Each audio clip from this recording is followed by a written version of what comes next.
今天我们将会继续我们 mobile 跟 web 的这个专场。今天主要有，今天早晨有3个项目，一个是 GOSIM Lab。GOSIM Lab 是目前 Rust 前端项目里可能热度最高的项目之一啊，在 GitHub 可有14000的 star 啊。那么 Jonathan 会作为这个项目的这个 leader 会给我们一个精彩的演讲。那么接下来会有那个华为的翼龙项目，是一个基于 Rust 的异步并发的框架，也是用于前端。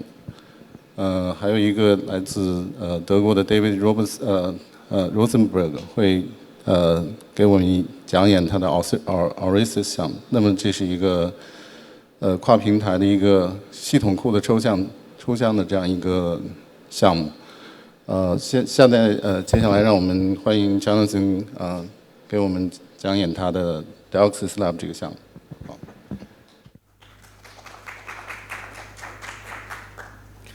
Cool.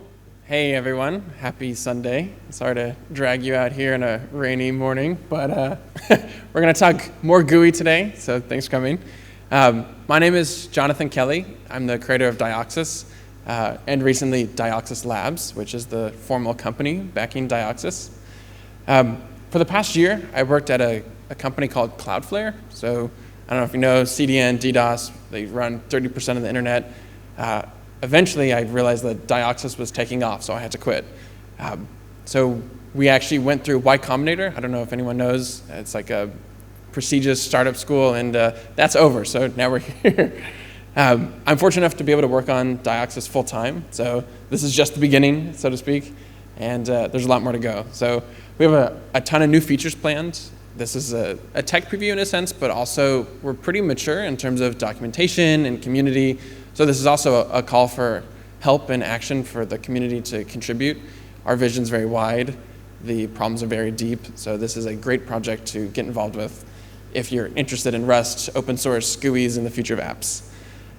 My goal for this talk is to showcase the unique design decisions that went into Dioxis, and then also talk about building an app. So we're going to have a live coding session as well. Dioxis is very easy to get into. So our documentation's great. We have a bunch of great tutorials, examples, guides, videos, and this talk will serve as another entry into that library. So without further ado. So what are we trying to do with Dioxis? First and foremost, we're trying to fix cross-platform app development. It's a very messy ecosystem right now. I don't know if anyone's been paying attention recently, but a lot of the cross-platform toolkits that have come have died. I think we're left with mainly 2 toolkits out there, so React Native and Flutter. And if you're going to go build an app today, it's kind of a messy process. So today, your users expect your app everywhere. Your users demand a lot. There are a lot of different devices out there. I mean, we're here in the land of single-board computers. We have smart fridges, smart TVs, smart toasters, watches, obviously phone, desktop, web, mobile. I think a great example of an app that everyone knows or is aware of is like a music player. It's like the simplest of things. Came out 20, 30, 40 years ago, people listening to music forever. You know, in the US we have Spotify. We expect Spotify to run everywhere, on every platform. Desktop, web, mobile, pretty much anywhere with a screen and a speaker. Now, if you, the humble student, indie app developer, wanted to compete with any of these big companies that make these music players, you have an uphill battle. Your app, whether it's innovating on something cool, AI, has to run everywhere. And that is an uphill battle when you're competing with these large organizations. How are you expected to maintain an app on all of these different platforms? Across Mac, Windows, Linux, iOS, Android, tvOS, HarmonyOS. Like, there's more platforms than there are people to support them. You would need to know hundreds of different programming languages, or hundreds of different technologies, and like 7, 8 different programming languages. In today's world, it's not tenable. So we're left with a bunch of options out there for cross-platform app development. Dioxis is not the only one to recognize how difficult of a problem this is. And a lot of names that you might know or you might not know. A lot of people will go the native route. So what this means is if you're on Apple's platform, you'd be building with Swift. And honestly, Swift is really good. So Swift UI is a recent addition to Apple's ecosystem. UI Kit is another really good one. And anytime Apple releases a new piece of hardware, say like the Vision Pro, the augmented reality, you can pretty much guarantee that UI Kit will work on, Swift and UI Kit will work on the new devices. Now, you're locked into Apple's walled garden. There's a lot bigger world out there than just Apple and iOS devices. You can reuse code across all of Apple's ecosystem, but you're glued to Xcode, which many people I know use personally. You need the Apple hardware, which is, one, expensive and not feasible everywhere in the world. And two, you can't serve the 3.3 billion global users running Android, or the 1.4 billion users running mini apps and WeChat. So our vision of the future of what Diaxis is includes exotic platforms, exotic targets, things like WeChat mini apps. So what are your options outside of building native? Well, if you stick with JavaScript and React, which Electron, React Native, Next.js, these are all JavaScript options, you can go pretty far. And I know many colleagues shipping startups built on these technologies. So this is what people are using today. You want a desktop app, you build an Electron app. So you're basically shipping Chrome. You want a mobile app, you're using React Native, which is super popular in Silicon Valley. And then you want a full stack web app, you want to render stuff on the server, you want to build a client-side application, you want them to work together. You're typically going to go with Next.js. All these are open source, all these are popular, but they have some pretty big trade-offs. With Electron, you're shipping an entire web browser. The entire Google Chrome engine is there just to play some music. We've come a long way since the early 2000s where you could play music on an MP3 player. Now you need an entire web browser just to play your favorite songs. With React Native, you get subpar performance on lower-end devices. There's been a monumental amount of engineering effort gone into React Native to making it usable on a lot of devices. But I think generally across the world, not everyone is running super high-end flagship iPhone 15 Pros, right? There's a lot of devices, self-driving cars, smart tractors that have been running hardware for 10, 15 years, and it's not feasible for them to just go upgrade the processor. There's a lot of devices out in the world that's just not an option. And if you're going to do back-end stuff, Next.js is really good.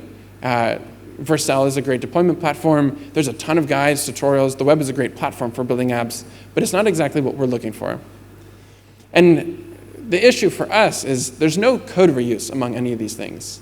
So if you're going to build a Next.js app, you do some back-end stuff, and you want to integrate it with your desktop app, there's not really a good way. You just built two entirely separate apps. Very little of the code can be shared between those two platforms because they're so specific to what you're doing. And same thing with React Native, right? Vercel and React Native and Electron, none of that works together. So there's a push to combine these things, but nothing is there yet. Now, we'll circle back on some of these technologies, and I think the biggest one that people look at these days is Flutter. What I'll say now before we circle back is Flutter's not great for building websites. So if you're going to do anything like e-commerce or internal tooling or something public-facing like Google, you're rendering in a canvas. You're not rendering native HTML DOM elements, which in our philosophy is the wrong direction. We want to make all of the web developers also app developers, and all of the app developers also web developers. So really breaking down these barriers between platforms and technologies. So with these pillars in mind, I built Diaxis. We're a year and a half into the project, which is great. I'm up here on a stage after having a side project for a year. We're written in Rust. We're inspired by React, so the most popular UI library in the world. And for the rest of today, we're going to talk about many of the interesting architectural decisions, and we're going to go about building a Diaxis app, so it's just something small so everyone getting accustomed. First and foremost, Diaxis is completely open source, so there's no closed source components, and it's written in Rust. So we're trying to take advantage of all of the features that the Rust programming language has to offer, which is a different direction from JavaScript is React's, the main UI library there, and then for Dart, it's Flutter. So we're trying to be the Flutter or the React of the Rust world and beat all of those different libraries and frameworks to the punch. We're also very popular, so we have 14,000 stars on GitHub, which is a great accomplishment. Unlike some of the other projects like in the Rust ecosystem, we're trying to focus on being mature. So we have great documentation. You can go to the Diaxis Labs website right now, and our documentation is interactive. It's translated in different languages. I believe we have like a Chinese translation of like the README and a lot of our guides. So, we're trying to get everyone in the world involved in our ecosystem. I've been doing this for a year and a half, like I said. I used to work at NASA for a little bit, worked at Cloudflare, we're part of the GitHub Accelerator program and recently Y Combinator. And our ecosystem is really big. So we have a full-time engineer beyond me. We have 3 lead maintainers of the project and a vibrant open source ecosystem, which could include you. So, that's why we're here at the talk. So we wanted to play into Rust's strengths.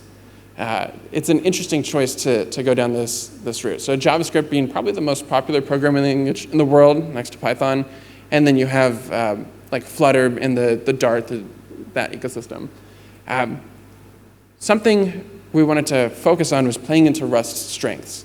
And Rust can cross-compile basically everywhere.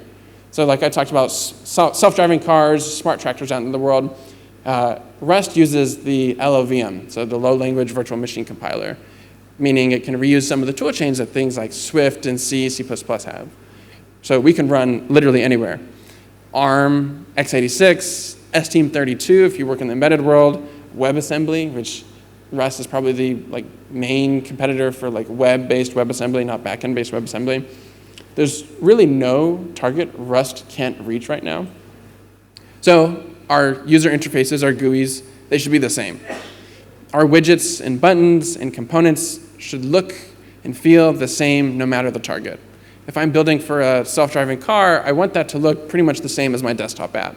I probably don't have a self-driving car next to me to go test my app on immediately, so it's a much better developer experience if I can trust that what I built once at least looks, works, and feels the same across all the different targets.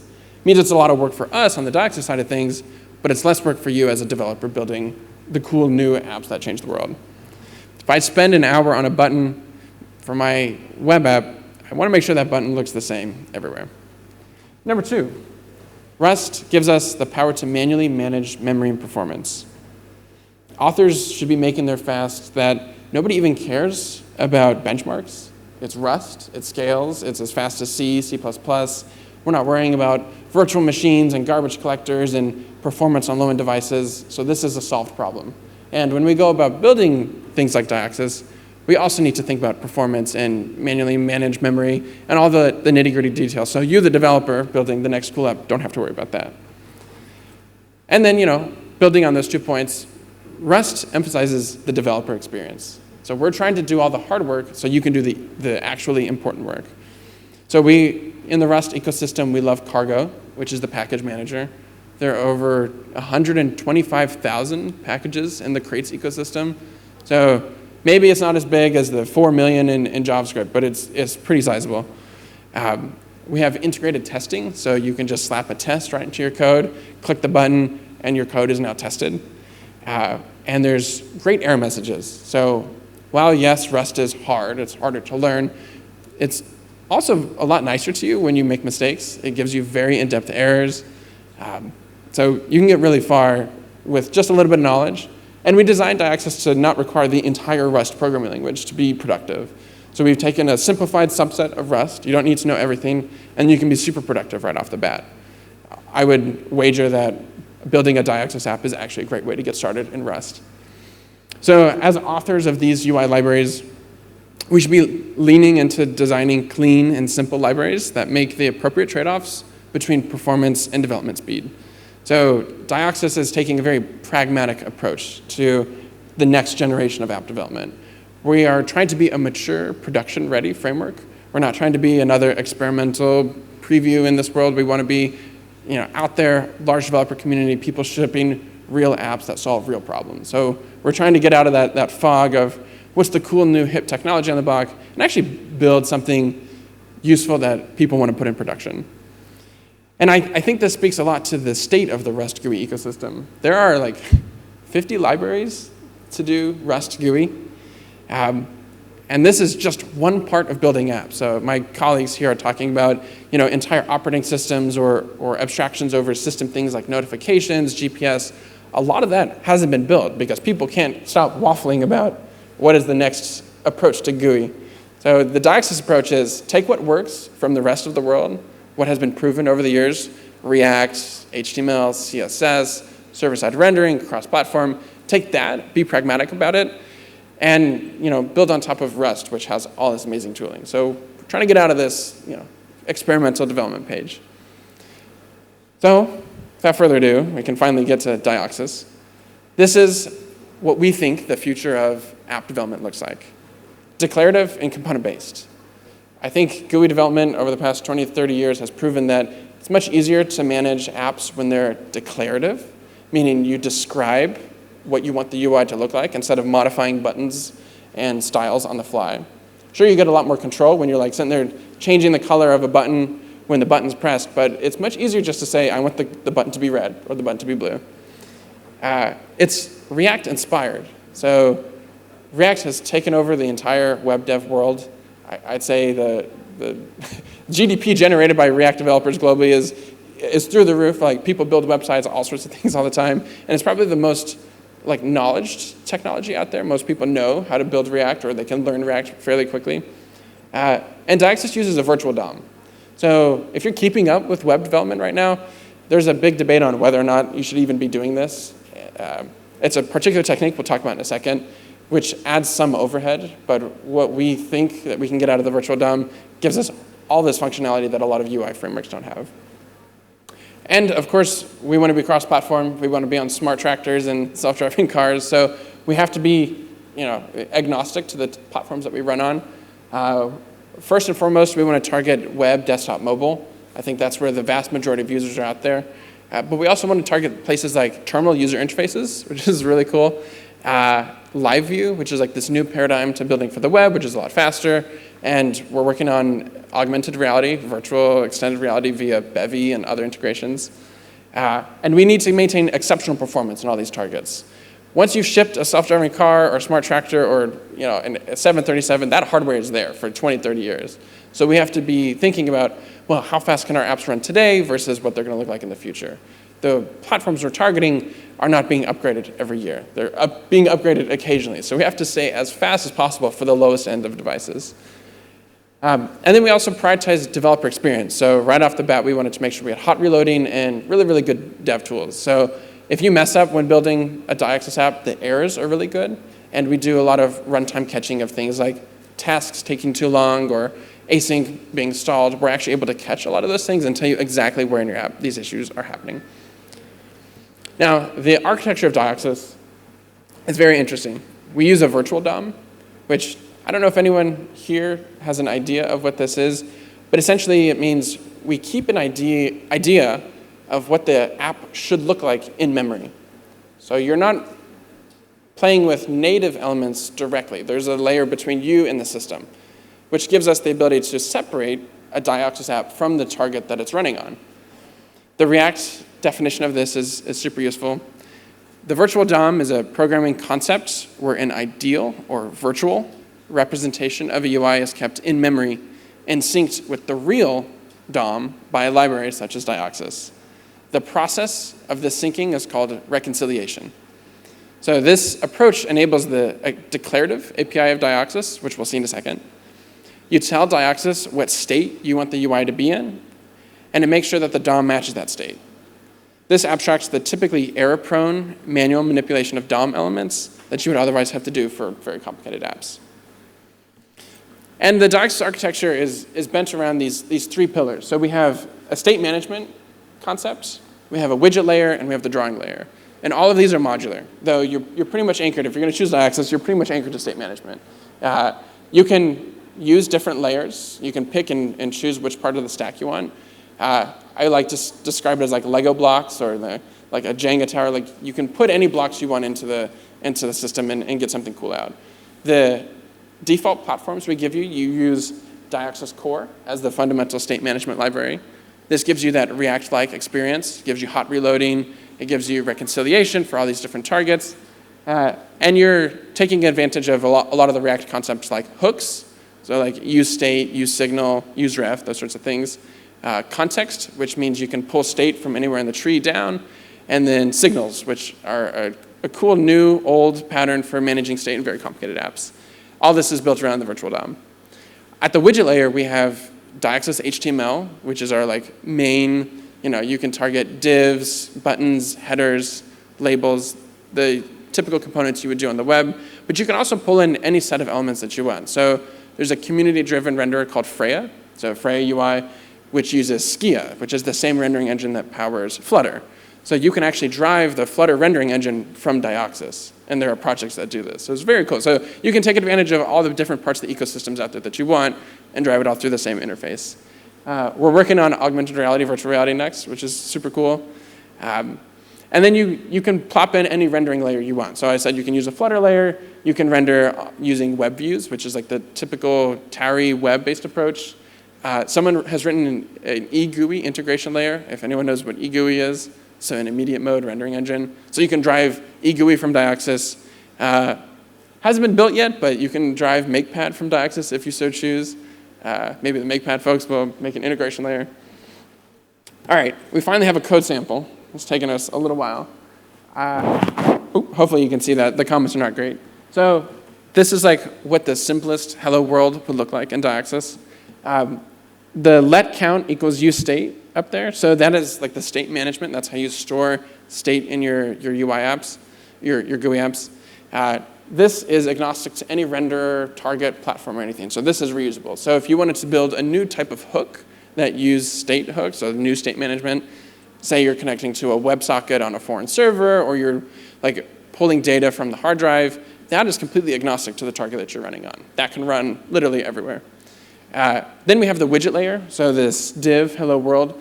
This is specific to HTML and CSS. So you're working with this set of elements that the platform is giving you. You have to expect that the renderer knows how to render those elements. So in this app, we're rendering with Diaxis Web, and Diaxis Web knows how to handle divs and headers and scripts and all the stuff that HTML and CSS provides. And all these are swappable. So you can use Diaxis Desktop instead.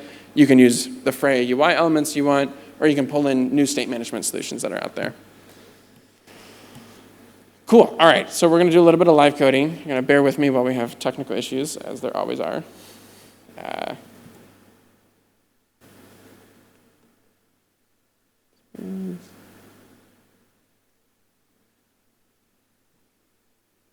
Cool.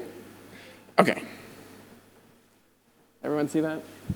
We good? All right. So this is where you typically start for a Rust project. I just created this with cargo new, and then I created the project.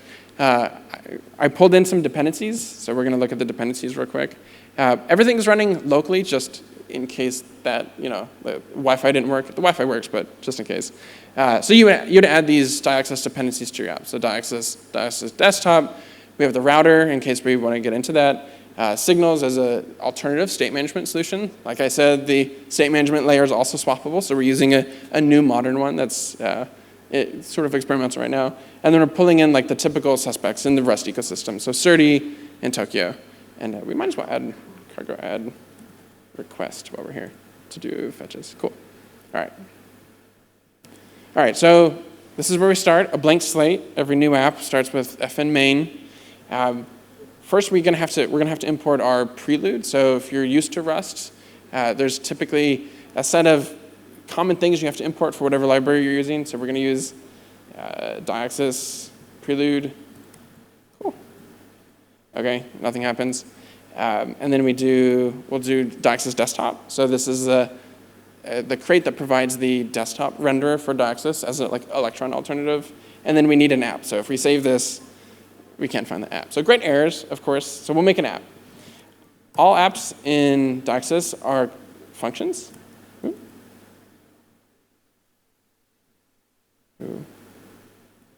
Cool. They all take this scope object and they return an element. So kind of like React, you have functions that return elements in the tree. React's state management is implicit, so you don't really see this scope object show up in any React components. But because we're in Rust, we have to make this state management explicit. So there's actually a Rust lifetime that connects scopes to elements. If we just want to render something simple, we call render. We say hello world. This is the simplest app we can get. And then we'll cargo run this. So give it a second. Cool. So we see hello world. It's not the most exciting of demos, but if you think about it, we went from 0 to hello world in like 5 seconds. So that's pretty cool. It's hard to do that with like an iOS Xcode project. We'll close this. DocSys supports hot reloading. Last time I talked about this, we saved it for the end, but I actually think it's such a normal feature now that we can run our entire presentation with hot reloading enabled. We have hot reloading for all the different platforms. In this case, we're just going to use the desktop platform, if you guys can see it all the way down here. Cool. And then we'll move our windows around.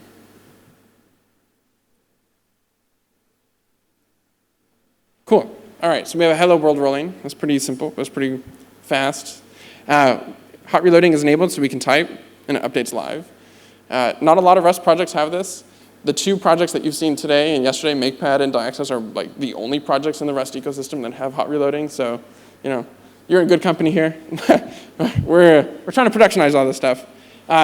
So this is HTML and CSS. So what you're used to, you can just use. We don't use the same syntax as HTML and CSS. We use something closer to like Flutter or Swift UI, or we don't use like braces. We use like curly braces. So in this case, we can have a header, and then we say hi. Get rid of this. It's not like the typical HTML CSS syntax. We think that's noisy and unnecessary. Cool. We get hello. Hot reloading's cool, so we can do this a bunch. So that iteration cycle is super quick. We can do styling as well. So styling is done through CSS. There's a whole world of CSS out there. I don't need to be a CSS expert. Even Copilot has a good idea of what's going on. So border 1px solid black. This is the body. Cool. All right. Hot reloading, so cool. Yeah. So we can iterate quickly. We can use the entire world of CSS that's out there. Hopefully you guys can see this. We can even drop in like styles. So yeah, we can set the body background red. I think this. Yeah, we'll get rid of this. Yeah, we can pull in like normal style sheets. I'm going to use what they call Tailwind CSS, so everything doesn't look as ugly today. We have that going here. So we can customize like the styles that we pull in. I have a different head that pulls in the like Tailwind setup. Cool. So things look a little bit different, but now we can use the Tailwind classes, which are super popular in web development. So you can see that like the high is really small, but we can set like a class on it to do, let's say, text 3XL, font bold. Cool. All right. So we're able to reuse a lot of the same web dev technology that we have out there. What's really cool is we can take advantage of the entire web dev ecosystem. When I build apps, I use a tool called shuffle.dev. There are online like HTML and CSS template builders out there. Shuffle allows you to like customize and pull in anything from like the React or from the Tailwind side of things. So this is like a project I built before. There's not much going on, but this like HTML is available to us, so we can actually pull in. Let's see, we have this div. We can copy it. We'll come into here. We paste. So this is HTML. It's not our meta language. We have a VS Code extension that actually converts these. So you can convert to the Rust variant. And then so we've been able to pull in like a component off the shelf from the internet and just throw it in our app. So that iteration cycle is quick, and we can take advantage of all the technology that's out there already. Let me get rid of this real quick. We'll rewind. Get rid of some of that styling. Cool. All right, so we're back to basics. The meta language that we have is not Turing complete. It's like it's supposed to be as simple as possible, so you don't have to learn as much. So we can do things like for x in 0.10. RSX. Cool. So we can do things like iterators and conditionals inline, and they're pretty simple. It's basically looks like Rust. It's almost Rust compatible. And then we can do things like getting lists out. So it's pretty straightforward. We can do conditionals as well. So if true, which is not going to be super helpful, this is a true statement. This is true. This will always be true, of course, so we should see it. If all goes well, we should see this is true. Okay, cool, all right. Now we have a good idea of the HTML, CSS, the markup that's happening. We probably want to add some state to our app. So the simplest way is adding some sort of interactivity. Usually, we'll get rid of some of this. Usually this might look like we have a button. This is a button. This is the button. And then we'll add like an on-click handler to it. Move. And then we'll say print line, hello world. Cool. So we had to refresh the entire app because we modified Rust code that couldn't be hot reloaded. Just the elements themselves can be hot reloaded, but when you go and start messing with Rust state, we'll do our best to preserve whatever state you had between renders, like when the app had to be reloaded, but we can't save everything. Now, we click the button. It says hello world, but nothing changes. It's not the most exciting app. But you can see how we went from 0 to adding an on-click handler pretty quick. We can add some state to the app. So the simplest, fundamental building block to Diaxis is use hook. Allows you to store any mutable state between renders. So we're going to say let count equals use hook. We pass in this closure, so this is what will run the first time the component is rendered on the screen. We'll say mute. This is, and then we'll say count is here. Count is here. All of the strings in our meta language support formatting by default, so whenever you put something in curly braces, it gets formatted for you, which is super useful. We reload because we modified some stuff. We press the button. We should see logs, but yeah, nothing's happening. So obviously, we didn't add that functionality. In our on-click handler, we can actually modify the count value. So our star count plus equals 1. Cool. All right, so we're pressing it, and still nothing's happening. It's because we haven't told Diaxis yet that it needs to re-render. So there's this dance that you have to do where you modify state, and then you tell Diaxis that this component is dirty, that it needs to be re-rendered. So in this case, we've modified the state, and we can even print it if we wanted to. But we haven't told Diaxis that, hey, you need to go update and reconcile the real version of the tree with the virtual version, that virtual DOM we've been talking about. Diaxis provides this via cx.needs_update. So if you were going to be super manual, which we're working from fundamental building blocks here, you would do this little dance. And then finally, we see the count update. So it took us a while to get here. But we can build on top of these things using better abstractions. The one that you run into right off the bat is called useState. So this is very similar to the React useState. Instead of cx.useHook, we'll do useState, cx 0. We don't need needs_update anymore. And we can just say count plus equals 1. Cool. Cool, so it handled all of that for us. There's not much complexity between useState and that needs_update dance.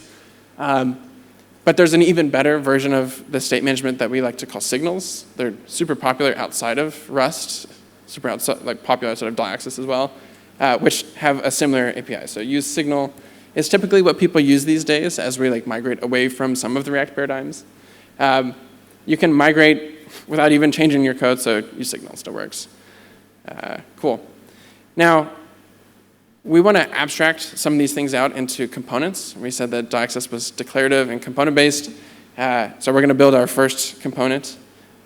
We'll call it child, same scope. And then we're going to just rip this button into it. So render. All right, we have a button. We're moving the count over.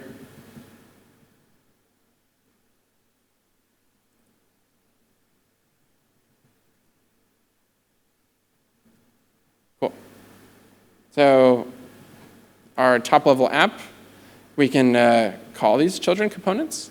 So this should kind of look like what we had before.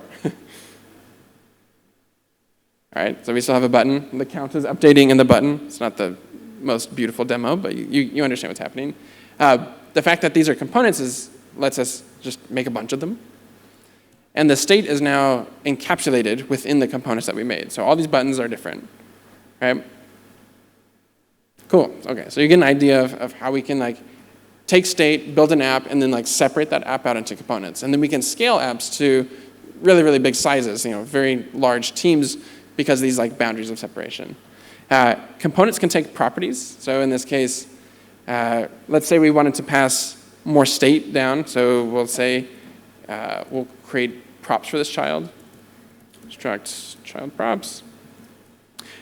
These properties need to be memoizable, is what they call it, meaning you need to be able to compare the old version of the props and the new version of the props. So every time a component renders, we have to create some properties for that component to take. They're basically function arguments when you go to create the component. In this case, we'll have maybe an offset. So this offset we can pass into the child component. We need to attach two derives, so we need partial equal and props.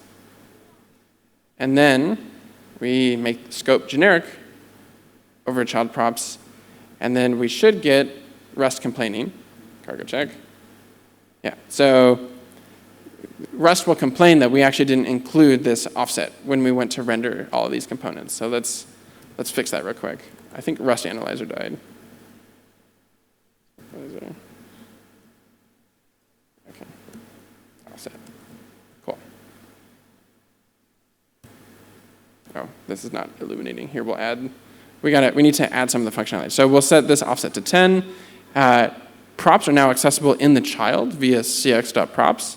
So we can we can add 1 plus cx.props.offset, and then we'll do this. So now every time we click the button, ooh, perfect. Yeah, now every time we click the button, we should see the value increment with the offset. So in this case, it went up by 11, 22. So you can see that we've been able to pass state in from the parent to the child. We can do this with a bunch of different values. So we'll set this 1 to 1, 2, 3, 4, 5. And now you can see when we increment this one, it should go up by 2. This one should be 3, 4, 5, 6. So cool. We've been able to abstract state, pass properties down into child components, and then we can get all the state to coordinate. So you could see how we would attach maybe a signal up above the children and then pass that down. So this is a good general introduction into what basic state management looks like. Another thing people might use, which is popular in React, are contexts. So we can create a state that doesn't actually need to be passed via props. This lets you do things like themes, which are implicit, and they might be everywhere all over the app. So you want to set a dark mode or a light mode. Instead of having to pass dark or light into every component, components can optionally reach up into the tree and try to pull that state down. So we can do cx.provide context. In this case, we'll say bool, we'll say false. So this is dark mode. Use context provider. Actually, we have a method for this. So by default, when we go look for this type of Boolean in the tree, when we look up through the context API, it should be false. So that is dark mode. Let's use context provider. Use consume context. Use context.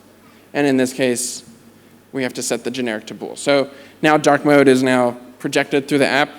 We can unwrap it with the question mark, so you get typical Rust error handling. And then we can say, if is dark mode, render dark mode. Okay. So by default, assuming all this worked, we shouldn't see dark mode on any of these things because we have no way to toggle dark mode. And then if we set this to true, we should see the dark mode. And we can wire this up to things like selectors. Yeah, so now we have dark mode. So we've been able to pass state through the tree using this context provider into child components. And there's now no connection. So we could actually remove the offset. Yeah, we'll remove this. Cool. Oh, yeah.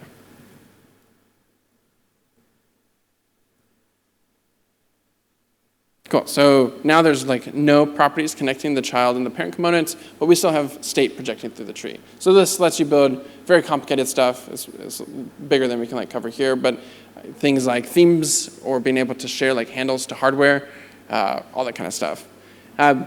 Something that separates Dioxys from a lot of the other platforms out there is like one, ability to do async, and two, ability to talk to the file system, do things like native I/O.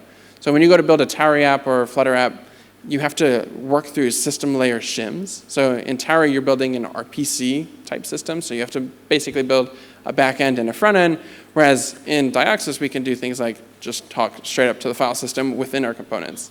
So we're going to do a little bit of async, which is typically challenging for frameworks. We're going to do a little bit like delays, waits, and like fetch if we can from the network. So we're going to come up to here. Let's steal all this back. Div, counter. Okay, so we're gonna build a little timer. Oops. All right, so we have our count going here. We can set it here. Cool, and then we'll add a button. So reset, and then when we click the button, and click. Move, count.set 0. And then we can add some async. So we have hooks, this is what we call them. There's like functions that extend the state management. We have one that allows you to do futures. So if you wanted to do like a counter that counts up indefinitely in the background, we can say use future, CX, async. Cool. So when the component runs, this async task will fire off. We could just, async move. Yeah, so we're doing some Tokyo right now. So this is Tokyo Sleep. Tokyo is the Rust async library for doing native I/O. What this would do when the component runs is fire off this like delay once, and then we'd see it render. And we can do that. It's not super insightful. But you see, OK, the timer ticked up. If we toss this in a loop,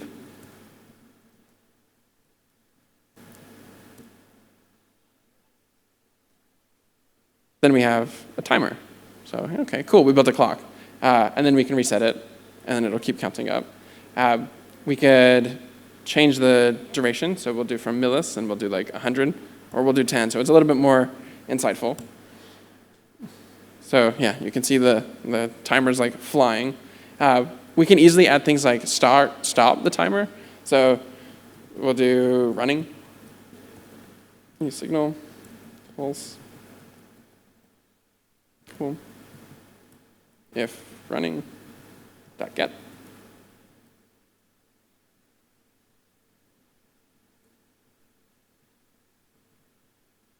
Cool. And then we can add a new button that stops the timer. So unclick, move, count dot, or running, set, running again, toggle.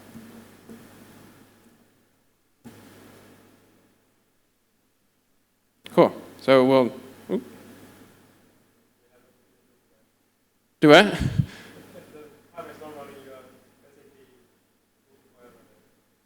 Oh, you're right. Yeah, we need to move this here. All right. Ah, much better. There you go. Perfect, perfect. All right, we caught a little thing. So yeah, we can toggle our timer, and we can reset it. So this is a very quick way to like put together state management of an app. Usually people say Rust is hard and managing state in Rust is difficult. I think we've solved a lot of it, to be honest with you. So projecting state, being able to work with async, a lot of the stuff that makes UI hairy is pretty much solved, at least in Dioxys and Rust. So I think that's good for the demos. We have a bunch of other different platforms, so we can take a look at. For example, we have Where's my slides? Cargo app will open. Yeah, so this is an example of a mobile app running. Here, we'll replace it. Hopefully this works. Live demos with Xcode are always fun.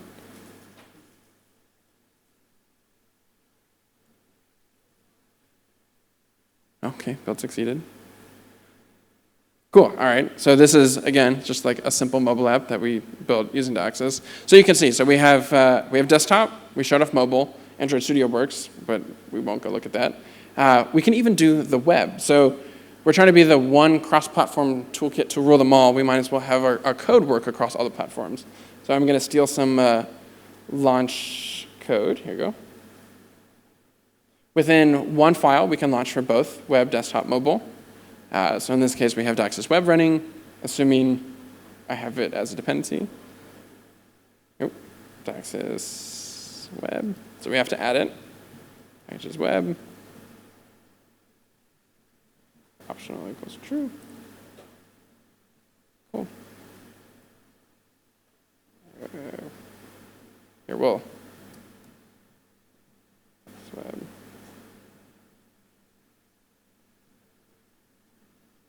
All right, take serve.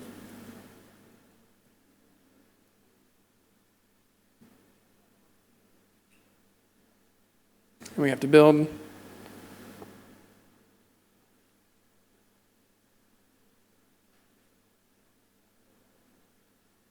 Oh, and then we can use Tokyo as well. Sure.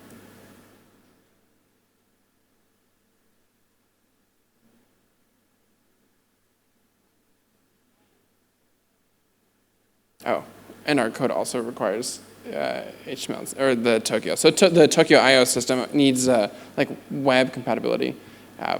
We won't worry about this for now. Here. All right, yeah, well, trust me, it works on web. Yeah, live demos in Tokyo.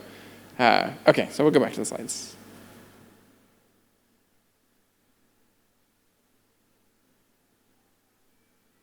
All right, so there's a couple cool public projects out there using DocSys in production. The European Space Agency and Airbus have collaborated on something called Skytrace. So they're doing collision avoidance for satellites and like aerospace objects. We're running in a cockpit of a 737 somewhere out in the world. There's a really cool project called eBoo, which is an open source Mastodon client. Mastodon is a new social media protocol, federated, decentralized. Someone went out and built a very beautiful looking native type DocSys app.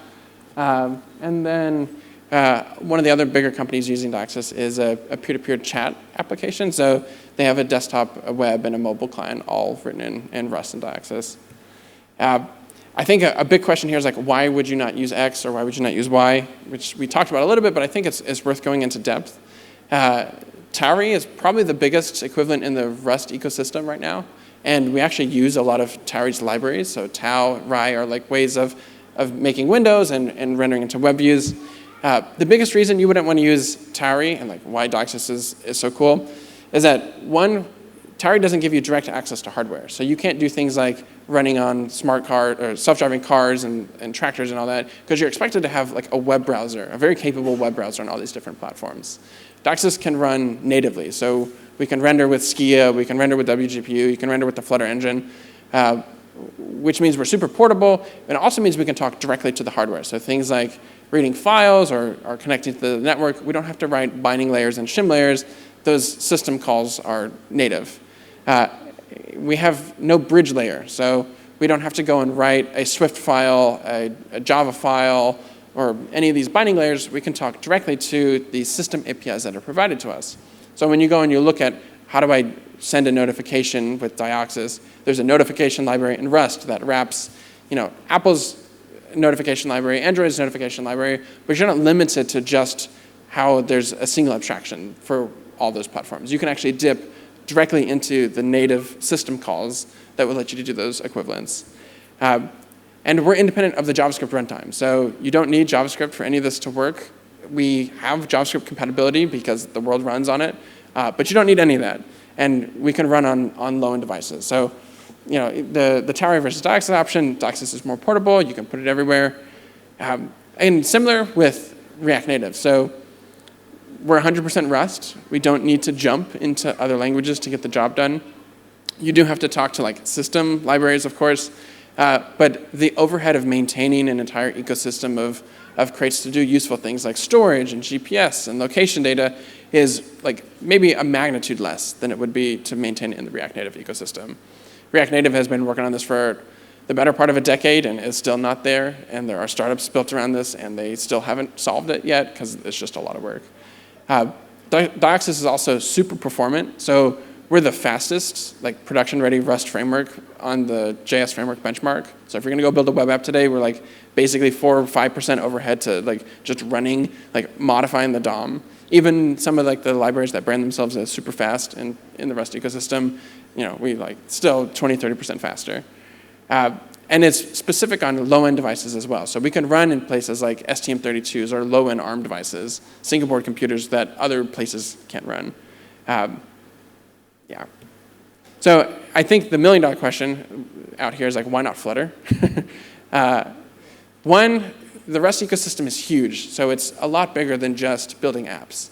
So Flutter kind of has hitched its cart to Dart, and Dart is locked into this Google ecosystem and hasn't really found adoption outside of building apps, which one means pub.dev has a lot of really good libraries for doing app stuff, of course, but it also means you're not going to find a lot of developers who also do back-end code or do embedded or any of the harder domains.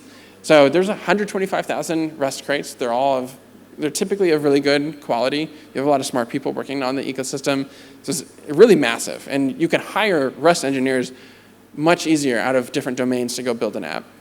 And again, we run natively, so there's no need to create binding layers. Building out this ecosystem of crates that make it possible to build complicated apps, it takes a lot of work.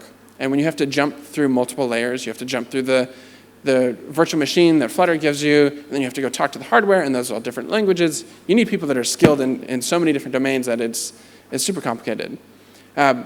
I think the biggest reason why you would do DOCSIS instead of Flutter is that we render HTML and CSS, which means you can go build a full-stack web app. You can go build a backend that serves HTML with DOCSIS.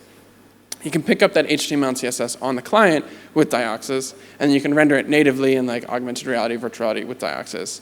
Whereas with Flutter, you're locked into Flutter's widget architecture, the way they do styling, and the way they do state management, which is not really standard across any platform or any target. And in particular, on the web, if you want search engine optimization, which is super important if you're going to be a mature production-ready business, Flutter doesn't give you that. Flutter gives you a canvas that it renders its own rendering engine into. And the apps that you're building are megabytes in size when you're building with Flutter. So you're on a low-end device or you're on a subpar connection, you're out in the wild. Flutter is not a great option because the app is 5 megabytes when it ships. The entire Dart runtime has to come down. Whereas when you're building with Rust and DOCSIS, 65 kilobytes, a typical React app, is no different than downloading anything else. And then we can fully reuse code across the entire web ecosystem. So we're working on a deploy platform right now for DOCSIS, which lets us share things how do I do remote file syncs or how do I do WebSockets? All this code is unified across all the different platforms. Depending on time, how much time do we have? We have 10 minutes. We'll leave some time for questions, but there's some cool innovations that have come out of all this work on DOCSIS. One, we pioneered this thing called templates architecture, at least in the Rust ecosystem, has enabled things like hot reloading. We're the fastest. So if you look, Sycamore, Leptos are the most popular web frameworks in Rust beyond DOCSIS, and we're the fastest right beyond Azerbaijan. So there's not many points separating us between native performance and DOCSIS. So we're very fast. And this templates architecture allows us to do things like batch mutations. So when we go to reconcile the DOM between the old and the new, and if you're doing this over a network, you have to cross this complicated boundary layer. In essence, we're able to bake a lot of the complicated decision-making that the UI framework has to do at compile time.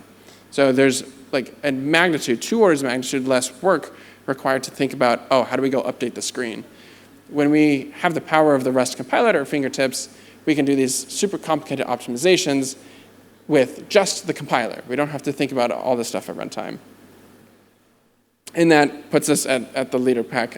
Sledgehammer is a project we built that is actually faster than like the native way of patching the DOM. So it's it's very fast. We've talked about like we need manual performance management. There's a custom memory allocator, well, bump allocator, but there's like a very fast bump allocator powering all this. So especially on low-end devices, memory management is like of utmost importance. And when you're working in things like Flutter and JavaScript, you have the garbage collector that goes and cleans up a lot of the references you've made. We don't have that with Rust. The most we have are like RCs, like reference counting, and you have to expect the drop handler to work. We get around that by doing our own memory management. What this means is when the component renders and then it re-renders, we don't allocate any new memory. We actually are able to like work on top of the same memory that we've been going with so far. So it's very predictable in terms of like memory usage, which is very important when you're running on like 512 kilobytes of flash. Like you don't have room to run a garbage collector and to spin up huge sizes. You want to run on a smart fridge, you're not dragging a garbage collector with you.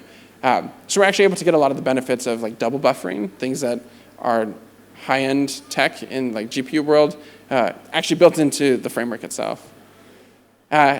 Yeah, and I've talked about like the templates architecture. This lets us optimize away a lot of the like static elements. So if you look, the only dynamic component or dynamic elements of like this div, header, paragraph is this val, right? Val is the only thing in curly braces.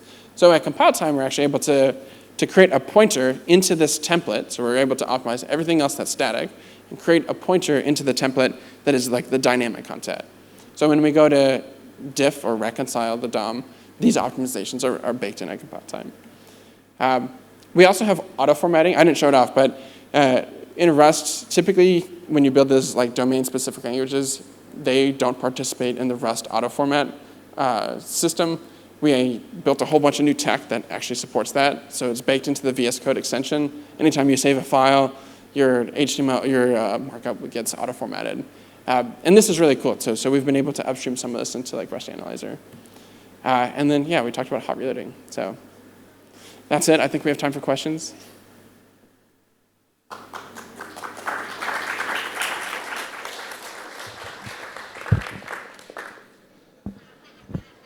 Question.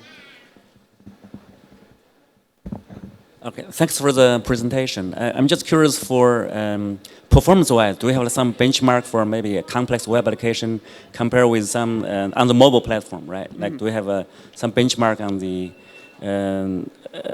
like a comparison with the Flutter or React Native apps? Yeah, we haven't built the harness for that yet. So the best benchmarks we have a bunch of different benchmarks, but the main ones that we refer to are there's like benchmarking state management, and then there's benchmarking renderers. So you can plug the Skia renderer, the Flutter renderer, into Diaxis. So you're working at that performance level. And then anything else where state management comes into play, we're obscenely fast, like no overhead.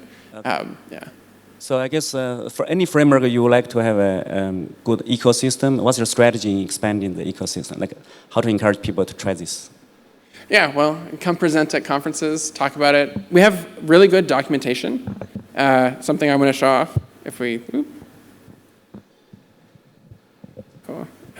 We have really good documentation. We have a pretty like vibrant community on Discord. So people are building all sorts of new projects, contributing. We have a contributing guide. But when it comes to ecosystem, it's what can you build and how quickly can you build it? Something we focus on. So things like tutorials and I need to send a notification. How do I do that? Like making those guides really good is probably like our biggest focus right now.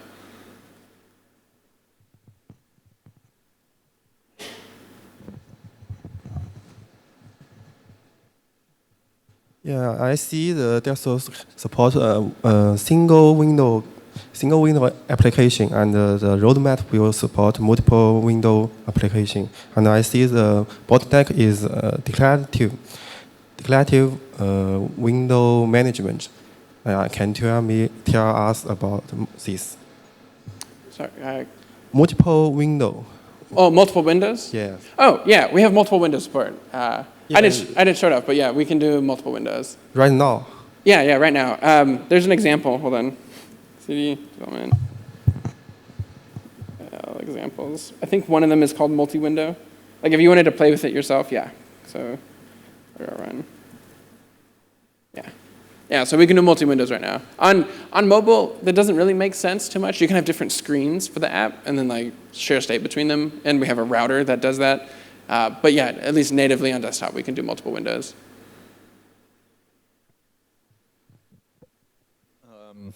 If you're sharing components via crates.io, for instance, can you combine them and use them regardless of the renderer each of these components uses? Like if you, for instance, if they render to a web view, if you use Freya or whatever as a backend, does that have to be baked into these components, or can you share them still? Can you share the I/O? No, can I use the components to create my own application using multiple different components, which possibly use different diaxis renderers? Yeah, so the renderers all have to speak a language that they like give you. So when you go do the web stuff, we give you the web language that you have to speak. If Freya wanted to support like extensions, you could. I don't think Freya supports a div. Like they support rectangles and circles, like the Skia native stuff.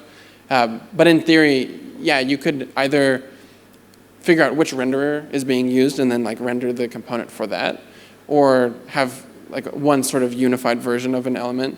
But as it stands today, elements don't inject their rendering into the renderer. The renderers have to accept the element. So there's no way of like extending it on the fly at the moment, yeah.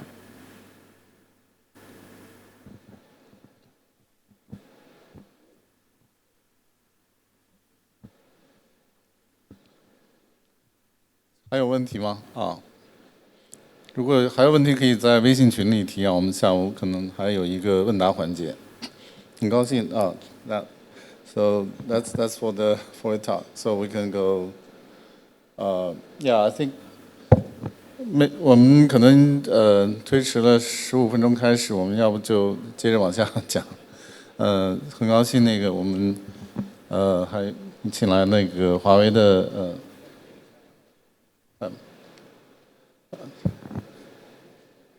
So yeah, we'll continue. There's no more questions. So like let's move to the next one. Okay, we started what, 10:20?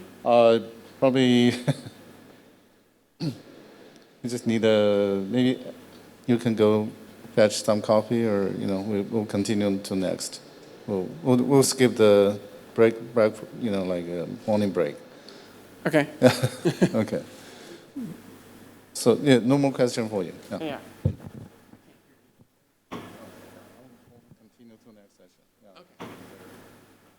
Okay. We'll probably skip the morning break.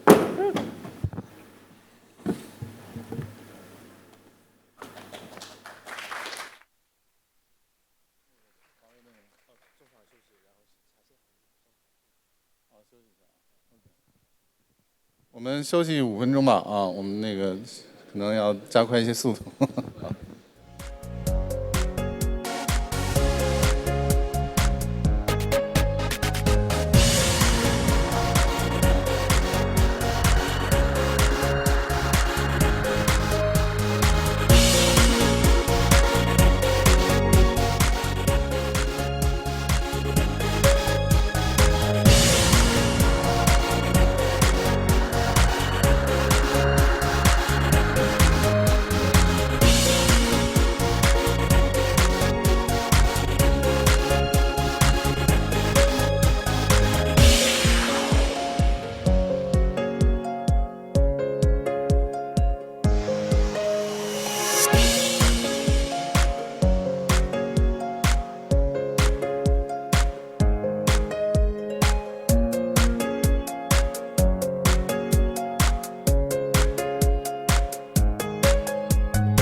喂，好，现在我们接下来那个由华为的介绍它的翼龙项目啊，这是一个在为前端优化的一个异步并发的一个框架啊，由华为的陈明宇来演讲这个题目。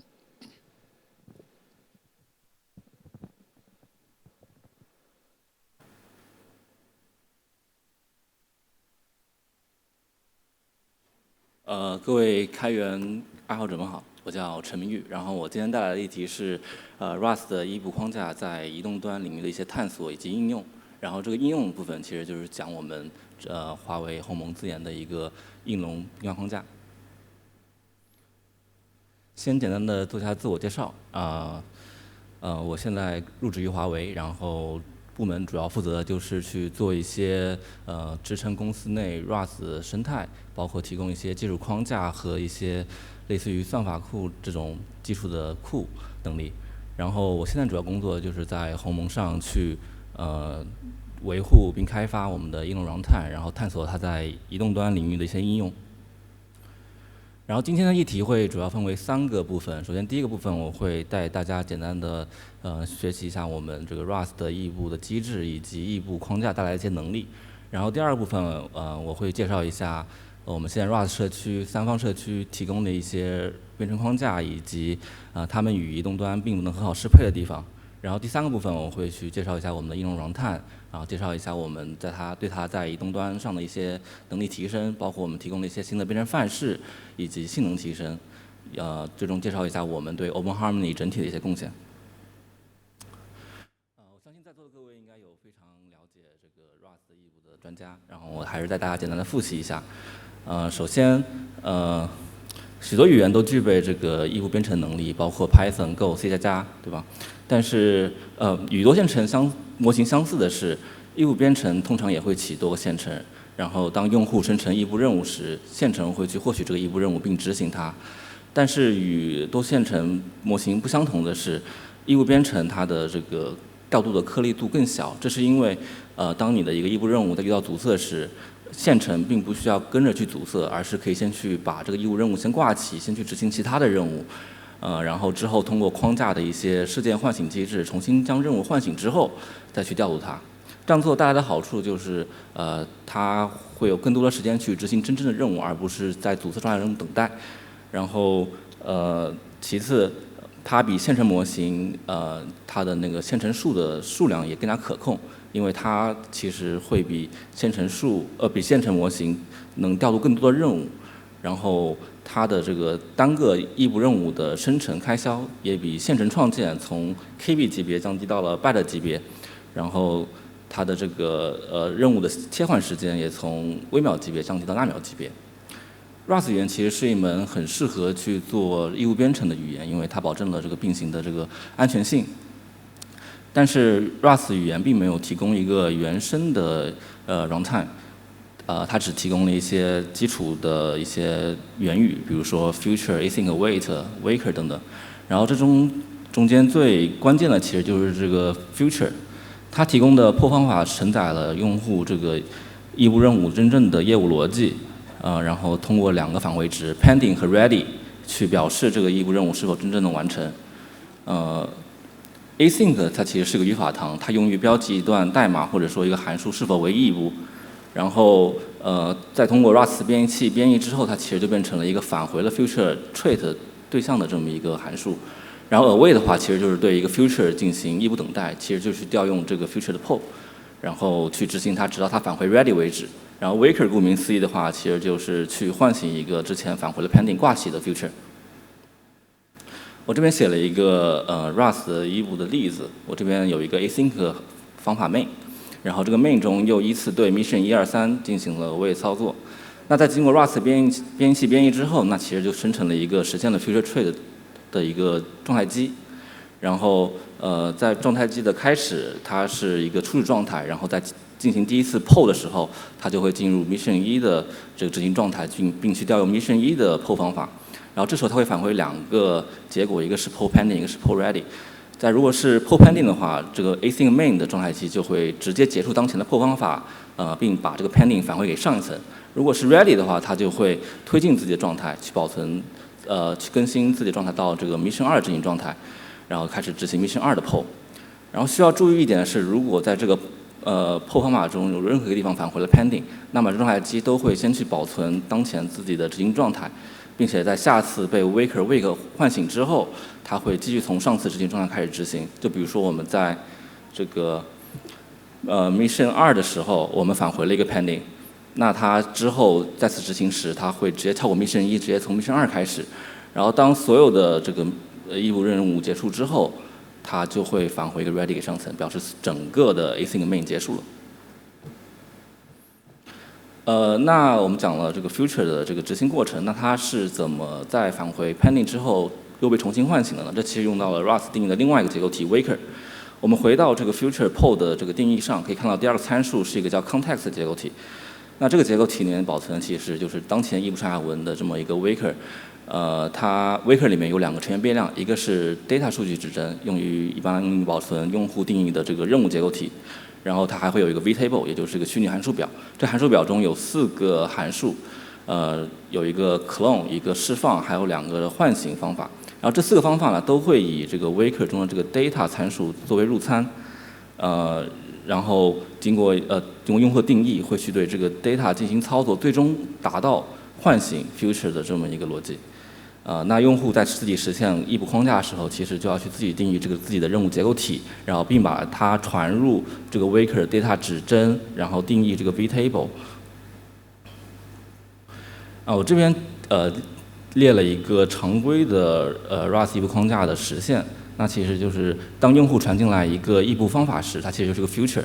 我们会把这个 future 保存在一个 task 结构体里面，然后并把它传入worker 的一个队列中。然后之后 worker 就会开始不停地去轮询这个队列，把 task 从队列中拿取，并开始执行这个 task 的 future poll 方法。那在执行 poll 方法之前，我们还需要去创建一个 waker。那这个 waker 其实就是把这个 task 作为指针传入这个 waker 的这个 data field 中。然后，通过 wake 的 wake 方法，其实就是通过这个 task 指针重新把 task 放入队列中。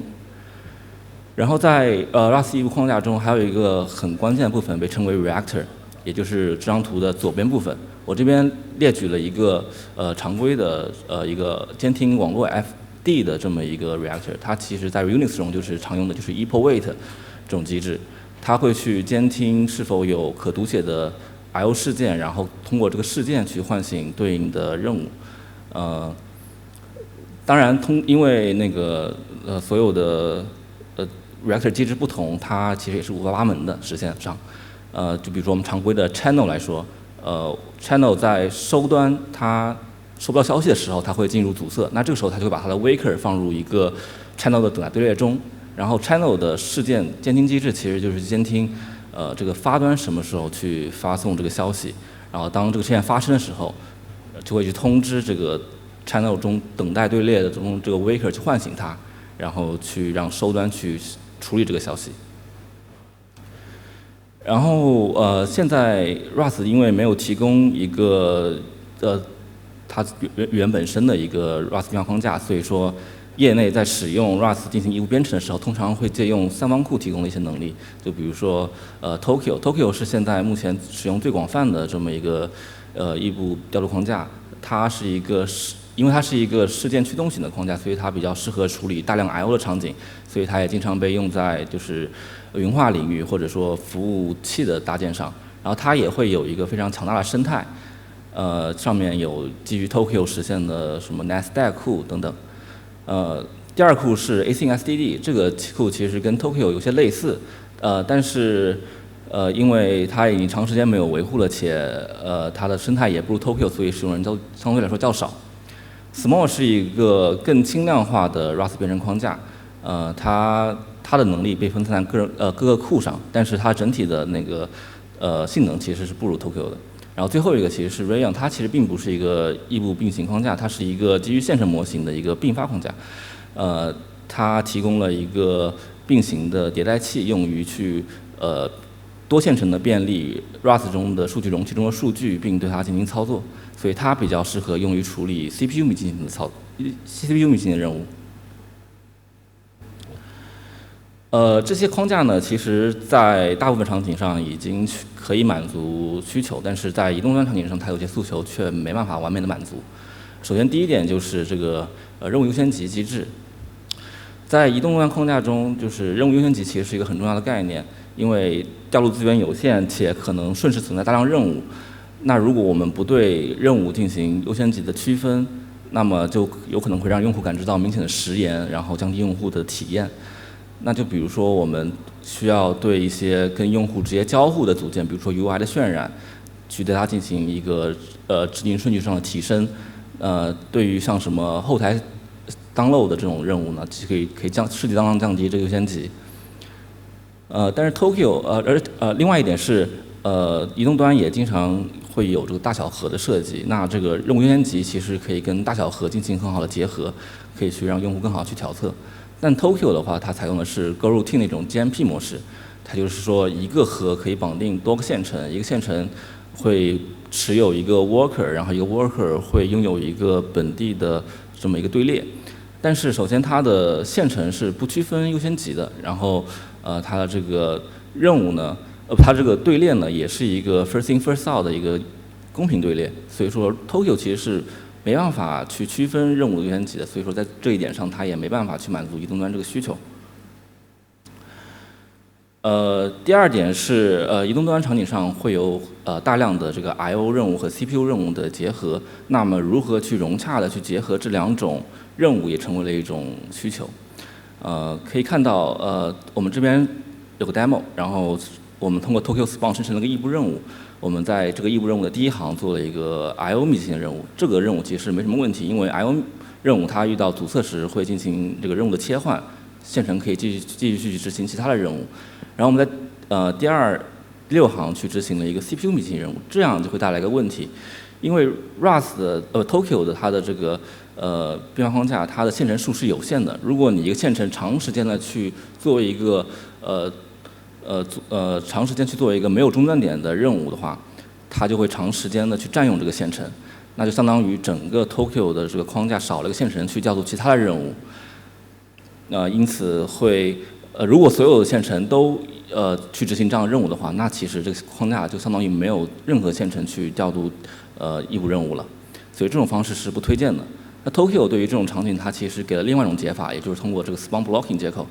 它这个接口其实就是说，把这个 CPU 密集型任务生成到另一个与 Async 任务隔离的这么一个线程池上，然后进行调度。但因为这两个线程池，它的调度策略是完全不同的，所以说它其实也没办法做到完美的融合。这一页的话，我会在下一页继续去描述。然后在这个 demo 最后呢，我去做了一个结合了 Tokyo 和 Rayon 能力的这么一个操作，通过 Spawn Blocking 去承载 Rayon 的这么一个 parameter 去进行 CPU 密集操作。但是因为 Tokyo 和 Rayon 其实是两个编程框架，所以说它起的线程是不通的，所以说很难去管理这个线程的数量。然后这种写法其实也很麻烦，也很怪。那我们刚刚提到 Tokyo 它现在有2种不同的 scheduling 的 policy， 其中第一种就是通过那个 Spawn Blocking， 也就是左边这张图。通过 Spawn Blocking 生成任务会进入一个全局队列，然后会由线程去从这个全局队列里拿取任务并执行。然后这个线程池呢也会有一个扩缩容的机制，就是任务如果过多的话，它会去生成一个新的线程。如果线程空闲的一段时间，也会去把这个线程释放。但是 Async pool 也就右边这张图，它的调度策略其实不一样的。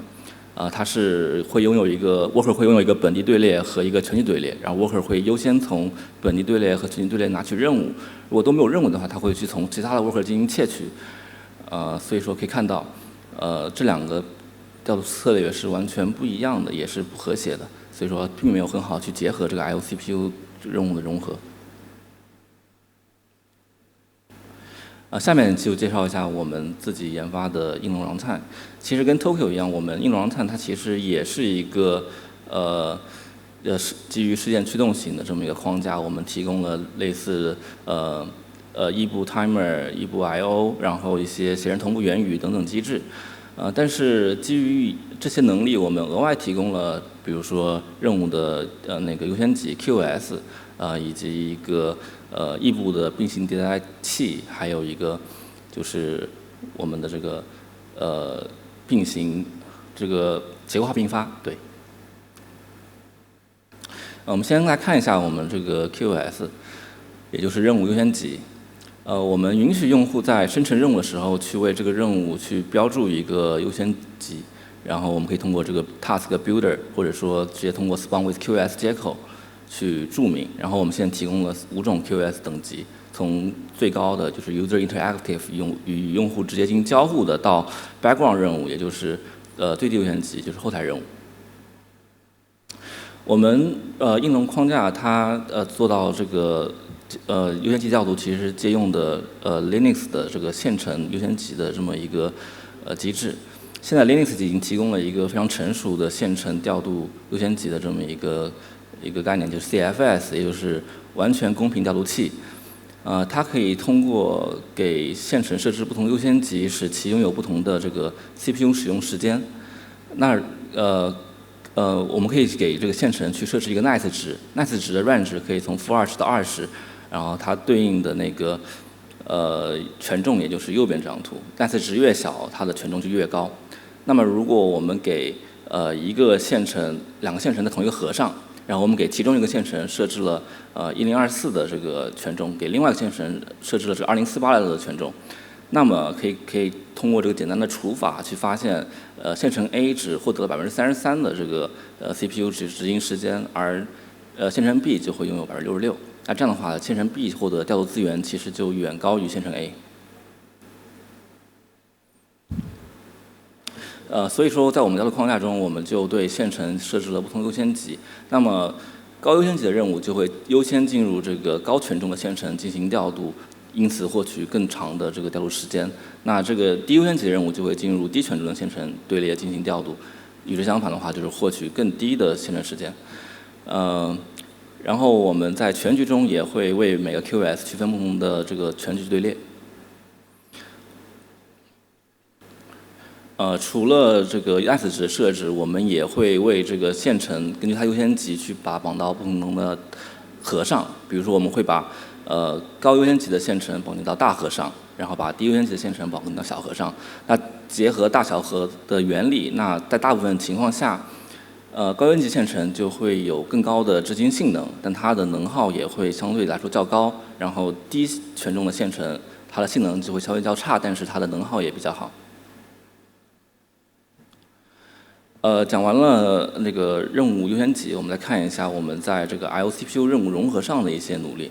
首先，我们在北向我们提供了一个接口，也就是这个 Parallel Iterator 异步迭代器机制。这个其实是对 Rayon 的异步迭代器机制进行了一个异步化。我们允许用户对 Rust 常规的一些数据容器，比如说vector slice 或者 hash map 等等，去生成一个 parallel iterator， 然后通过一些 lambda 表达式，比如说 for each， 然后 map filter 等等，去对这个容器内的多个元素进行并行的访问以及操作。我们这边看一个例子，就是我在这个 async 方法中同时去执行了 I/O 和 CPU 任务。首先，我们先发起了实录这个异步 I/O 连接。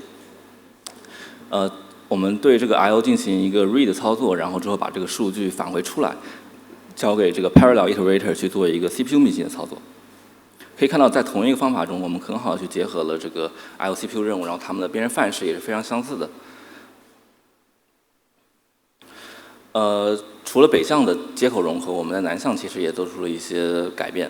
首先，parallel iterator 它的机制是什么？它其实是会为一个数据容器，去进行迭代2分，就是把一个数据块分成左半和右半，然后我们会为左半和右半数据各生成一个异步任务，然后我们会在副任务中去异步等待这2个任务完成。然后我们这个迭代次数呢，其实是根据当前空闲的线程数或者用户设置来执行的。然后迭代到最小的数据块时，我们就这个异步迭代器就会对每一个数据块的单个元素去执行用户传进来的业务逻辑。然后，因为我们是一个异步迭代器，所以说相比于 Rayon 的那个现成的并行迭代器，其实有额外2个优势。首先，第一点是在 Rayon 中，你一个任务被拆分成左半和右半之后，它大概率是会被2个不同线程上去执行的。那么线程 A 在执行完自己的任务的时候，它需要阻塞自己来等待线程 B 去执行。而在异步框架中就没有这个顾虑，因为它的调度颗粒度更小，所以说异步任务 A 可以去异步等待任务 B， 而不用阻塞线程。然后第二点是，Rust 中你的异步方法只能在异步上下文去执行，因此 Rayon 它是没办法接受用户传进来一个异步的数据处理函数的，而我们的框架可以同时接受异步或者同步的数据处理函数。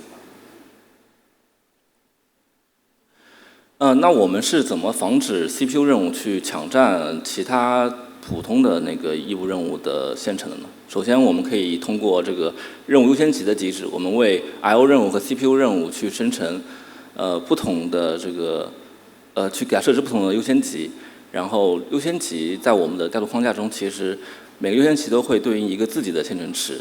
那这样的话，它们其实之前的线程池是隔离的，所以说不会影响到彼此。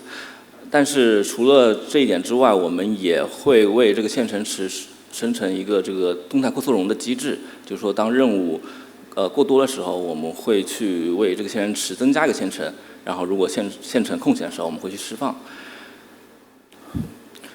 当然在同类型的就是优先级中，它的线程池 worker 也会去进行任务窃取，然后当高优先级任务比较多的时候，低优先级的这个线程也会去协助高优先级的线程去进行任务的执行。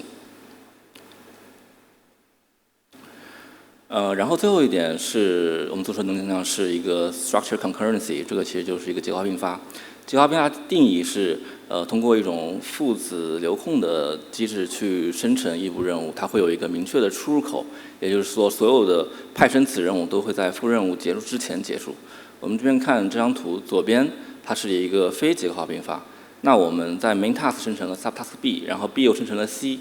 那在不经过位的情况下，那他们这3个任务的中断点就是结束点其实都是不一致的，用户没办法确定它是什么时候结束。但用了这个 structure它通过这个结构化并发之后呢，那这个所有的任务呢，它都会在这个主任务之前完成，就是 B 和 C 会在 main task 结束前结束。那用户就可以很好感知到这个任务是什么时候结束的，且我们可以去提高用户的这么一个代码的可读性和可维护性，且我们这个子任务因为保证了它的生命周期是小于这个副任务的，所以说这个子任务其实是可以捕获这个副任务的本地变量，而不再需要通过这个所有权转移的方式去执行。其实这个结构化并发在Rust 的线程上其实已经应用了，也就是通过这个 thread scope 接口。我们可以在这 thread scope 中通过 scope 生成2个新的子线程。那这2个子线程其实就会在这个 scope 结束之前结束。然后因为我们保证了这个生命周期，所以说这个 scope 其实是可以去捕获这个里面的子线程其实可以去捕获 scope 外面的这些本地变量的。就比如说我们在第2个 scope spawn 中，我们去捕获了 local variable x， 然后如果我们能保证只有单线程去捕获，那我们甚至可以获取这个本地变量的一个可变应用，然后去对它进行一个加法。那我们其实就是对那个 Rust 的线程的 scope 进行了一个异步化，然后实现了一个 async scope。那实践上thread scope 它会返回一个线程的剧饼，用于管理这个线程。那么其实相似的是，我们在 async 边缘框架上，我们生成 spawn 出一个异步任务之后，生成任务的主体也同样会获得一个异步任务的一个剧饼，也就是任务 A 生成任务 B 之后，任务 A 会获取任务 B 的这么一个剧饼。那我们在 scope 中生成任务时候，我们会把这个剧饼自动的放入 scope 的一个剧饼队列中，然后这个 scope 在结束之前会去便利这个任务剧饼，然后去对每一个剧饼进行 await 或者 block on 操作。那与现成的剧饼不同的是，异步任务的剧饼它同样是一个实现了 future trait 的这么一个对象。我们对它进行 await 时，我们会去检查这个剧饼对应的任务是否完成。如果已经完成的话，就返回它的结果，把包容在 pull ready 中。那如果没有完成，就返回 pull pending。那我们整体来说其实是跟现成的 scope 差不多的，只是我们从生成现成变成了生成异步任务。那我们同样可以去在这个异步任务中去捕获本地变量，而且这个异步任务也会在 scope 结束之前结束。除此之外呢，我们也结合这个任务优先级的机制，也就是说生成的子任务它会去继承副任务的优先级，当然用户也可以手动的去为这个子任务去标注一个不同优先级。在极化变化中，我们还有一个非常重要的机制，就是任务的取消。我们在取消副任务的时候，我们会把这个取消的状态传递到它每一个子任务，然后当前还没有执行结束的子任务甚至孙子任务都会去进行这么一个取消操作，保证了这个极化并发的一致性。通过以上几点，我们可以给用户提供一个更简洁的一个编程范式，使用户不需要显示的去对scope 中的任务进行 await 操作，因为它都能保证在 scope 之前自动的进行 await。讲完了我们在能力上的一些增强，我们再看一下应用 runtime 的性能。在性能上，其实我们做出了很多不同的尝试。首先，第一点就是我们发现，对 I/O 大并发量的事件的情况，我们会去不停的去监听这个事件，而监听这个事件它的时机其实是非常关键的，也就是什么时候去调用这个 epoch wait。那在 Tokyo 中，我们Tokyo 中它的选择是当 worker 空闲的时候，以及每调度61次任务之后，会去调用 epoch wait 机制去监听这个 I/O 事件。但是如果我们的任务过多的话，这个 worker 它首先是会去从本地和全局队列拿取任务，然后还会去其他的 worker 进行窃取任务。在任务过多情况下，我们就只剩下每隔61次去调用这个监听机制去监听事件，这就有可能会造成这个大量的 I/O 事件去囤积，导致没办法及时的去唤醒任务，甚至有可能导致 worker 在有任务的情况下还频繁的进入这个睡眠。那我们应用框架其实就是对这个调度事件监听机制的这个频率进行了一个自动调优处理，就是说我们会去监听，通过 epoch wait 监听当前事件的这个这个事件数，然后我们会根据这段时间内任务平均的执行时间去对这个61次的频率进行自动调优。如果任务数过多的话，我们会把这个频率下降；那如果任务趋于平缓的话，我们就会把这个 interval 这个周期给调高。那在经过优化前，我们可以看到大部分时间，我们的 worker 会频繁的进入这个睡眠状态，也就是黄色的部分。那在经过我们调优之后，我们可以看到 worker 大部分时间都开始执行任务了，而不是会频繁的进入睡眠等待。然后我们同时也对 worker 的这个挂起和睡眠进行了额外的逻辑判断，比如说我们增加了 CAS 自旋等等，使这 worker 不会频繁的进入睡眠，然后让它能更及时的去处理我们这些任务。然后在整体性能上，我们对比 Tokyo， 其实在 I/O 不管是 I/O 还是 CPU 上都是有10%到20%的提升。然后我们在 CPU 以及这个内存消耗上也是明显的低于 Tokyo 的。然后在移动端最关键的这个指标就是 energy efficiency， 就是能耗上，我们平均降低了20%左右。然后我们的应用状态其实已经在鸿蒙上开源了接近快3个月了。然后我们从一开始完全没有 Rust 到我们现在引入16%的 Rust。然后我们应用 runtime 作为Rust 的底层能力，我们其实位于这个框架的最底端。我们在上面支撑了类似于异步 IPC， 然后 Actor 框架 ，Actor 是一个基于 Mailbox 的并行模式。然后我们还支持了 Event Loop， 这个用于处理线程间的通信。然后这些编程框架其实都可以被视为我们应用 runtime 的能力的延伸。然后在此之上，我们又去支撑了鸿蒙的其他组件，就比如说异步的 NetStack， 然后上传下载，然后 HDC 等等。然后我们在未来的话会继续去增强我们的这个异步框架能力，然后鸿蒙的话也会有更多的组件去使用我们的这个框架，去打造我们的自己的一个异步生态。然后我们现在的计划是，首先我们会去支持这个 I/O urine 机制。就现在我们的这个异步 I/O 其实还是文件 I/O 它还是通过 spawn 一个单独的线程上去执行的。这样的话其实就没办法很好利用这个线程资源。那通过 I/O Urine 技术，我们可以使这个文件的 I/O 也能真正的异步起来。然后第二点是增加我们的一个 DF 能力，也就是增加我们的异步 tracing， 它可以跨额位的去记载这个事件和日志，然后可以使用户更好的去追踪自己的一些 bug 或者说自己的性能。然后框架内和框架外的异步编程都可以使用我们这个 tracing 去进行跟踪。然后第三点其实是一个扩展性上的一个提升。现在我们应用 runtime 框架其实已经支撑了诸如 timer、I/O 等事件监听机制。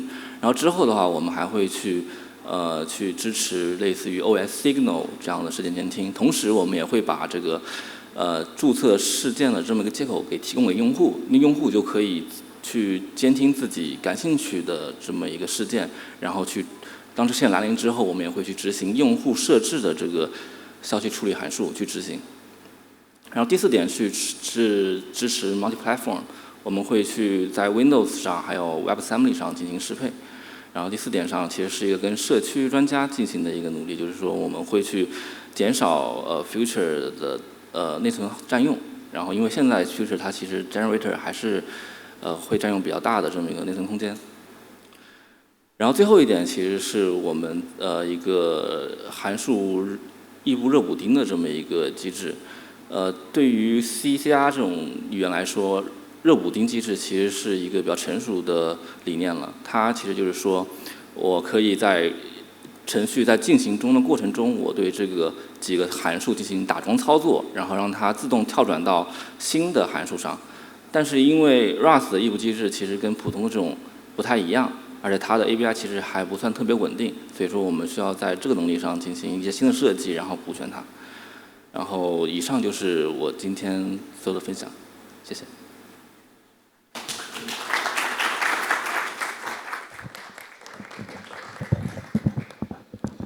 请问各位如果有问题可以举手啊。If you have questions, you can raise your hand.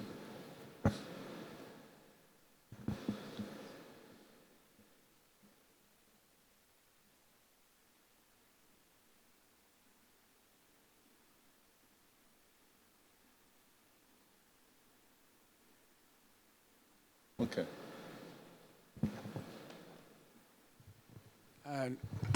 This is a very, very cool presentation. In Dioxys, we do single-threaded, like everything is on one thread. How does event priority work in single-threaded environments? Is it like thread affinity, or is it built into the framework itself, the priority system? Can you repeat again? Yeah. How does the thread priority work in single-threaded environments? So for a single thread, there's not much to do with the task priority. You see, task priorities, you need to have several threads on a single core so the task priority can work. And for a single thread, you cannot distinguish the task priority that much.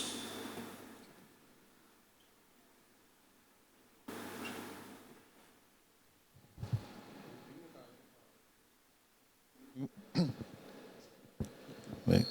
对，我们屏幕上也有一个微信二维码，就是如果有问题可以在这个群里去提问。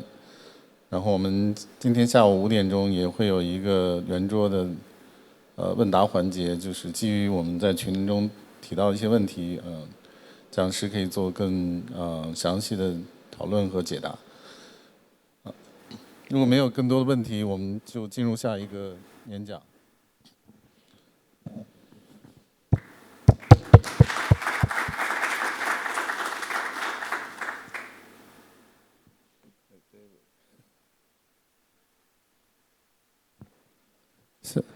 下一个主题是由这个 David Rosenberg 带来的Alceris 项目的演讲。这个演讲是关于在不同的这个操作系统平台上提供一个统一的为 Rust 优化的抽象 API。好。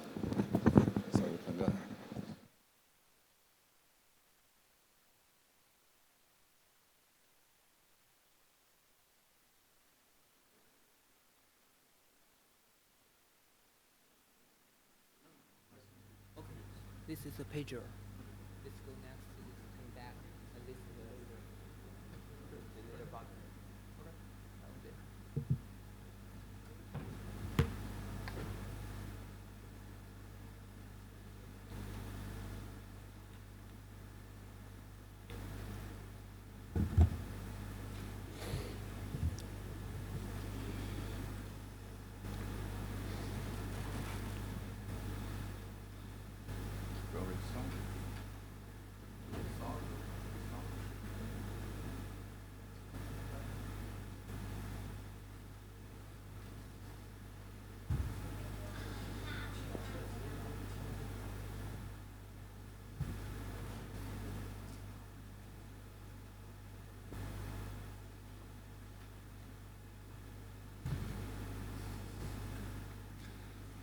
Hi.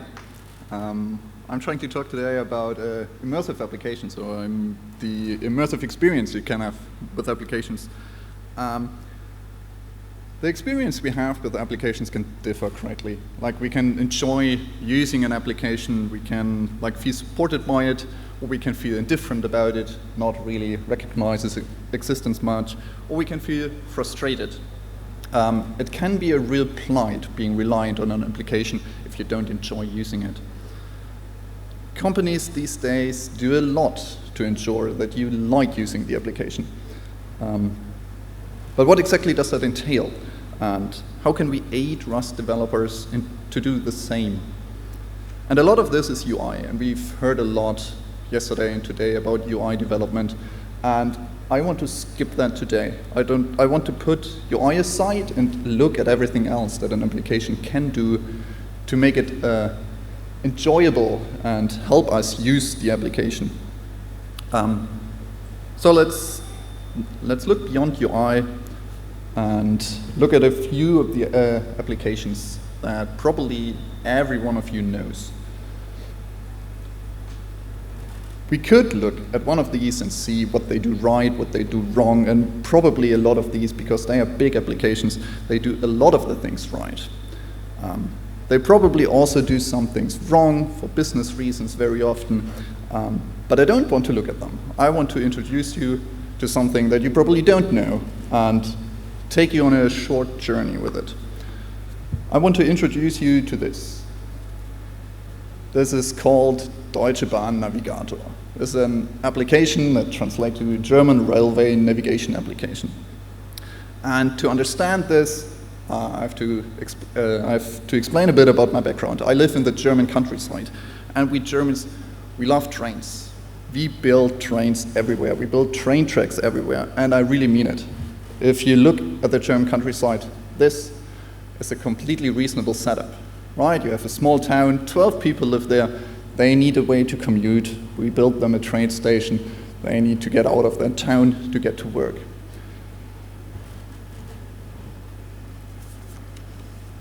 And we really expect this kind of setup when we plan our journeys. When we want to go to the countryside, we expect to be able to get there via train. And trains are really ubiquitous, but it's not just that we build train stations everywhere. We also enjoy improving the train rides and improving the train stations we have. So we have also huge projects that try to take existing train stations, like in this city, which is a German bigger city called Stuttgart. They had a big train station in the center of the city, which just tore the city apart because it's a huge bed of train tracks that's hard to cross, and it was a terminal station, so trains had to enter the city and out again, lost a lot of time. So what did we do instead? We dug underneath the city. We built a new train station just underneath this existing metropolis, and then decided to rip out the train station afterwards. So all this space in the city center got free. We could build new homes, new parks, and enjoy all that free new space. So long story short, we Germans, we really like trains, and we enjoy making it better.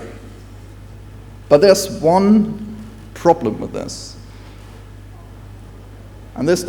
It's the the institution in Germany that operates all trains, called Deutsche Bahn, or German Railway Company. And it's a bit controversial in Germany, because we Germans, we desire to be on time. And this company gets a bit in the way because it's really hard to keep train schedules, and they have a history of having a lot of delayed trains. And it's a widespread opinion, and you will hear Germans complain a lot about delayed trains. And it's not that we really hate the company. No, it's more that deep inside we feel a bit embarrassed. We're kind of proud sometimes that people think that Germans are always on time or take this seriously, and they kind of get in the way. And if tourists see that and take the trains and judge us by that, we're kind of embarrassed of that. And the worst thing that can happen is that you visit the neighboring France and tell us Germans that their TGV was on time. So we Germans, we don't get along with this company very well. But yet comes along this application that I wanted to introduce you to. And the thing is, even though the setup was not good, even though like most Germans did not like that company, this app is good. The Germans love it. Almost everyone uses it. It's the best app to deal with the train system in Germany. So how did that happen? What did they do right? And that's what I want to look at.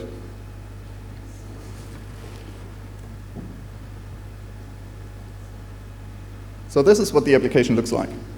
It does not do much. Like, there's not much you can do when you're dealing with trains, right? You want to have a screen where you can plan your tracks, plan your rides, book a ticket, and then the other two is when you're on your journey.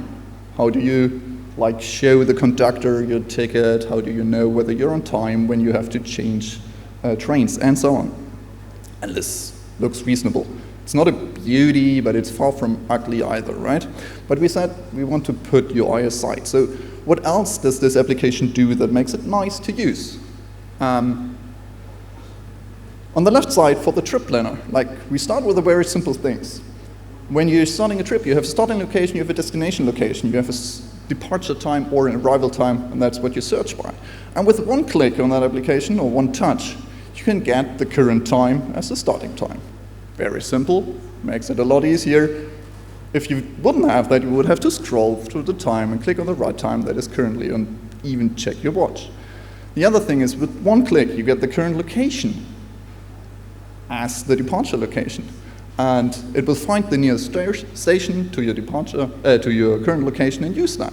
And also, that means on a mobile phone, you have to type in like only half the stations that you want, that you need for that search.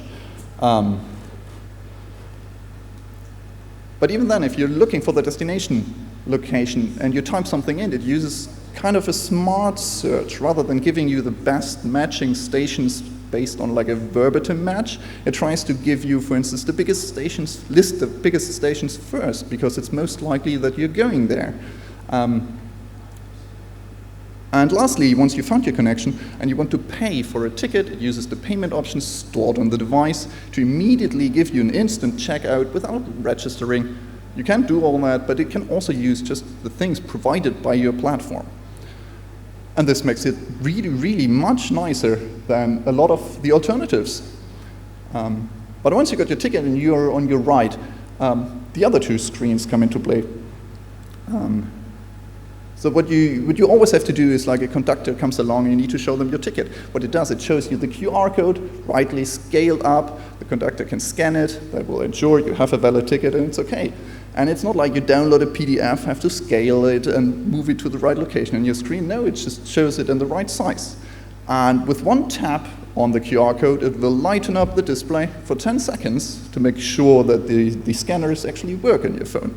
Which is, like, I've very often seen people on trains that had to manually increase their screen brightness just to ensure that these scanners work. Inevitably, when you will get delayed, the application allows you with a one click to use your current location, your current time, to tell you all the alternative routes you can use to still reach your destination. It will notify you via rumble of your phone or via sound when you have to switch trains, about delays or about other updates of your journey. And lastly, when you reach your seat in your train, you can avoid all the dance with the QR code by just scanning an NFC tag on your seat to check into your seat. And it will automatically say, okay, you have a ticket for that seat. No conductor has to check your ticket anymore. And these are not big things, right? This is not like these are brand new features, but they make it so much nicer to interact with this application that it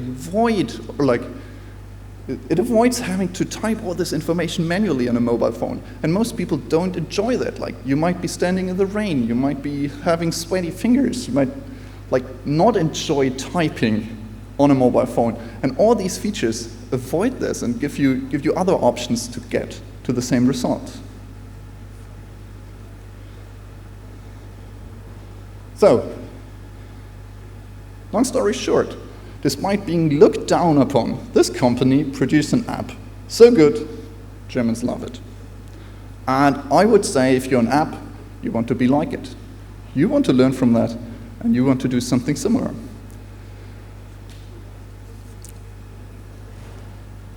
I've compiled a list of other things that belong into the same category, or maybe they share the same stuff I already talked about.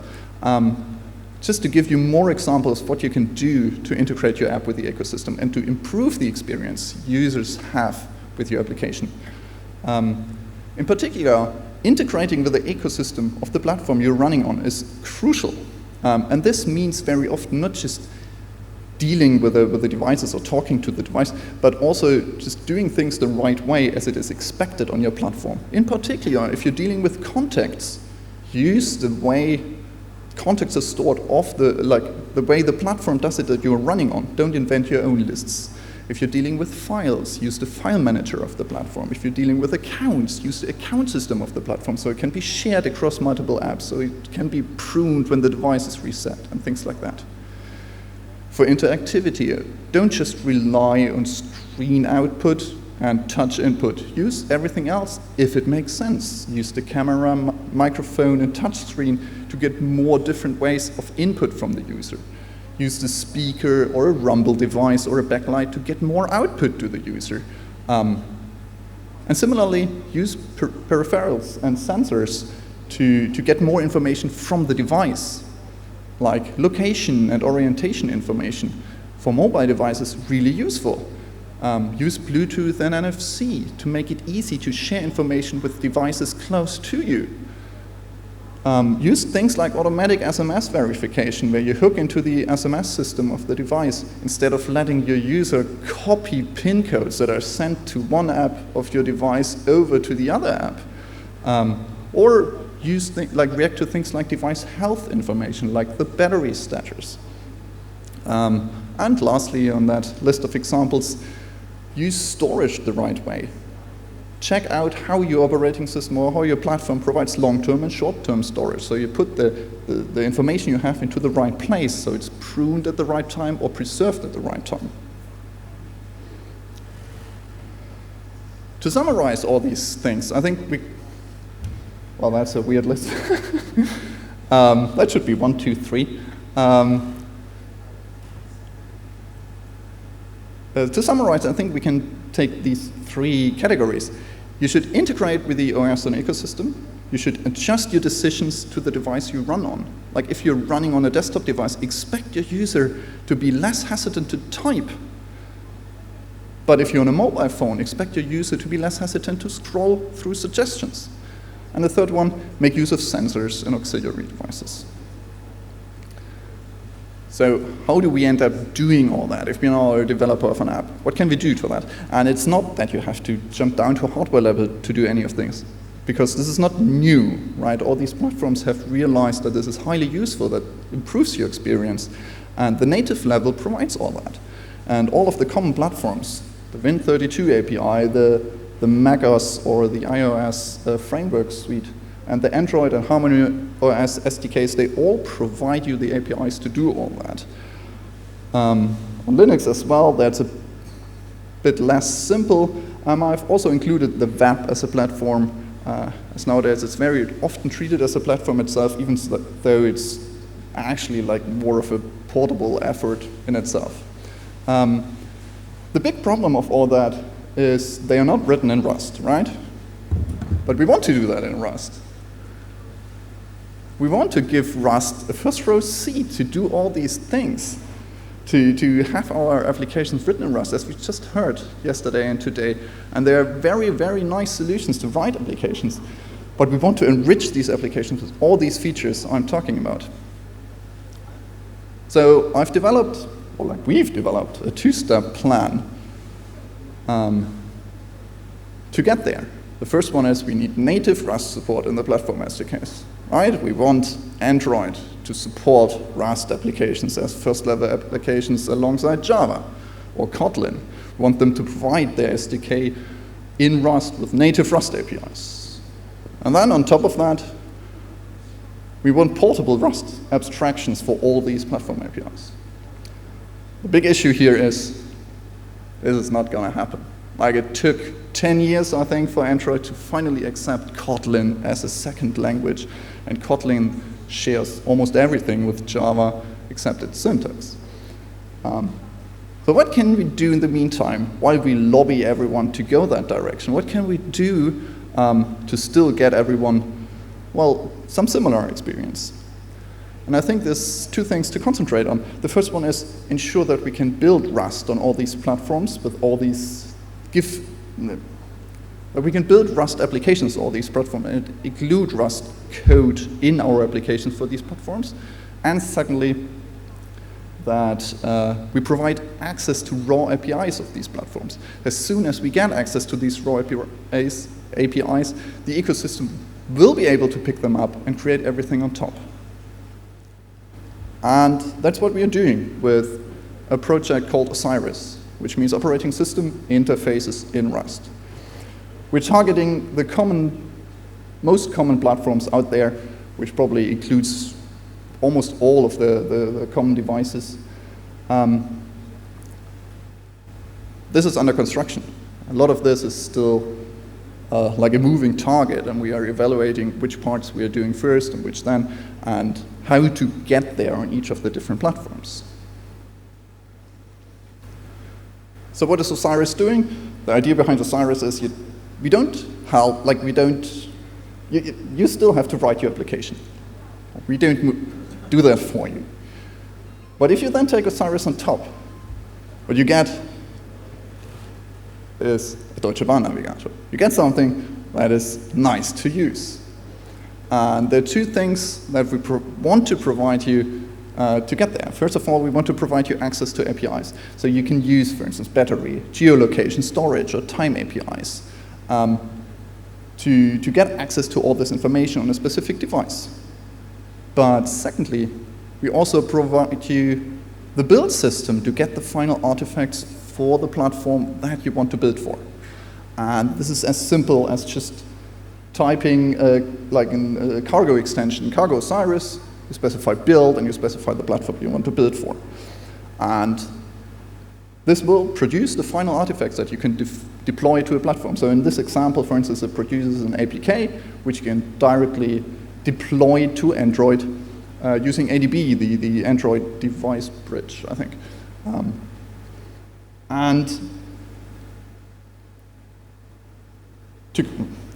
Somehow the enumerations are really not working.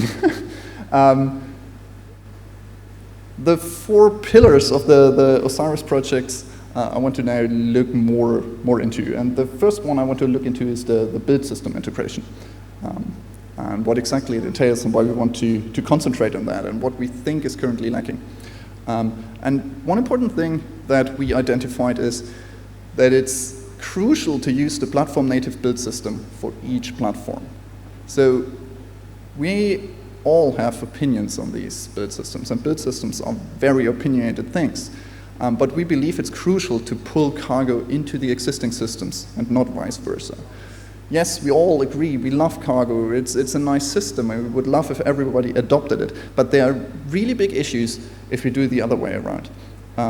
Like if we would rely on Cargo and extend Cargo to do everything. And the biggest issue is that third-party integration is required by every application. Like every application uses something that they're provided by a third party. And these things often describe how you can include them in the native build system of the platform.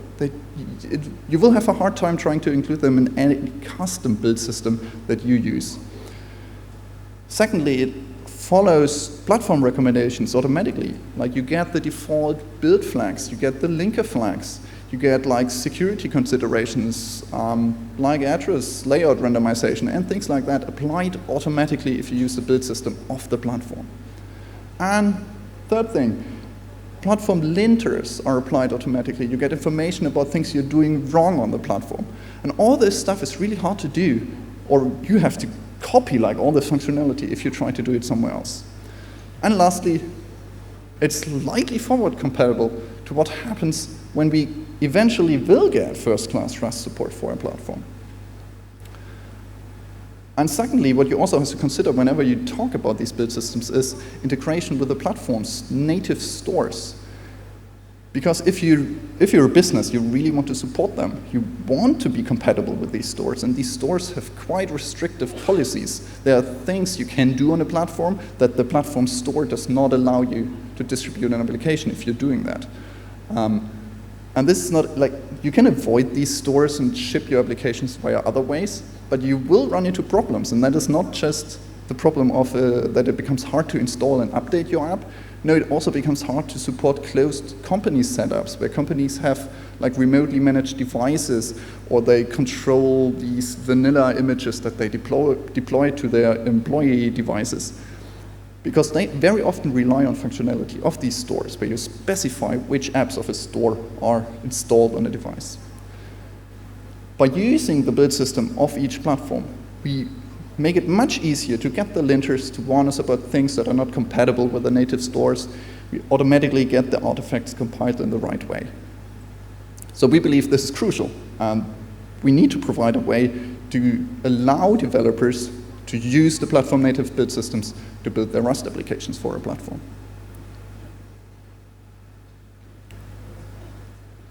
The second thing to talk about is native API access and cross-platform APIs. How do we give that to Rust developers? And there again, we believe that raw first, abstractions second is a crucial rule. We want to unblock early adopters. We want to ensure that everybody gets access to the raw APIs on a given platform. And then, once we have that, we can design more Rusty APIs and make them more ergonomic in Rust. But if we don't concentrate on raw first, it will be really hard. Like if we only provide the Rustified versions, like we will not have the same collaboration, and we can aid contribution and unblock early adopters much better if we just give them raw access and then later on collaborate on how do we do that in Rust. Secondly, platform-specific first, cross-platform second, for almost exactly the same reasons. And also there to keep in mind, if we write platform-specific APIs for half a dozen platforms, it's invaluable experience to write cross-platform APIs, right? So yeah, we believe good native Rust support of the platform-specific APIs drives good cross-platform APIs. And wherever possible, keep the web APIs in mind. They have done a lot of the similar things here, not for all the same APIs, but for some overlap, and we can learn from them greatly. And lastly, we want to always allow modularization via crates.io. We want to maximize collaboration, right? We want to allow everyone to share their ways, their ideas of a cross-platform API or of a Rust abstraction. And we want to prevent reliance on specific baseline crates. And this is very hard to do often because you need specific traits to share across your APIs to use them. But we don't want to prevent people to rely on these things, but we want to allow them to pick and choose. We don't want to say, you have to use that one to use a specific build system or to work on that platform. And before I talk about the last step, I want to say that these things are like, you can use each individually, right? You can use the build system integration without using the native API access or the cross-platform APIs. Or you can use the documentation we provide for each platform without using anything else. And we believe this is really important, and this ties into the last aspect, the Rust platform documentation, because a lot of this effort is documenting how specific things work in Rust and how you can use it and what the ecosystem already provides us. We've talked about the native API access and the raw API access. First, the best thing that can happen for us is what happened with the Windows Rust crate, where Microsoft decided to provide a crate that is pure Rust, that just provides access to the raw system APIs, and they maintain it, and they granted it to us, and the Rust system ecosystem can now create everything on top that they want, right? Microsoft didn't decide in that scenario to just provide access to the high-level APIs or give their own abstractions or a huge SDK. No, they just created one small crate and said everything else on top can be created. So it doesn't mean we all have to copy the efforts. We can just document this is the best way or one recommended way on Windows to get access to the raw APIs. It doesn't mean the Osiris project has to do all that, but we just write it down. We tell you the options. And for this is the biggest aspect, I believe, is the documenting all this. And what you have to understand there is that these are the target platforms, and they are hugely different. And not everyone can be knowledgeable in each of these platforms. And they can be very, very different if you have an application. If you just look, for instance, at Windows or Linux Flatpaks, if you start an application there, it will be running in its own process. It will start as an ELF executable or as a PE executable, will have control over its environment, will be able to spawn its own threads, have nothing but the C runtime loaded into the application. And very often it has access to the environment. It can access the file system and it can talk to the kernel. Compare that, for instance, to Android, where you are running always in a JVM. You're always subject to whatever the JVM does. And this is you can't access the environment in the same way as you would do on Linux Flatpaks, for instance. And it's really hard then to create an abstraction for applications that can run on all these different platforms and still behave the same way. And that's why we really, really believe documenting what is allowed on each platform and how it works is crucial. And then documenting what works, what can you do on all platforms, and which way will you get the best result. So ultimately, this is what we want to provide you. We already have a lot of existing UI frameworks, we have application frameworks, a lot of things. You can write applications in Rust. We want to ensure that this becomes nice and that the result becomes as good as possible. I've prepared some more details about the problems you're having to deal with, but I first wanted to give you a chance to just ask a question yourself. So maybe we can just discuss other things, otherwise I will just proceed with some of the problems we are facing and our proposed solutions.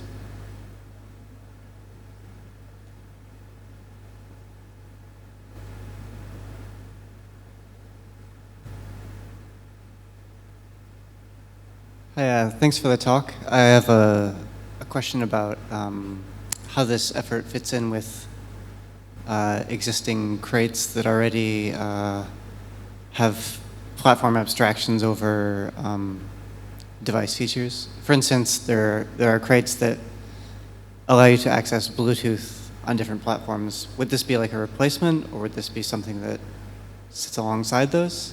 How does that work exactly, or how do you think that will work? Yeah, I think it's similar to for instance, the Windows crate that I talked about. We try very often to just use whatever is already there for a platform. Like for Java, for instance, there's the JNI sys crate, which allows you to interact with the JNI. Sometimes some of these crates have issues that don't allow you to deploy them to all these systems, so we have to look into alternatives. But the idea, again, is to allow using all of them together. Not to mandate one specific crate, but to actually say, if you're using that thing, this is how you can do it. Once you start using abstractions, of course, these pick and choose. But the good thing about these platforms is they do have a stable API, right? And in most cases, stable API as well. So there is one boundary where even if you use multiple different crates to access the raw system, they are inevitably compatible as long as they expose the raw types of the platform. So as an example, on Android, even if you use different JNI crates, if your abstraction allows you to expose the underlying pointer to the JNI type, you can use them and import them into another abstraction and get compatibility that way.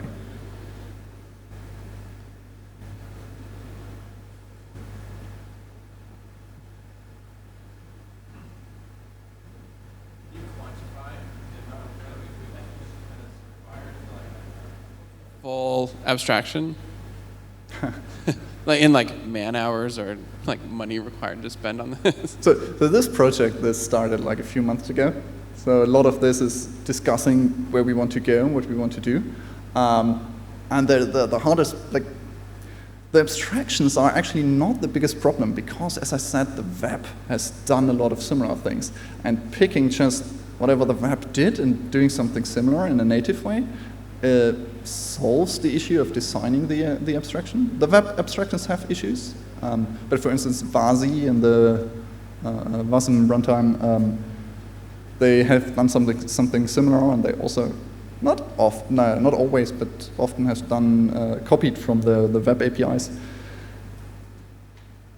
I would say that the biggest effort is trying to figure out how to get the raw platform APIs that work for all use cases.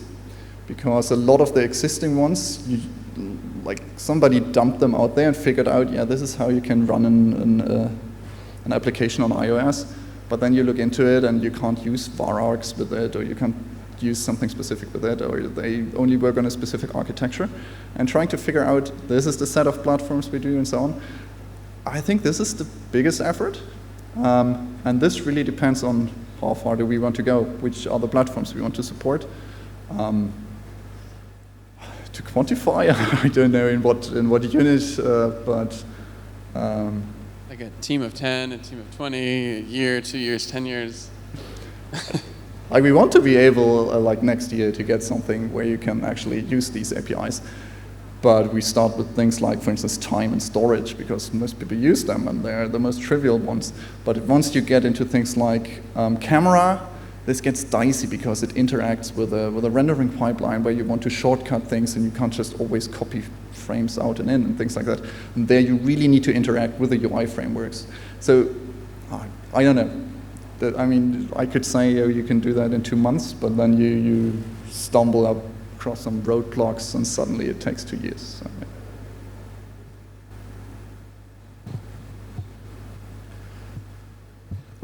I have a few more slides just to give some examples of the issues that we want to solve, which are very often Rust ecosystem issues that everyone runs to once you start writing such applications.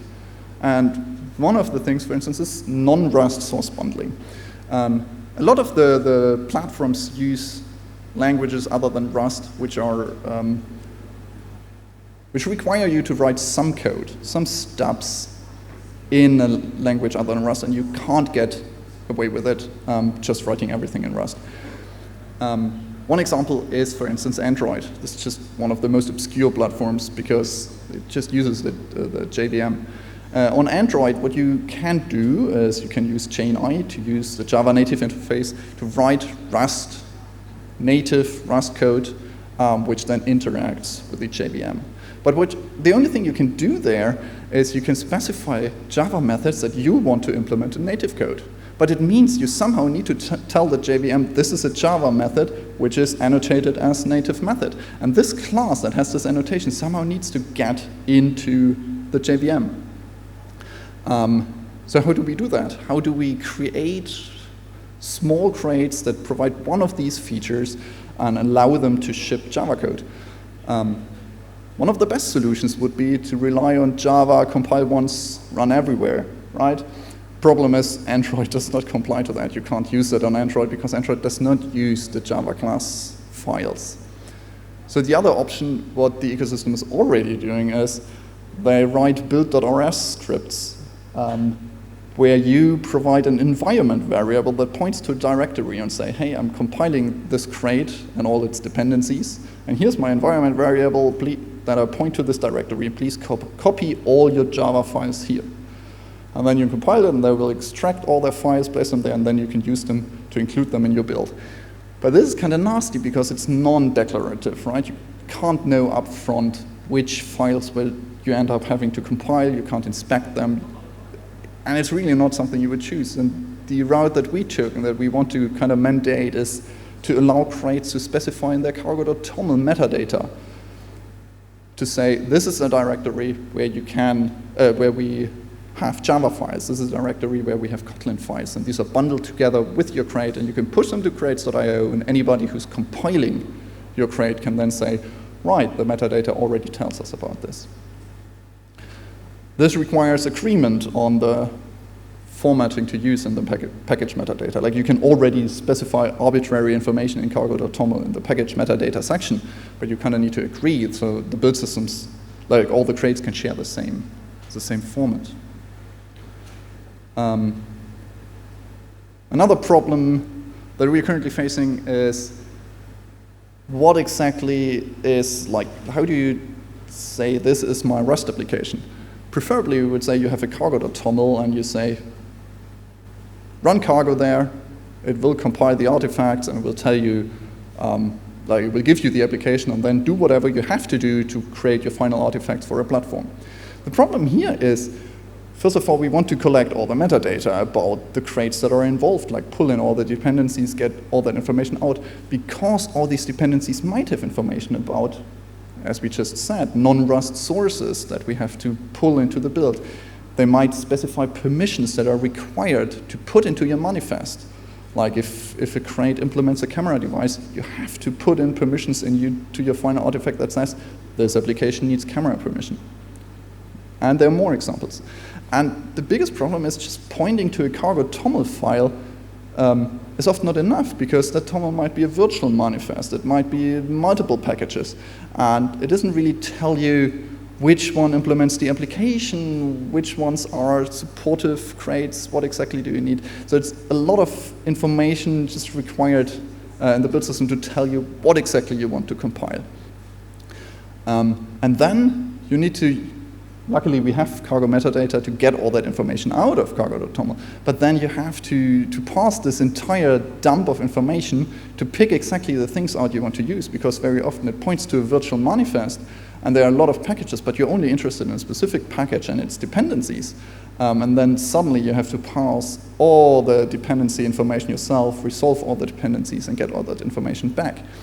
It's a bit cumbersome, and not like, I don't have a real solution here, but it would be nice if there would be a more, like an easier way to say, this is an application, and we point to that cargo.toml, and that's it. And the other problem with that is it doesn't tell you what the artifacts are that it produces. Like, once you build via cargo, it will tell you with metadata, with JSON metadata, these are the artifacts I put into the target directory. But it doesn't tell you up front. You can guess them, but it feels kind of wrong to guess like which are the things that are produced, especially once cargo gains more functionality to allow you to compile dynamic options and link between them once we get, for instance, a stable ABI. Yeah, this is kind of, it's not really a technical problem, but more like a design decision problem. What do people agree on? What do people want to specify there? And now to go one level down to the actual application, once you keep running on a system, the different platforms give you different control over the main loop, different control about the threads that are executed for you, the environment you're executed in. On some systems, like for instance most Linux package systems, but also on Windows, you're dumped into a process, you get full control over the main loop, you can run the loop yourself, everything is usually fine because you can decide yourself what you want to do. But on other systems, for instance, like Android, you have more like this callback system where Android manages the main loop for you. And this is often hidden behind you because the UI toolkits, they found a way to abstract over that in their different platforms. but they don't expose it to you, and that can lead to problems because they might design things in a way that are not compatible to all system APIs. So for instance, what a lot of existing solutions do on Android is they spawn a separate thread and run their Rust main loop in that separate thread and then invoke all your callbacks in that separate thread. But this runs into problems when you have APIs that can only be dispatched on the main thread. This also runs into problems once you start sharing like these separate thread loops often send commands back to the main loop to get like interaction with the main loop. But this runs into problems with ordering once you have commands you directly send out via system calls and commands you send up back to the main loop because they get misordered unless you have like a synchronous loop back, which usually they don't. And these sort of things are often very much hidden, but once we start having an ecosystem where everybody can provide things and you can plug and play, these need to be documented and these need to be exposed. And very often you need a way to get the raw handle of the underlying platform. And this ties into the next problem, which is context. Once you start sharing a crate that, for instance, provides your geolocation, that geolocation constructor that needs access very likely to a context provided by the platform. And very often the UI tools are the ones that have control over that because they have their own way of starting up and getting integration to the system. But they all now need to expose this kind of information in a platform-specific way because it's really hard to abstract over that. But they don't do in the same way. And I don't want to judge them. I mean, it's often easy not to do that because, I mean, either you don't know other people need access or you don't know how to expose this information.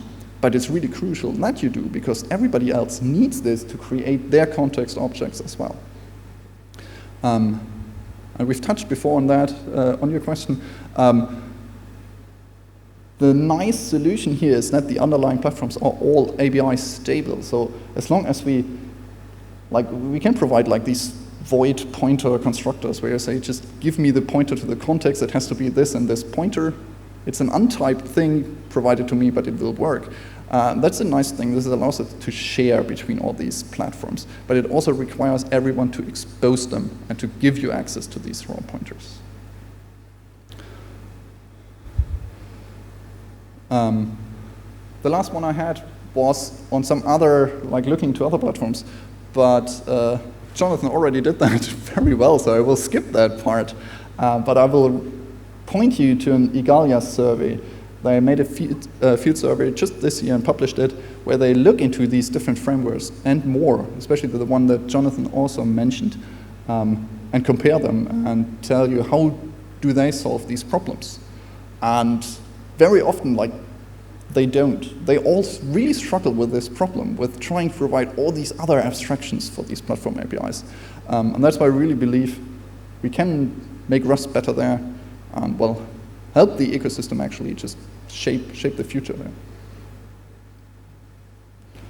That's it. Thank you.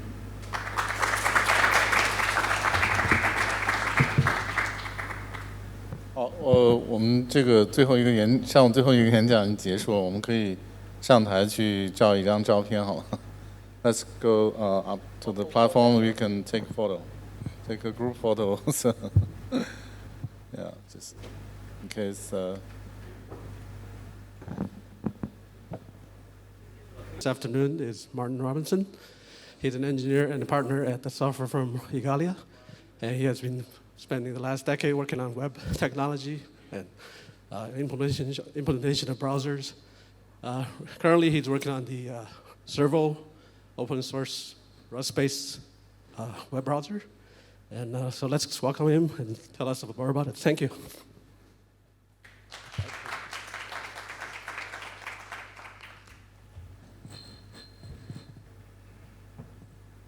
Thank you so much. It's great to be here at GOSIM. I didn't realize there would be another slide about me before this about me. That's why there's another about me. As was said, I'm a partner at Igalia, and I work on the web platform team. On the web platform team, we work on the implementation of web standards like CSS, HTML, in a variety of different web browsers.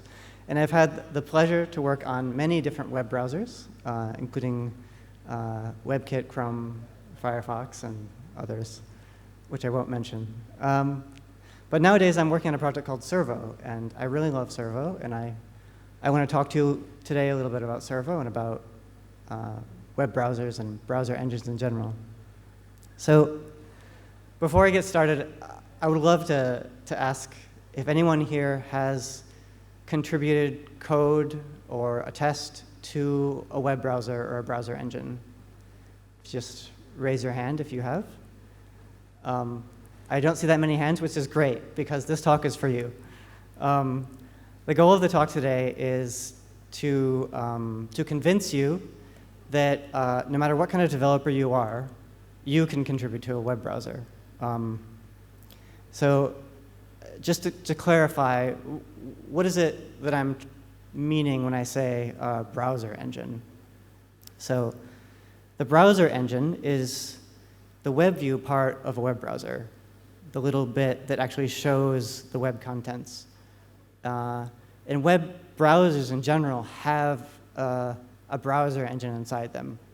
Maybe you've heard some of these technologies before, but for instance, Chrome has a browser engine called Blink, and WebKit has a browser engine called Safari. Oh, that's flipped around, actually. Safari has a browser engine called WebKit, and Firefox has a browser engine called Gecko. So what isn't in the browser engine then? These are things like the address bar, the bookmarks, the tabs, all the other stuff that goes on inside the browser application. So I know what you're thinking. You're thinking, wait, I know a little bit about browsers. I know that they're really, aren't they just, big and complicated? Well, they are big and complicated, but don't be afraid because they're also modular. This means that they're composed of many different kinds of software components that do different things. So you might be a browser engineer that focuses just on authentication. You might be a browser engineer that just focuses on networking. And you can spend your entire career doing that, working on browsers, but only on one part of the browser. That's how rich the browser space is, and that means they're more accessible to you because you might just focus on one thing. You don't need to focus on the entire browser when you're working. The other thing about browsers is that they're incredibly well tested. What that means is that when you make a change, you run a huge suite of tests, and if you made a small mistake, it'll probably catch your mistake. And if you made a small mistake and it didn't catch your mistake, you get to write a test. So that just makes us feel a little bit more comfortable working on these big, complex pieces of software. The other thing is that browsers are accessible to different experience levels. Believe it or not, some people got their start in open source working on big, complicated web browsers because they worked on one specific part of it, and they gradually learned more about the space, and that became their full-time career. So all that to say, with a little bit of dedication and some willingness to learn, all of you can work on the web platform, on maybe the most complex piece of software that we use in our day-to-day life. So I just want to get started with some basic definitions. And sorry if you know all these things, but I think it's good to start at the beginning. So this is a web browser, or a crude drawing of one. What we see here is that, like I explained before, the browser is the whole window with the address bar, the back and forward buttons, the tabs. That's all the browser. But just that content piece is the browser engine. If we zoom into that content piece, we see that the main document is called the main frame. And this is a term that comes, I don't know if you remember this old feature in HTML called frames. They predate iframes. But this is one document, one HTML file, say. And if you have an iframe inside, that's called a subframe. And each of these two things is a separate world, say. And you may or may not be able to communicate between them depending on security restrictions. But you can kind of think of each of these as a separate universe of API calls and data that are isolated from each other. So a typical browser engine is written in C++. All the major browser engines are written in C++, which means, this is important, which means that they have a lot of memory errors. You have to be careful when you use pointers. It's easy to shoot yourself in the foot and cause a crash. And all of these crashes can expose your users to terrible security situations. They can lose their bank account information. So they're like the most important kinds of crashes to avoid, written in one of the worst languages to avoid crashes. Browsers, some of them are older, but browsers are around 20 years old. This means that they're legacy pieces of software. They have a big history to them. It takes if you do git log, it takes a really long time to get to the bottom, like minutes you might wait for your terminal to get to the bottom. And they're made up of many different components. Like I was saying before, there are many different modules. You can think maybe a good analogy to a browser is a little operating system. It exposes lots of platform APIs. It has different concerns. They all come together in the browser. Something unique about browsers compared to other software, except maybe Windows as a concept, the operating system, I mean, is that they have to handle a huge variety of content. And in particular, there's over 30 years of content that the browser has to be backwards compatible with. And also, there are millions of users creating new content for your browser that's going to stress it in different ways. And a not insignificant portion of those users are malicious. They're trying to break your browser. They're trying to steal data from your users.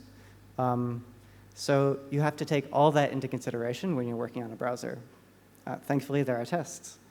But what this means is that everything is security critical in a browser. Every library that you use, every small utility function, every font that you download, all this stuff. You have to think about it and imagine that maybe it's malicious or it's being used in a malicious way. Another interesting thing about browsers is that they are multi-process and they're multi-threaded. So browsers are multi-process in the sense these days that different tabs or collections of different tabs and iframes are running in different processes in order for a couple of reasons. One is security. If you manage to take over one page, it's much harder to cross an inter-process communication boundary and take over another one. So there is some security benefit to this. The other thing is, if a page triggers a bug and crashes, it's not going to bring down your entire web browser. These were things that were that came about in Chrome quite a long time ago and now are standard in browsers. The other thing is that browsers run in multiple threads. This takes different forms, and I'll talk about this a bit later. But in general, each process has a bunch of threads going on doing different things. And one of the areas in which this isn't happening is in the DOM and also layout. These have to happen synchronously because the specification depends on that, and all the web pages that are written depend on things happening in a synchronous way. So we can't add as much asynchronous behavior as we'd like in a normal application because that's just the model of the web. So the caveat here is that Servo is a little bit different, and that's why it's really exciting to me. Essentially, Servo is an embeddable, independent, memory-safe, modular, and parallel web rendering engine. And breaking that down a little, Servo is written in Rust. And I'm sure you've seen some of the other Rust talks here. You're familiar with Rust. You know that Rust compiler comes with memory safety guarantees. It prevents you from using memory in the wrong way, multiple mutable borrows, for instance. And the fact that Servo is written in Rust means that it gets all of these benefits. So Servo is a young browser. It's only 10 years old, roughly, which seems old, but again is young for a browser. And all this memory safety from Rust you get without a garbage collector. So essentially, the overhead to it is quite small. Whereas in other browsers, if they take on some of these memory safety tasks, they might have to pay the cost of runtime checking. The other interesting feature of Rust, which I'm sure you've heard people talk about this week, these last 2 days, are that it includes a lot of really great concurrency primitives, which means that combined with the memory safety system, these primitives allow you to spread the work across multiple cores without worrying about the interaction of the cores accessing the memory, writing to the same memory. Rust is basically keeping you safe from all these kinds of problems. Servo has both a multi-process and a single process mode, and you can switch between them using a command line flag. The single process mode, like in some other browsers, is useful for debugging, useful for testing the behavior, but it also has multi-process capabilities. Servo is a bit unique compared to other browsers. A lot of other browsers, they build everything in. So like, it's difficult to take out one piece of the browser and use it somewhere else. But Servo is one of the older big Rust projects that's still around. So over the years, it's developed a series of crates that are used by other Rust projects. And it uses a lot of crates from the Rust community as well. One interesting example of this is that the style system and the rasterizer in Servo are shared between Servo and Firefox. And essentially, this works just fine. And it means that it proves that like this modular approach to writing Rust components pays off in the end, because both Firefox and Servo get all the benefits of the work by the two communities. And finally, interesting for our talk, Servo is easy to hack on. It's pretty small for a web browser. It's not small, but it's small for a web browser. And the code is newer. It's a bit easier to follow why decisions were made. So for me, at least, I've worked on a bunch of different web browsers. I find Servo pretty easy to get into compared to some of the other ones. And I think that's great. I think that means that Servo has an opportunity to attract work by people that other browsers might not normally have work on them. So I want to kind of get into what makes a web browser. I mentioned that web browsers are composed of different components. So some of these components are a network stack, an HTML parser, a CSS parser and selector, a JavaScript engine and DOM, a style engine, a layout engine, paint and composite. This feels like a lot of things. This is only some of the components of a web browser. But when we start looking at these things, they start to make sense. So for instance, the network stack.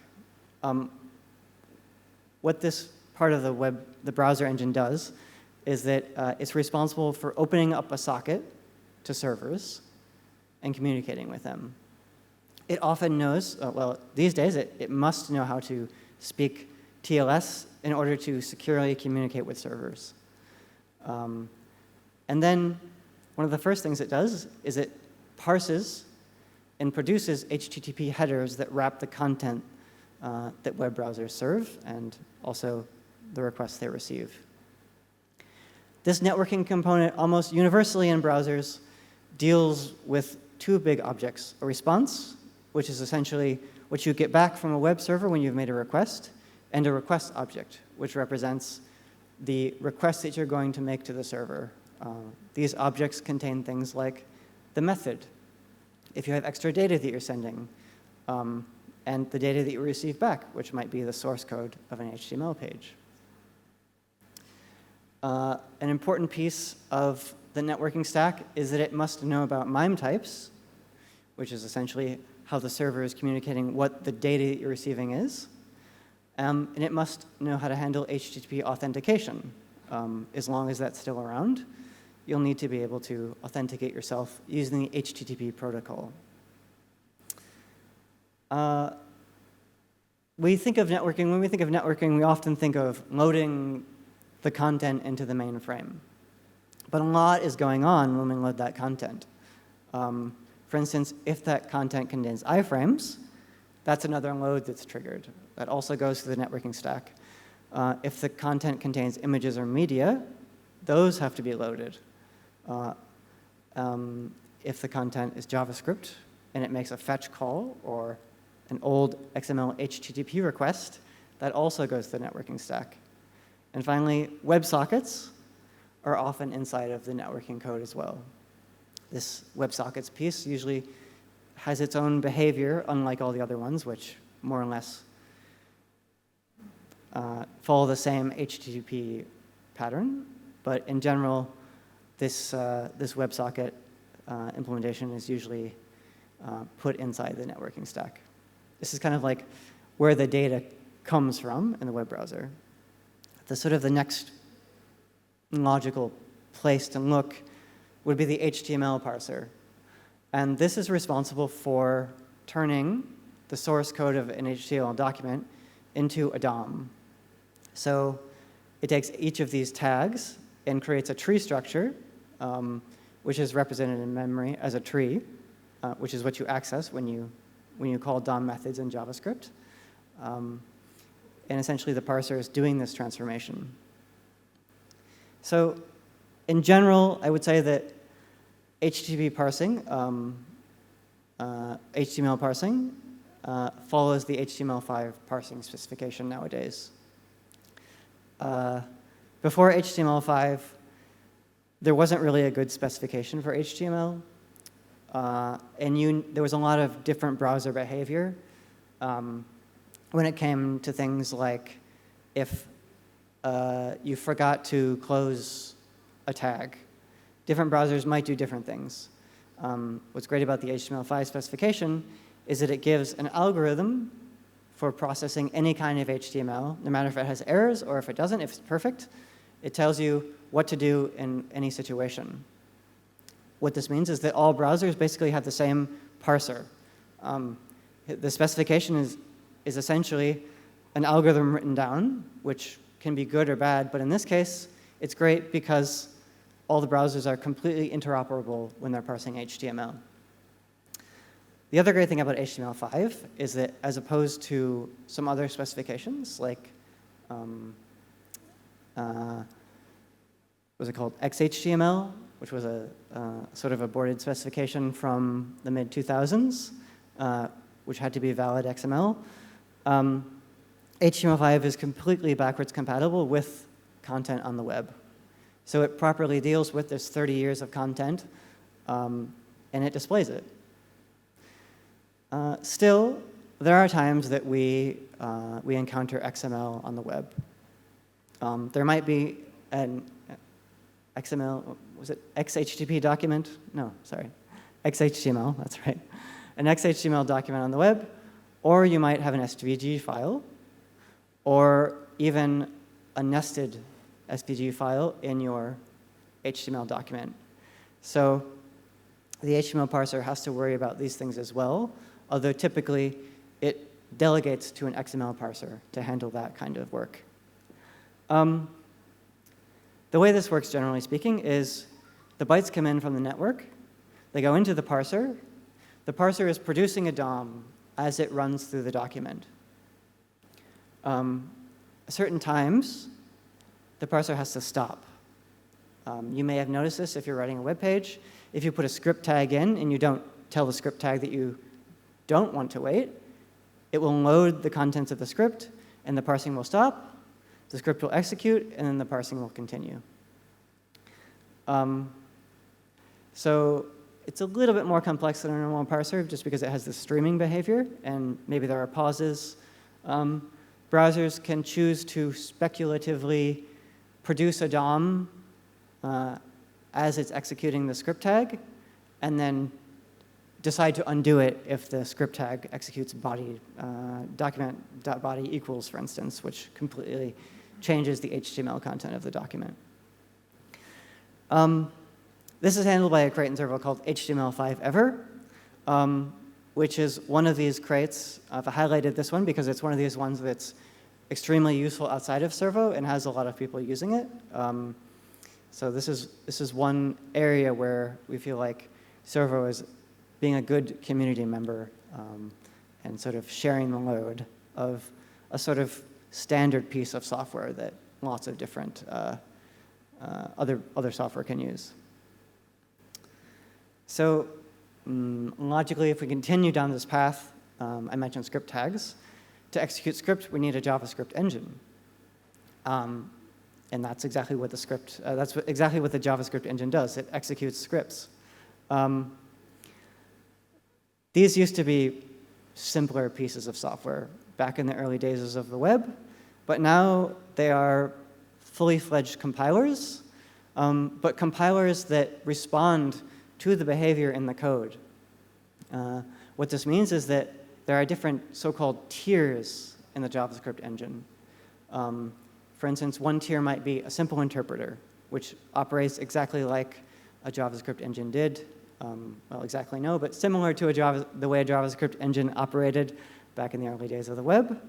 But if it notices, for instance, that you're calling a function over and over again, it might decide, hey, it's better if we turn this function into machine code. So it uses a just-in-time compiler to convert the JavaScript into machine code, caches it locally, and now it can execute faster. And I put 2 tiers here, but I mean, I believe some JavaScript engines have 6 tiers. Different levels of optimization they can do to the code, different stops on the path from interpreting to fully optimized code that you might get from a C compiler, for instance. Like the browser engine themselves, browsers have different JavaScript engines, and they all have different names. Maybe you've heard of some of these. In WebKit, the JavaScript engine is called JavaScript Core. In Chrome, the JavaScript engine is called V8. In Gecko and Servo, the JavaScript engine is SpiderMonkey. And I told a little lie earlier when I said that Servo was written in Rust. It is written in Rust. Right now, the JavaScript engine is SpiderMonkey, which is written in C++. So a browser is complex, and even a project like Servo will at times use C++ code. In particular, a JavaScript engine is very complex. It can produce machine code with the JIT. So right now, which is by definition unsafe, because you're executing memory that you're writing to. So it's still an open question of how much Rust can benefit the procedure of writing a JavaScript engine. An experiment for another time, probably. What Servo does is that it has Rust bindings around the SpiderMonkey API in a project called Moz.js. This JavaScript engine is more or less responsible for containing the DOM. At the heart, the DOM, if you ever wondered like what's going on underneath the covers with the DOM, is that it's native objects. So in the case of server, these are Rust objects that are exposed to script, usually through a foreign function interface that JavaScript engines provide. This FFI is produced, the code to use the FFI is produced usually with engine-specific glue code. What happens is that there are these definition files, these interface definition files called WebIDL, which are part of the DOM specification, part of the HTML specification. And these are processed and turned into the glue code, which exposes the native objects to JavaScript. And this glue code is essentially saying like, okay, this is a JavaScript object. It has these properties. This property is a function. You can execute it, all that stuff. In Servo, what this looks like is if you look into the components script DOM subdirectory, there are all these Rust files, one for essentially every DOM object. And if you peek into those, you'll see where the Rust part of the implementation of DOM is. Just to sort of recap how this works, again, you have the WebIDLs. They go through a code generator, which is written in Python typically, which takes the WebIDL and produces a bunch of generated glue code, which essentially takes the Rust DOM code and exposes it to the JavaScript engine. And finally, when you're on JavaScript, you can call a function call or access a property, and that property is essentially a proxied Rust object or a C++ object in the case of other web browsers. So now we have DOM, and we've created a DOM from our HTML. To produce the page, we need something else, and that's the style. HTML just has the structure of the page. The style tells us how it looks. And this has its own pipeline as well. The first part of the pipeline is parsing. When you put a style tag in your document or you link to a CSS file in the header, these things, much like script, block the parser. They have to be loaded and processed, unless you, again, tell the browser engine not to do that. And the parser turns that CSS code into selectors and rules. The selectors tell you what elements to apply the rules to. The rules tell you how those elements should look or act. You get the selectors, and the selectors are sort of like,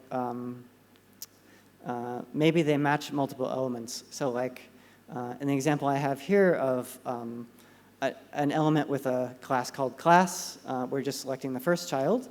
But if I had removed this first child selector, this selector would match all of the list item children of the element with the class. So that's exactly what the selector matching does, is it takes all the selectors and it figures out which elements in the DOM that the rules apply to. The selector language is very flexible. You could match every element on the page. You could write rules that are really complex, that have performance cliffs. So the performance of the selector is quite critical. It's imperative that the selectors run in a good amount of time, or else the style will take a really long time to process. Finally, we know we have our elements. We have our selectors, which tell us what style applies to those elements. We do something called styling. We finally have enough to do to style them. What this does is that it goes through all the DOM elements and figures out what the final set of rules apply to them. And this is affected by the selectors, but it also might be affected by inheritance, the cascading and the cascading style sheets. So Servo is a bit special. I mentioned that it shared a style engine with Firefox. As far as I know, Stylo is the only parallel style engine. And that's basically because it's written in Rust. And this means that whereas other engines have to go serially through every DOM element to figure out what applies to them, Servo can parallelize that across multiple cores. Yeah. We have our DOM, we have our style. So we know that like we have a div, its font size is 30 pixels. Now it's time to figure out what that means spatially. And this happens in a process called layout. And layout is that we essentially are traversing the DOM, looking at the style of each DOM element, and producing something called a render tree. A render tree is essentially, at its heart, is a tree that tells you this is an element, it exists at this place in the page, it has this border maybe, and maybe it's split onto multiple lines. There's a modern approach to this. The traditional approach was quite messy. It had a lot of corner cases, especially when it came to things like breaking things across multiple lines, and very especially when it came to things like breaking things across multiple columns or multiple pages. The modern approach is a multi-step approach, where first you create a box tree. And the box tree is a tree that represents all the DOM nodes before any what's called fragmentation is done. Fragmentation is the process that I was describing before of breaking those elements into multiple lines, multiple columns, multiple pages. Once you have this box tree, you run fragmentation on it. You figure out, okay, this bit of text is longer than its containing block. It needs to be split into multiple lines, and you make a fragment for each of those pieces.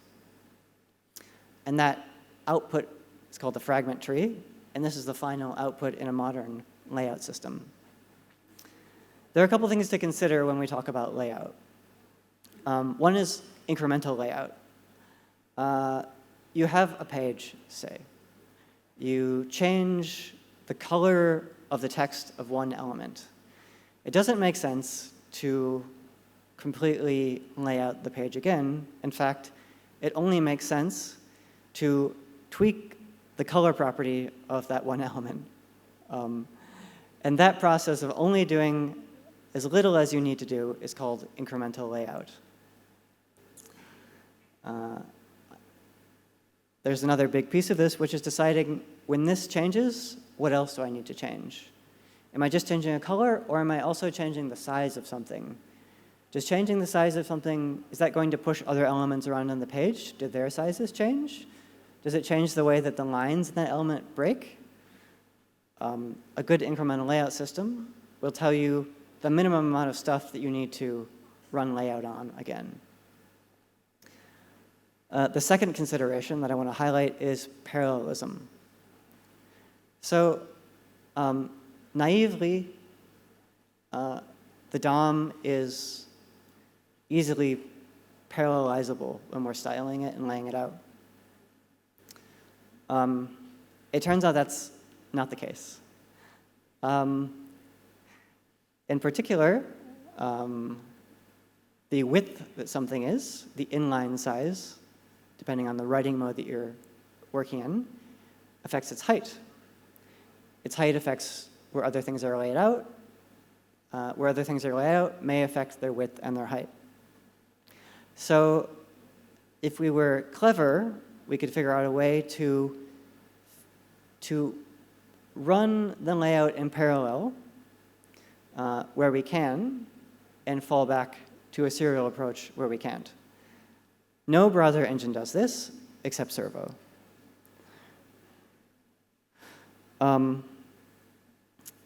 So just a little bit, this will come into handy later when we dive into the code a bit, but Servo's layout is in two directories. One is called Layout 2020.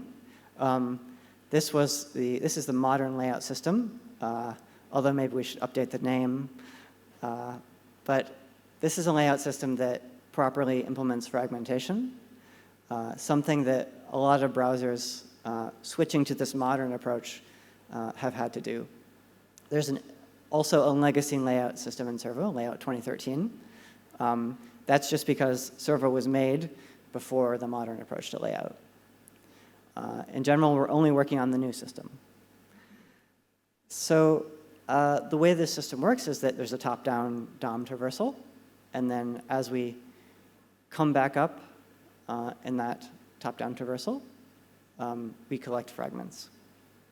And this is, sorry, I guess I should say there's a top-down traversal that creates the box tree, and then we do another top-down traversal on the box tree to create the fragment tree. Parallelism in Servo, as I was talking about before, uses thread pools via Rayon, which do work stealing, to execute the layout in parallel. It's written in a way where a very particular case of this are floats. It runs into a float, for instance. It decides to process that section serially, but notably, when it gets to descendants that aren't affected by the float, it can go back to parallel mode, produce fragments, go back to the serial critical section, go out of the serial critical section, and render the rest of the document in parallel. So essentially, we limit the serial part of layout to just where it's necessary. This behavior can be configured at runtime. This is, again, really useful for testing. You can tell Servo, I only want to run layout on one thread. I want to turn off all parallelism, and then you can get a serial layout again. Useful for testing and useful for testing performance, because this parallel layout maybe isn't always a win. It depends a bit on the shape of your DOM and also the kind of processors that you have in your computer. Unfortunately, the new layout system in Servo still does not support incremental layout, but maybe after this talk, you can help us add that. When we have our fragment tree, this is just a tree which describes the position of elements and how they look. We don't actually have a picture yet. We need to paint that. In most browsers, the way this works, and there are differences because this is one part where browsers differ quite a bit. In most browsers, what you do is you go through the fragment tree and you collect a list of display items. A display item is a more primitive data structure that describes, okay, this is a box, a rectangle, this is a border, this is a piece of text, and each fragment in the fragment tree might be composed of different display items. The second phase is that we rasterize. So items that need to be turned into bitmaps are turned into bitmaps. An example is all text. All text are essentially fonts, and those fonts describe curves that describe the characters that we want to display. Those characters need to be turned into bitmaps so that they can be displayed on the screen. Another type of rasterization that might need to take place is a section of the display list might need to be rasterized so that it can be passed to the third and final phase, which is the compositing phase. If you've ever applied a filter to an element, if you've ever done a transformation on an element, also some shadows, in fact, those are cases where we need to rasterize the content into a temporary surface, usually, and then composite that temporary surface along with other content. You may be asking, why can't we just, if we're doing a transformation, why can't we just draw them all transformed? Well, it turns out that it matters, especially for something like opacity. If an element has half opacity, and you just drew all the contents of that element separately, you would see that like a stacking set of opaque elements, when really that opacity should apply to all the elements in that subtree equally. And that's essentially why compositing is so important. Servo doesn't do this, but a lot of browser engines do, so I think it's worth mentioning, is that they look at the content on the page and they say like, okay, these things are similar, so they should be put into a layer. In your mind, you can think of a layer as one texture on the GPU. And the reason this is done is because in those browsers, if you took a naive approach and just put everything into a texture, you would use too much memory and there would be too much compositing going on in the GPU. So these browsers have another abstraction to try to like figure out which things go together. I've mentioned the GPU a bunch. Painting involves the GPU almost exclusively nowadays when we talk about rendering the web. GPUs are extremely good, by which I mean fast, at compositing, blending, and filtering. A lot of these things are fairly simple shaders that you can write. So we do things that we can do on the GPU will be much faster there rather than doing them on the CPU. 3D transformations, WebGL, WebGPU, these things are already textures on the GPU. It makes sense that the rest of the pipeline fits in with those things. Otherwise, we're going to be doing expensive readbacks from GPU memory, compositing on the CPU, and then putting it back on the GPU. The performance of this type of approach would be unusable. So we just want to do everything on the GPU that we can when we can do it.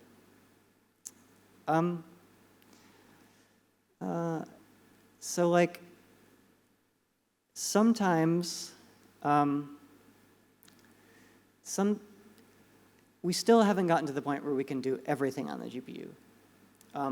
This is sort of like a weird unsolved problem in GPU programming. You can draw really complex video games where you're like looking at a beautiful waterfall and there's like lens flare. It's sometimes really difficult to draw a simple path on the GPU in a way that's fast enough. So sometimes, depending on your hardware, it may be that things that are arbitrary paths, things that aren't rectangles or, say, a rounded corner, canvas, for instance, sometimes those are still rendered on the CPU and pushed to the GPU in the end. Browsers have different approaches when it comes to putting that content on the GPU. Just a little bit about Servo's rendering, because I think this is also kind of fun. Servo uses a tool called WebRender, which again is shared with Firefox and Gecko. And this is a rendering engine that's really good at just rendering CSS. So things that you can make with CSS, it renders those really fast. It sort of gives up on trying to render arbitrary paths that you can use in Canvas and just focuses on rendering this basic stuff. These are things like text, which are uploaded as atlases to the GPU. It includes things like rectangles, borders, rounded corners on rectangles and borders, shadows, and filters, blending, all that stuff. But before we can pass data to WebRender, we have one final step that we have to do. The CSS specification is large, and there's an appendix at the end, which if you waited till the end to read it, you would be really disappointed, because it tells you that actually we can't render the page content in the order that it was found in the DOM. No, we have to like do it in a very specific order depending on the CSS properties. One property that you might know is a z-index, which completely changes the order that things are rendered. And also things that are more obscure, like does this element form a stacking context? And if you don't know what a stacking context is, I envy you, because it's really complicated. And you'll pull your hair out if you have to deal with them. But this final step essentially just reorders the way things that work. And it does a little bit of grouping to deal with filters and transformations.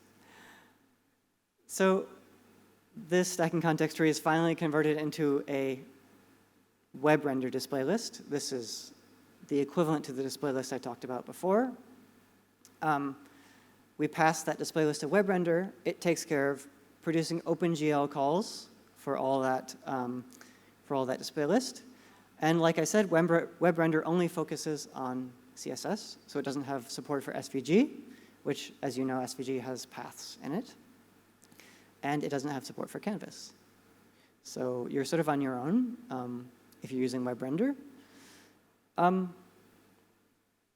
WebRender also takes care of this layerization step that other browsers have to do. It sort of does a bit of that on its own, but not by looking at the DOM, looking at the content that you pass to it in the display list. So it's able to do things that would be more complicated to do in the browser itself, because all the complexities of the web have sort of been stripped away, and it can reorder things and decide, like, okay, I can do these two elements together even though they're in different parts of the display list, but they're not touching, so it works out fine. Like I said, it's written in Rust, and it's shared with Firefox. So again, another piece of software that we're able to share and sort of benefit the community as a whole.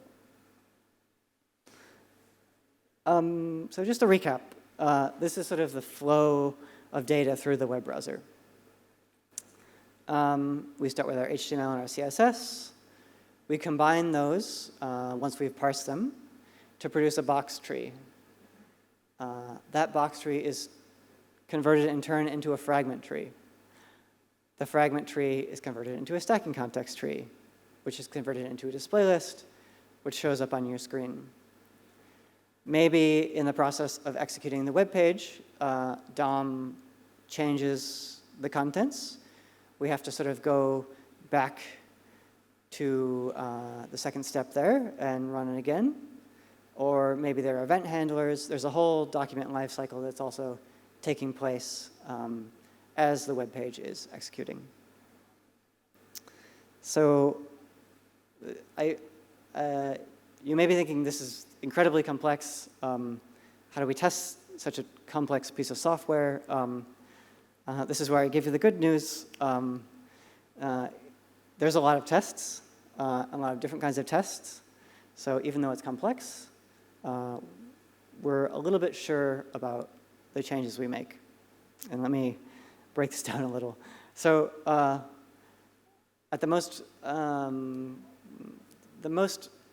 shared level, I would say, is this project called the Web Platform Tests. And this is something pretty new in the history of the web. The last 10 years, I think it's really taken off. Before, I'll talk about these a bit later, but before browsers had their own tests, they were all different. It was really difficult to know if browsers did things the same. But these web platform tests are a series of automatically run tests that are shared between all the different browsers. They all have their own test runners that process these tests, and there are 2 million of them. So there's a lot of them. If you want to run them all on your own machine, it will take a while. But we can just run a subset if we know we're changing something in particular. The great thing about this project is that it's not like, you can do this, but it's not like you have to go to the test project and submit a test, and then eventually the browsers get it. No, what happens is you write a change in your browser, so you fix a bug that affected only your browser or it affected all browsers. You add a web platform test to your change. That web platform test is synced to the project, and then later on, all the browser projects pull down the changes to the web platform tests. So there's this sort of building test case archive that benefits all browsers. And also this allows us to compare browsers. If you've ever been to this site called wpt.fyi, you can see how many tests each browser passes.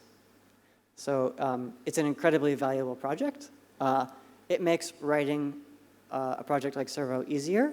It makes working on a web browser easier, and it's just really great. Before the web platform tests, like I was saying, browsers had browser-specific tests, and they still do. A lot of these tests are legacy tests that stuck around from before the web platform, after the introduction of the web platform tests. And it's just difficult to, if you have 10,000 tests, it's difficult to convert them all to web platform tests. You have to look at each one and know if there's another test for it. You have to convert it, maybe it's written in a different way. And in addition, the web platform tests can't test every browser feature yet. There's a test driver which exposes functionality of the browser to the tests. Maybe it allows you to respond to permissions dialogues, things like that. Things that you can't normally do in a browser, but when you're running the test harness, this extra functionality is exposed. Some functionality isn't exposed yet. Some functionality is very difficult to expose. And this is why we have browser-specific tests. But that's not all. Browsers also have typically their own suites of performance tests. These are benchmarks, so you can track performance characteristics of your changes, or also regression tests that make sure that when you make a change, say you deleted this line, I don't know what it was for, it actually was the only thing making sure that this web page didn't render in 2 minutes. And these tests catch those kind of regressions. Unfortunately, there are not many shared browser performance tests. There are some suites, but when it comes to measuring the performance and layout, for instance, it can be quite difficult to do these things just because the test harness isn't advanced enough, browsers are different enough that we still haven't gotten to the point where performance tests are shared in the general sense. As I was saying before, browsers are security-critical pieces of software. They have to be fuzzed. You never know what kind of content web authors will throw at you, especially malicious web authors. If you don't fuzz your browser, if you don't produce randomly generated documents and just consistently run those documents through your browser to see where they crash, people who are trying to steal data from your users will do that. So in general, all browsers fuzz, and these are used to catch security vulnerabilities. These fuzzers are typically pieces of software that run outside the context of browsers. They're producing documents, then they're fed into the browser, but the fuzzers themselves are generally just software for producing random documents. The last resort for testing are manual tests. Manual tests are just HTML documents that you load in your browser to see if things work. There are still things that are very difficult to test with a test harness. Fewer every day, but some types of user interaction, you really just need to test with a manual test. A prime example of this, I think, is when you specify the cursor that an element should have, the cursor that should appear when you hover over an element, does the cursor change to what you expect? If you take a screenshot of the browser, that cursor is not going to show up, probably. So you don't really know. Also, it looks different on every platform. How do we test that? It's difficult to say.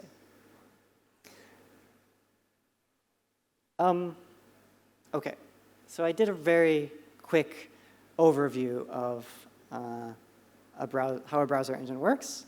And you may be wondering, OK, that's a lot of information. How do I actually start working on a browser? Well, my recommendation is that you fetch and build Servo. And this is how you do that. Depending on your platform, you might have to follow different build instructions, but they're all listed there. If they don't work for you, just file a bug. It's much easier on Linux than other platforms, like most development tasks. And then you simply run mock build. So I would like to do just a quick, because we're going to sort of dive in here in a second. I'd like to do a quick tour of the different parts of Servo. Generally speaking, Everything in the Python directory are build support and scripts. These are things that support the process of building Servo and running tests. Components are where all the Rust, or most of the Rust code lives, different pieces of the engine, different components. And these are just a few of the ones that are listed there. Like I said, Layout 2020 is the layout engine. Then there's also Layout Thread, which is a driver for the layout engine. This is what communicates with the script, which is where the DOM and the document lifecycles are located. There's a package here called Compositor, which is where drawing and input handling happens, style and selectors. In general, these are pretty self-explanatory.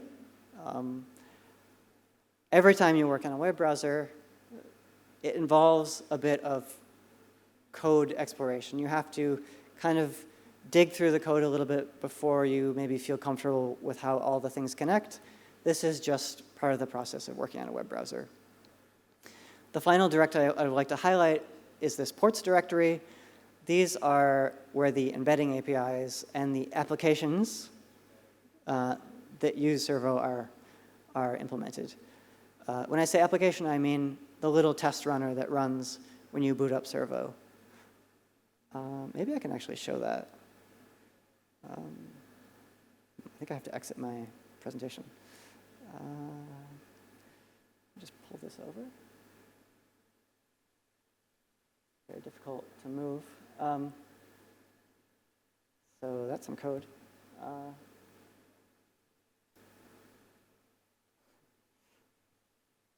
So this is me telling the, nope.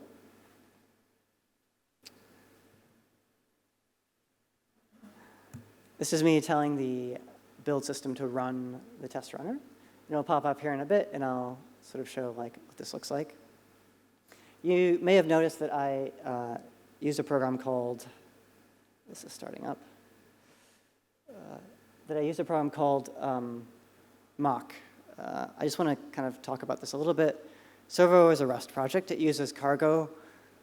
Unfortunately, Cargo doesn't support all the behaviors that Servo needs.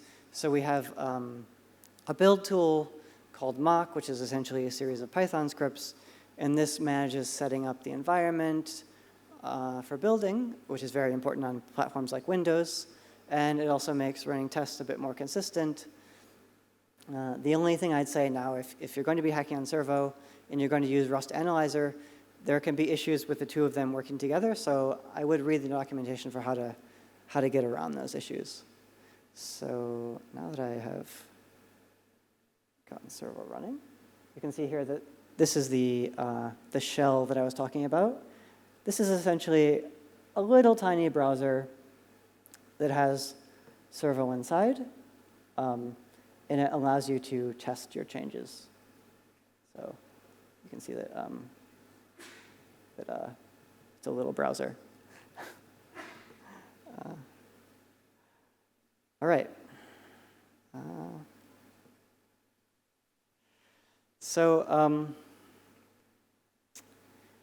Speaking a bit more generally, how do you get started working on a web browser? So there are some requirements. The first requirement is you really should be interested in working on a web browser. It's not the easiest software to work on. Everyone can do it. But if you're not interested in it, I think you'll find that maybe there are more fruitful things to work on. So I would say come in with a lot of interest, because you're going to need a little bit of, the last item, a little bit of grit, a little bit of endurance to sort of get past the learning curve. But once you do, it's very important to have good communication skills and a lot of curiosity, because working on a browser involves a lot of exploration. Some of these things are common to other open source projects, but I think that the web browser really is the exemplary case for where these come into play. Really helpful, knowledge of Git and experience with HTML and CSS. Notice that I didn't write Rust here or C++, and that's because I think it's perfectly reasonable to be able to work on a web browser without writing any systems code. And I'll show a little bit of that. in a second. Essentially, if your experience is in QA or front-end development, you're actually in a really great position to work on a web browser because you know either how the web works, you know about CSS, you know about HTML, you've maybe suffered through their quirks, or you know about writing or trying things that break software. And those are two great skills to have to work on the web platform. And in fact, the web platform test is a great place to start working. And again, since the code is shared between all browser engines, you should be able to, if you write a good web platform test, you're going to be improving all browser engines. It's a really great feeling to write a test that breaks in another browser, and then later on, an engineer in that browser fixes the behavior, because you've just made the web a better place for a lot of people just writing a test case, even if you weren't working on that browser to begin with. So usually, these tests are checked in to the browser repository. For instance, in Servo, they're checked into a directory called tests, wpt/tests. This is where they are. And like I was saying, there's a bidirectional sync in this directory with the upstream WPT repository. So if you'd like to contribute to Servo, you can work on the tests, and that code will automatically be synced with other browsers. There are 2 million tests, but there are still many features of the web that aren't tested, especially, let's say, legacy features, or the behavior of a new layout mode when combined with a specific feature of CSS2. These are all things that break between different browsers, and if you have sort of the mind to think of these situations, then you'll be a great contributor to the web platform tests. In addition, there's always room for improvement. The tests can always be better, they can be less flaky, and finally, it's fun to break your browser. It feels like the browser is this piece of software that,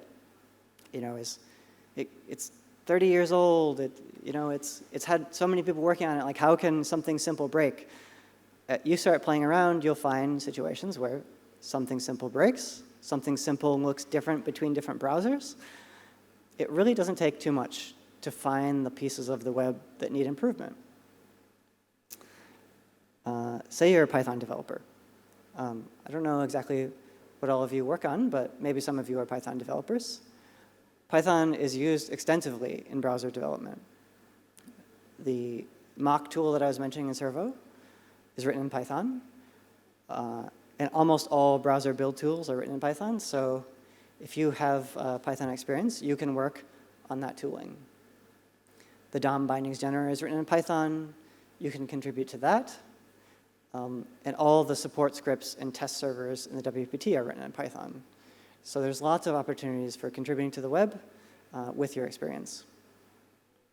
And all it takes is going to whatever repository you're interested in and looking for Python issues, looking for issues with the build scripts, look at the labels that are there, and you can find things to work on. If you're a Rust developer, obviously Servo is a Rust project, and there are lots of good first contributions to contributing to Servo. A very simple thing, this is a maintenance task, but it's kind of a nice thing to dip your toe into the process of contributing to the browser, is upgraded dependency. This is a thing that we're always doing. We're always upgrading our dependencies, fixing minor build issues. It's just a piece of life when you are a Rust project. Fix a lint warning, another great starter project, and lots of other types of technical debt. Refactors that need to happen. There's many things. If you're more ambitious, say you want to get started with something more complex, you can run the web platform tests locally, find tests that fail, and then figure out what code in the browser is implementing that feature, and then write a fix. Simple as that. And I'll show a little bit of that in a second. I want to sort of start out with this idea of porting on legacy tests, though. We'll see how well this works. All right. So I'm going to put my cursor over here. And I'm going to put this over here. So this is Visual Studio Code. Is it big enough to see? Should it be a little bigger, maybe? Actually, I'm going to mirror because it's very difficult to see the screen. Apologies.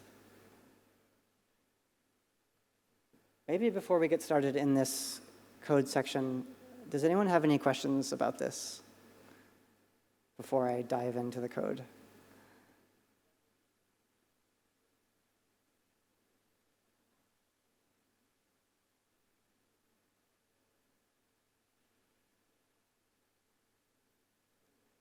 Right.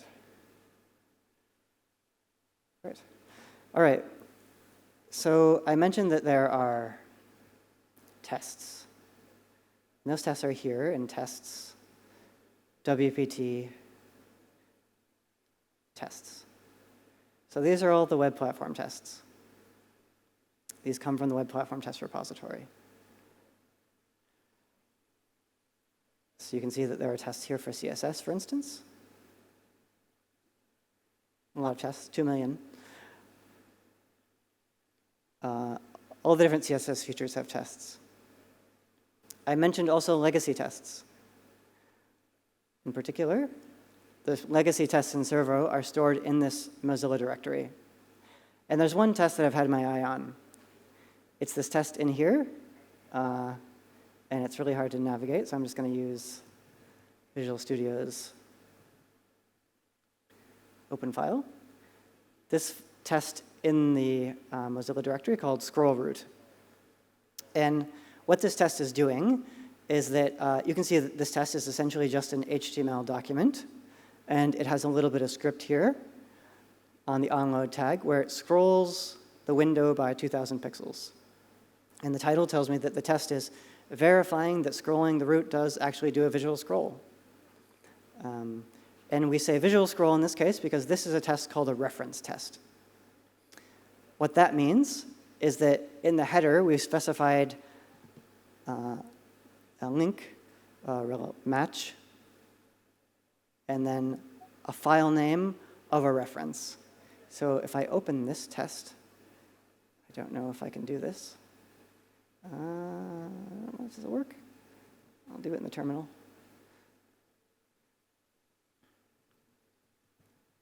Oops.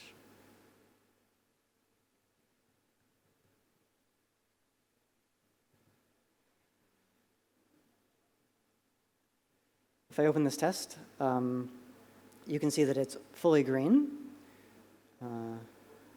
But if it didn't scroll, there would be a red box here.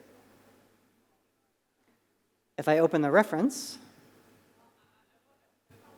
you can see that it's also fully green. And this is the basic concept of a reference test. We have two HTML files, two source files. When we render them in the browser, the screenshots should be the same. And what this does is this allows us to write a test that doesn't depend on the font size, say, doesn't depend on what fonts are on your system, the way that it renders form controls.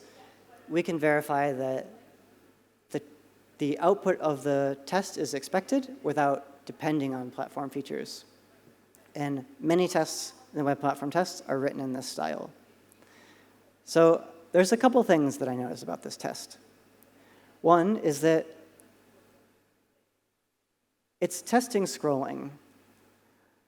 But say there was a bug.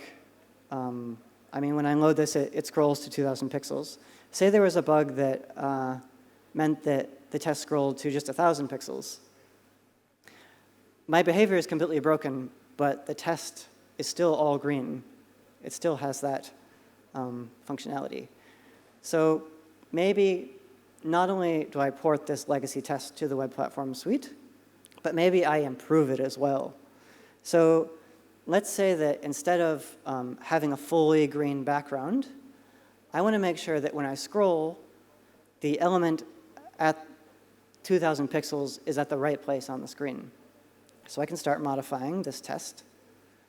And the way that works is I just go here and I say, okay, so I want an element that's at 2,000 pixels, and I'm going to make that element green, because typically a failure in the web platform test is represented as a red element, and a success is represented as a green element. And what I've done is that I've made it so that this element is 10,000 pixels down the page, but let's make it 2,000 so that our scroll is correct still. And then let's reload in Firefox here to see if that worked. Oops, the background is also green, so I need to remove that so I can see the element.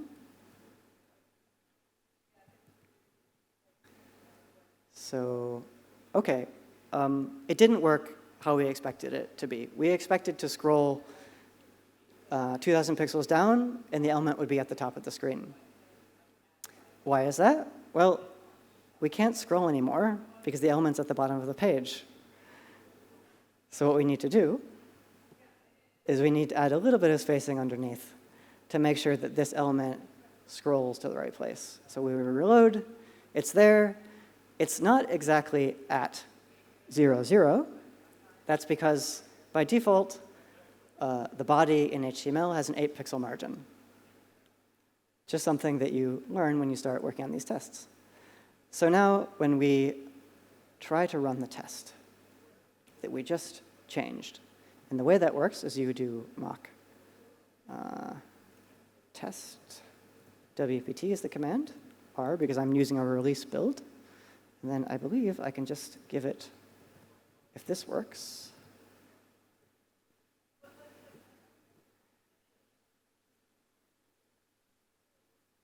it's starting the test server, it's running the tests, and it tells us that our test failed. You can see here that we got a failure, and the reason it's failing is because we did not update the reference yet. So now we need to go through, and we need to go to the reference file, which is alongside this one. It's called scroll root ref. I saw it in the header. And now this is where we have to think. We know what behavior we're testing. We know how this looks. We want to produce a page that looks exactly the same, but that doesn't go down the same behavior path. So we need to think of a way to do that. Well, the output of this test, we know, is a 100 by 100 green rect at 8 pixels. And it turns out that that's exactly the same as if we had this green rect, we put it in the reference file. Let's put a body here. Oops, let's put it here. We remove the background color, which was all green. And then we go take a look at the ref file. And now we can flip between these two. We see that they should be exactly the same. We run the test WPT script again.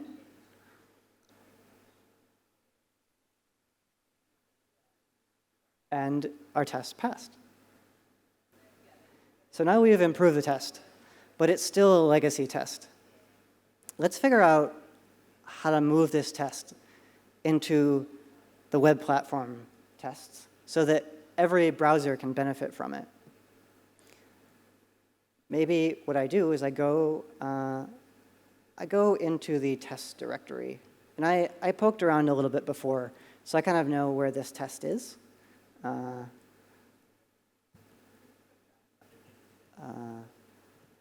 looked at the CSS tests, and I noticed that like the scrolling tests, this is very tiny, hey? The scrolling tests are in this directory called CSSOM. What that means is the CSS object model, and -view is related to the view of it. That's the specification usually in CSS that these tests refer to. And in general, most of these tests, what they're doing is they test scrolling by scrolling and then checking the scroll top of the window or where the elements are using the DOM. But this test was specifically about the visual representation after a scroll. So we'd like to keep that property of the test. We could test the location, but maybe there's a bug where the element, when I observe it from the DOM, says it's in the right place, but actually in the display it's not. This might be a bug in the painting part of the browser.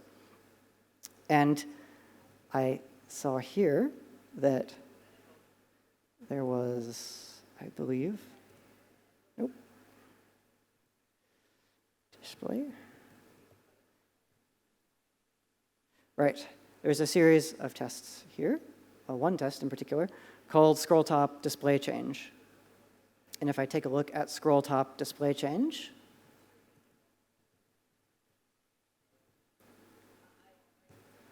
I can see that it's doing something very similar. It has a reference, which means it's comparing the screenshots of the two elements. And that's how it's doing the test. This may seem a bit weird. It may seem a bit drawn out here the way I'm looking at this other test instead of just dropping the test into the directory. But what I'm trying to show here is how one typically works on the web platform tests. It's a good idea to go look in the test directory when you're porting a test to see what else is there, to follow the conventions of the test in the directory, and to make sure that your new test is fitting in the same way. So one difference here is I notice this one's called scroll top display change. So maybe what I do is I rename this test to be similar so that people know it's similar to the one that already exists, to, let's call it window scroll by display change. Just to say that we're calling window.scrollby and we're trying to observe a change in the display. Now we also need to change the name of the reference here to window scroll by display change -ref to indicate that it's a reference file. We also need to update the test in the header. Window scroll by display change ref. All right, so now the test is renamed, but it's still not in the WPT suite. So we go to Git, we take a look at our code, and what we do is we, looks like I had a previous version of this, we move the file. Let's remove these old ones.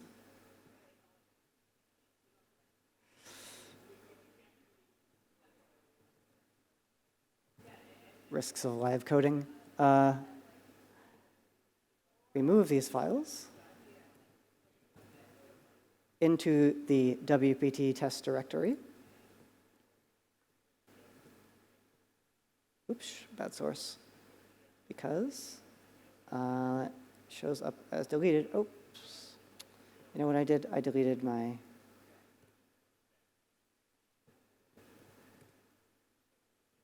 Like I said, anyone can work on the web platform. Save.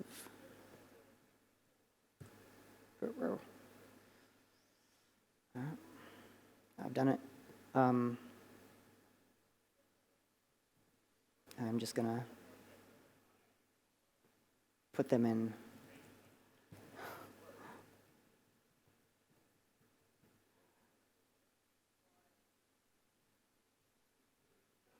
the directory.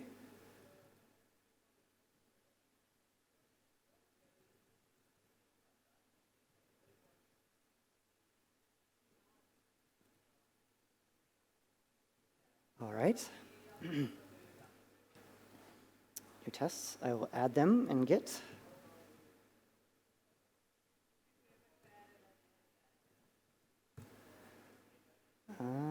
They still show up, they don't show up as moved, I think because I have to do remove.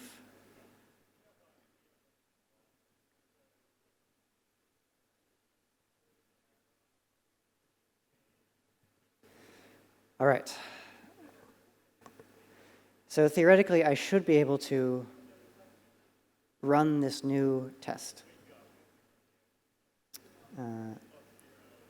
This is the root of the WPT tests, CSSOM view, and then the name of our test.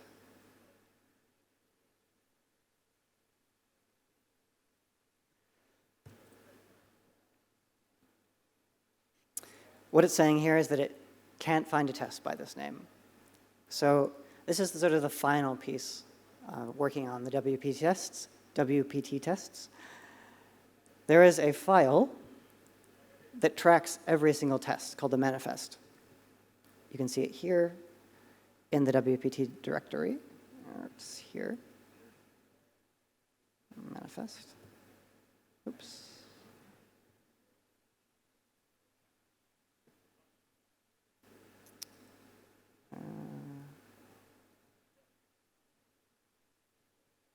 I've forgotten the name of the file.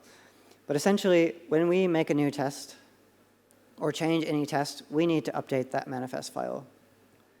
And the way that works is, again, with mock update-wpt.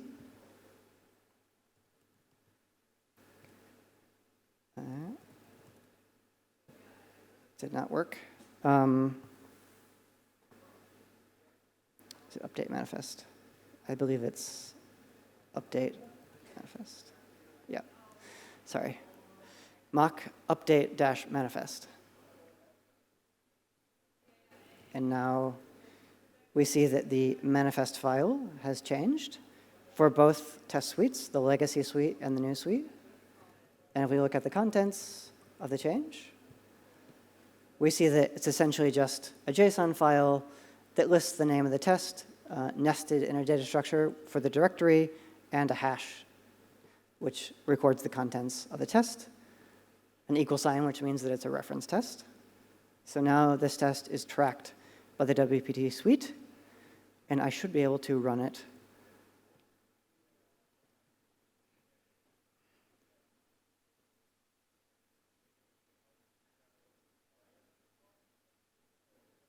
and it passes. So what I've done is I've just added a test to the WPT suite, not really knowing anything about Rust or how to write a web browser.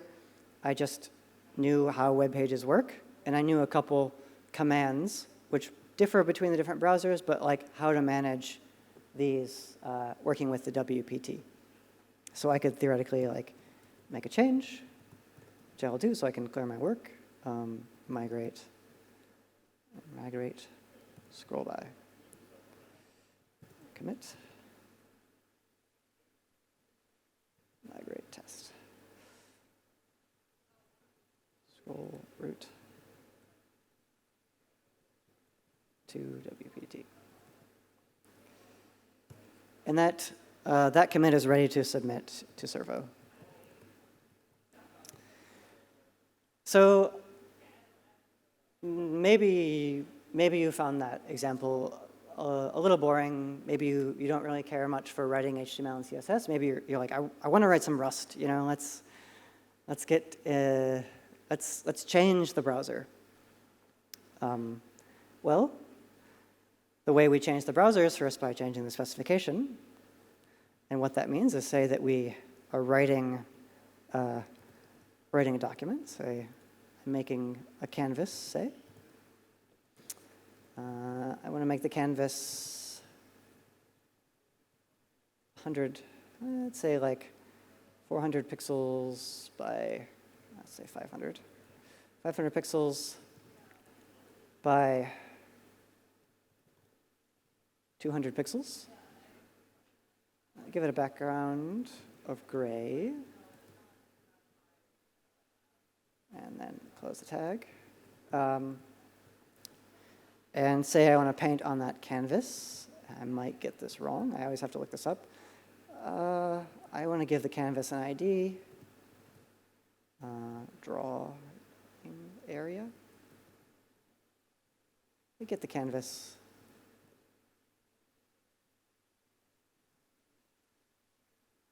Document, get element by ID. Drawing area. So drawing area. And then I need a context to paint on the canvas. I believe it's drawing area dot get context 2D. We do context dot fill color, say red. Context dot fill rect. And we give it 4 parameters, the location of the rect and its size. So 10, 10, 100, 100, if I have not made a mistake. When I open up Canvas, I have made a mistake. Fill color is not a function. It's fill style.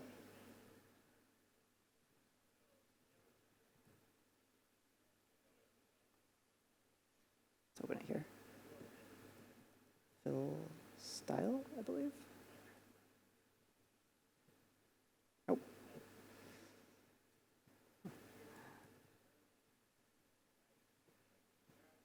Fill style, you assign to fill style.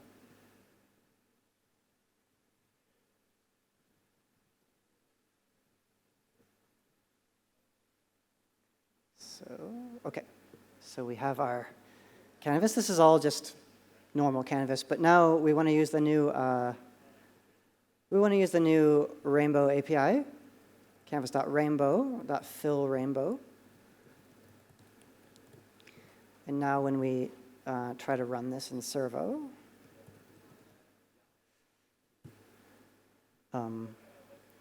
it tells us that context.fillRainbow is not a function. Even though fillRainbow is now in the specification, there's no implementation of it in servo. So we need to do that. And how do we do that? Well, this is my approach. Maybe it's not the best approach, but I think it works for most things. I go to the code search part of Visual Studio and Servo, and I search for Canvas. And I notice there's a lot of results. Too many results to sort of get started to understand what's going on here. Even though I've limited my results to component scripts, so I'm not getting any tests, I'm still getting too many results. So I have to think like, well, what is fill rainbow like? It's a lot like fill rect, actually. So maybe if I just search for fill rect, I'll see where the implementation of fill rect is. And now it's a lot easier. I have a lot fewer results here. And I just take a peek at all of these things. I see that there's a link here in Canvas state to fill rect. There's another, looks like IPC call, Canvas message fill rect. There's a function called fill rect. That seems pretty likely to be something interesting. And it's in a function. It's in a file called canvas rendering context 2d.rs. I noticed that there's also off-screen canvas rendering context 2d that has a fill rect, and then paint rendering context 2d as a fill rect. It kind of looks like these 3 files implement the same interface. And that interface might be this last result here, which is canvas rendering context 2d.web.idl. And these are the IDL files that I talked about earlier. These are the interfaces of the DOM. So we're adding a new function called fillRainbow to the DOM. So let's just copy fillRect and make one called fillRainbow. It's going to take the same arguments, x, y, width, and height. And when I compile, I should see what happens. So while I'm doing that, let's take a look at these other pieces. So I kind of know what this one does. This is about rendering to canvases. Off-screen canvases, I know a little bit about the Canvas API. I know that there's an off-screen Canvas API. I'm not really sure what this paint rendering context does. So I go here to fill rect, and I just kind of scroll up. Okay, paint rendering context 2D methods. Still don't have a lot of information. Where is this used? This would be the next thing I would do. Find all references. Okay. Okay, paint rendering context. There's a binding here, right, which is in the generated code. This is the code that's generated from that web IDL.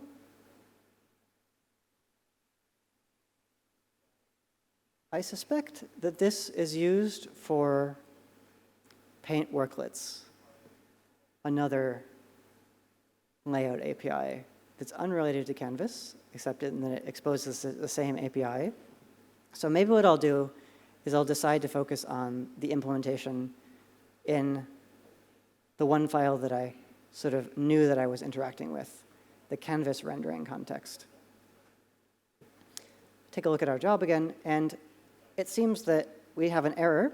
What this is telling us is that we added a method to the web IDL, but that method is not in the trait that the IDL generated that we're expected to implement the DOM.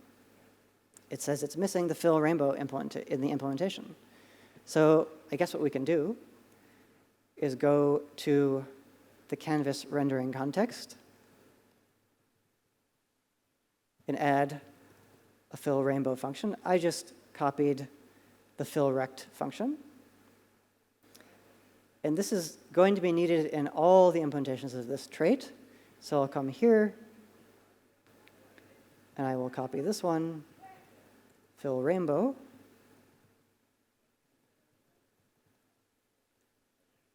This is just going to be a stub, an empty method, because I'm not implementing it yet for all-screen canvas, nor for the paint worklets.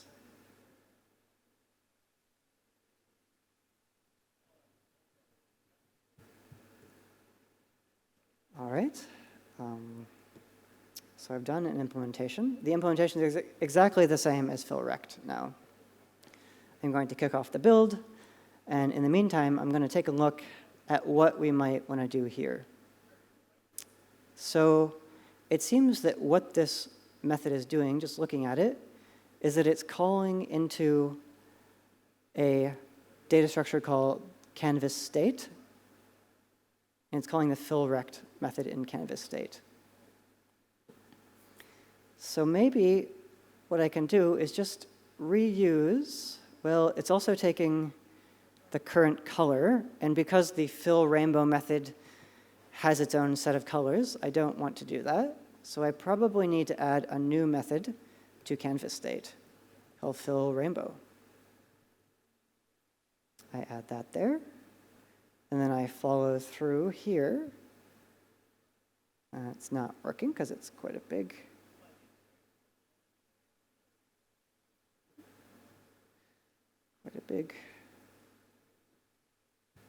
All right, now I'm into the canvas state data structure. You can see here, canvas state. And I can see now what fill rect is actually doing underneath the covers here. It seems to be creating a drawable rect from the coordinates we're given. And if that drawable rect is not none, basically if there's no error, which I know by looking at the implementation of this function, it seems to be checking the arguments to make sure that they're valid. And if they're valid, then it returns a rectangle. So that's what that does. If the rectangle is valid, it gets the style from the current style, and then it sends a message to the canvas rendering thread to draw a rect with that style. So our fill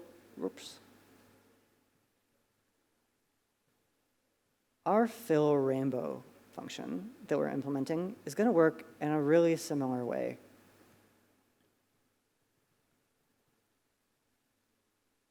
But instead of taking the style, we're going to want to create our own styles, one style for every color of the rainbow. And that's going. It looks like I'm missing a fill rainbow still. I need to fix this build error.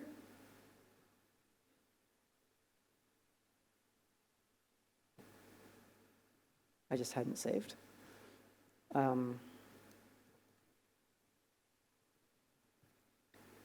I I have here, ahead of time, gotten all the colors of the rainbow, Roy G. Biv. And I'll just drop them into my new fill rainbow method.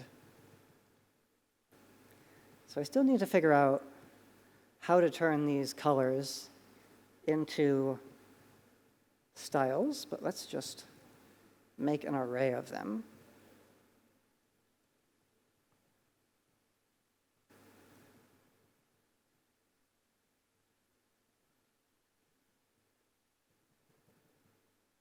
All right. So now we have an array of all the Roy G. Biv colors of the rainbow. And we like to turn each of these into a style. So we just have to take a look to see what this style is. It seems that it's a fill or stroke style.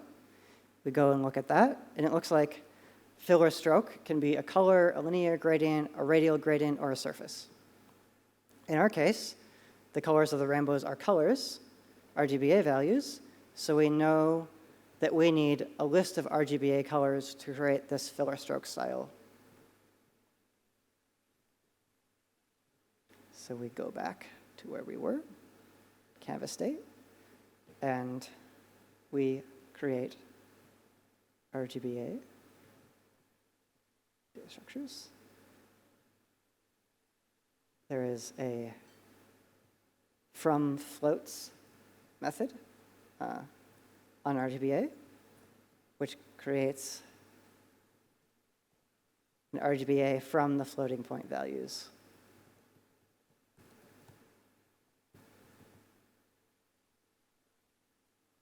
So now we have an array of RGBA values. We need to make a little rectangle out of the full area for each of these rainbows, for each of these rainbow sections. So maybe we make an iterator. I think we could do maybe, let's say we want an index for I equals 0 to, can I do color dot length -1. So now we have these indexes. We need to figure out the size of the rectangle for each segment. And so I think we can say, let's say that like each segment is 1/7 of the size of the total size of the rectangle. So like slice height equals height divided by color dot length. Yep. I missed an in. Okay. So now the size of this rectangle, the size and position of this rectangle would be something like slice rect equals the rectangle is here. We're going to reuse this create drawable rect or function.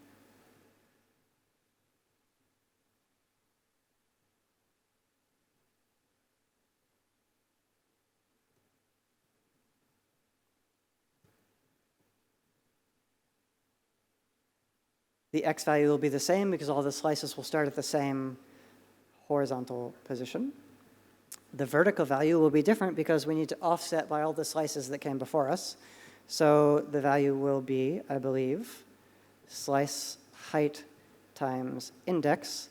What this means is that the 0th slice will start at 0 at the top of the rectangle, and the next one will start at slice height. The width will be the same because the band will go all the way across, and the height will be slice height.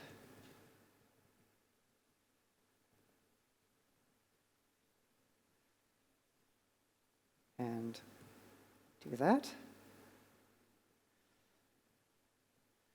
So now we have the rectangle.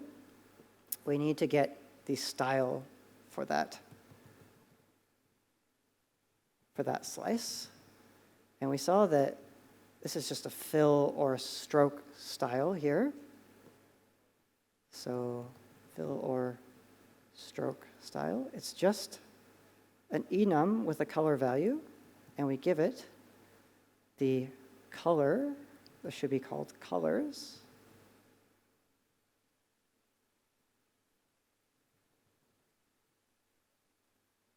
Should be called colors.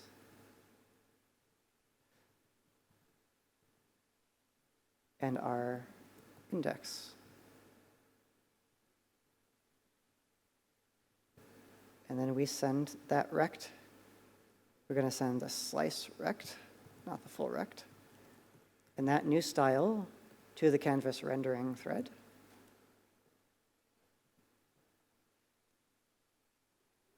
And assuming this builds,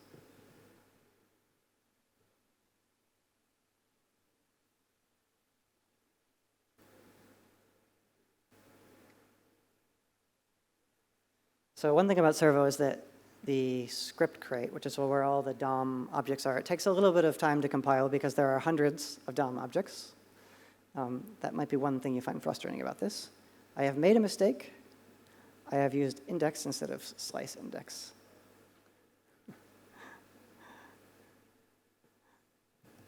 You don't have to be perfect to work on the web platform, thankfully.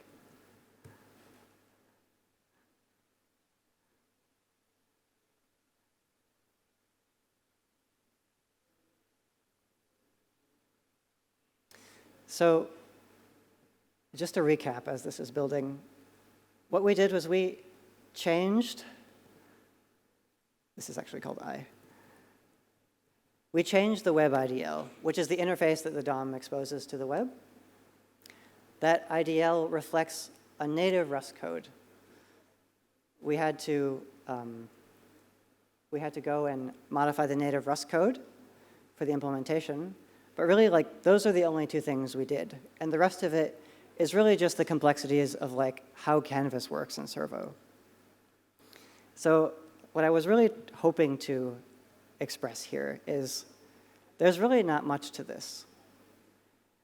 Really, the most important thing is that you know how this part is supposed to be implemented. And that's domain-specific knowledge. That might be something that's something that you're already doing that is also applicable to the web platform. And you can apply that knowledge directly to a web browser with very little work. I have made a mistake. Yes. So our index is an integer, but we are interacting with floating point values. So we just need to cast slice height. Slice height, and then there, height, color length. This needs to be as F64.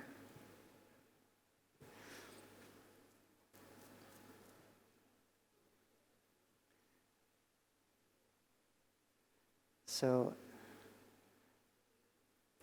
very little time between knowing the DOM API we wanted to change and actually implementing that.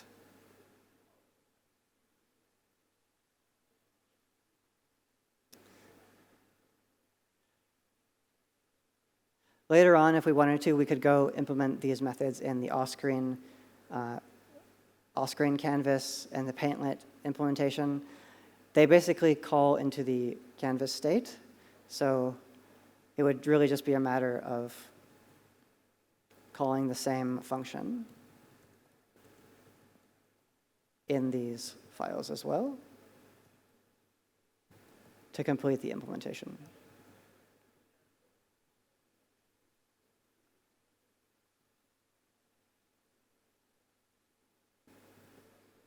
I've made another mistake.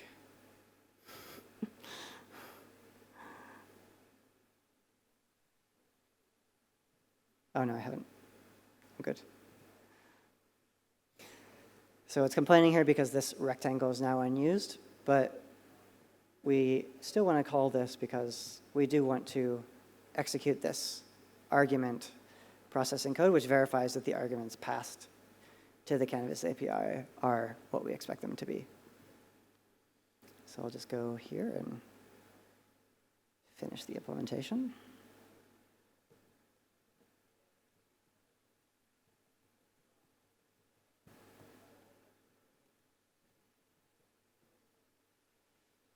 In this case, we have an inner context, an inner 2D rendering context.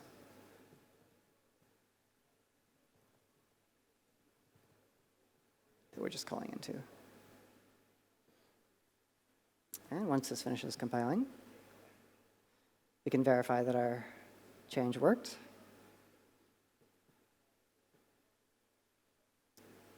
This might be a good time,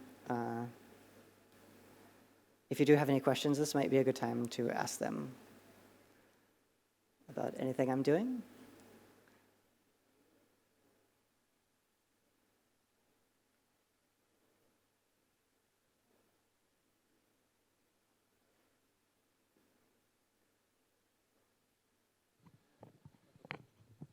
Hello. Thank you for the real-time debugging, and it's very nice. And I have a question. So I'm curious about the CSS3 support in Servo. Yeah, that's a good question. I mentioned that we're rewriting the layout system. There are some elements of CSS3 that we do have support for. Certain types of properties, like I believe things like text transform are CSS3. Those are the kind of things that we will have support for very soon, or do have support for. And also we have a early stage Flexbox implementation. Right now, because we're focusing on this fragmentation piece, we're working a lot on the implementation of basic CSS2 features to handle fragmentation properly, so things like float and tables. But we also have support for some CSS3 properties, which are less complicated right now as well. So did you run your browser engine against css3test.com or something similar that's scoring the browser engine? Yeah, so what we do is we run all of the WPT tests, and we can see more or less where we stand in relation to other browsers, and basically how much more work we have to do in order to get to a more full-featured state. At the moment, we're focusing on a smaller subset of content, because a browser engine is a huge piece of software, and starting from the beginning means that it's difficult to get to that point in a small amount of time. Okay, thank you. 还有没有问题？ So No. I suppose, if there are no other questions at the moment, we can test our changes to see that they do what we expected them to do. Yeah, in general, there's really not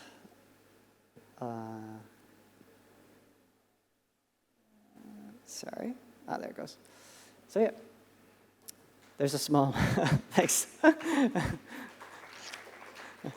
was quite a journey, but we got there.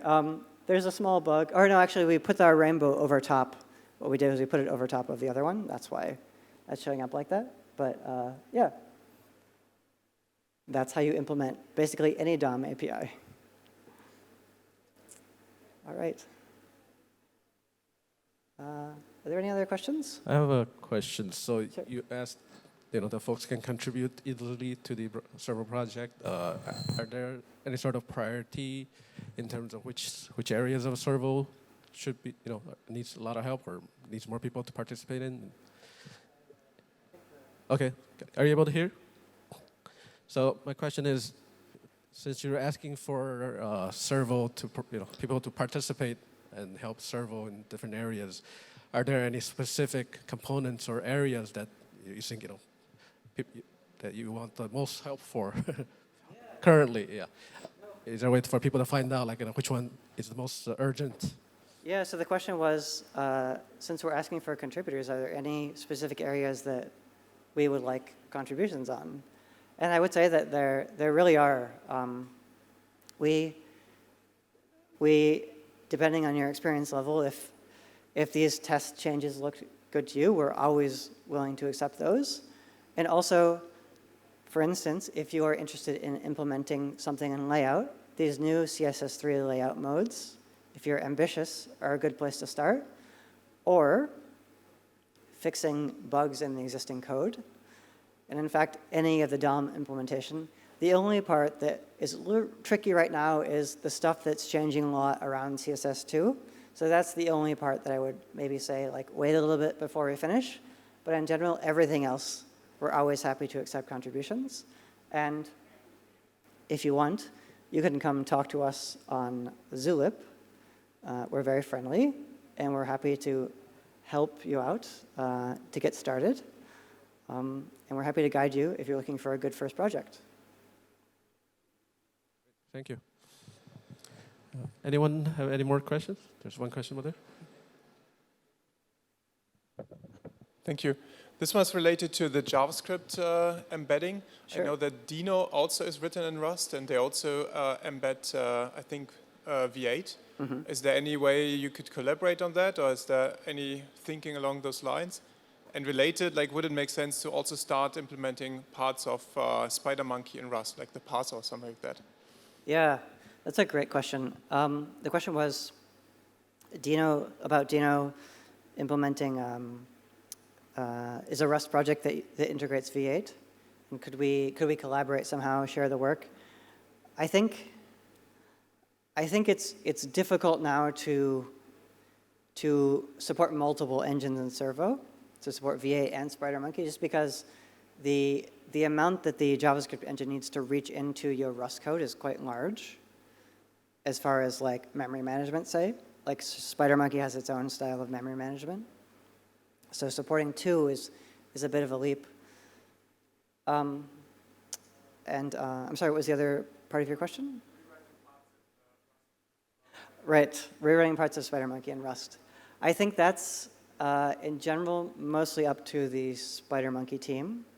I mean, we would love it if they did that, because the more code that's written in Rust, the easier it is to build a browser in Rust. It doesn't seem like they have plans right now.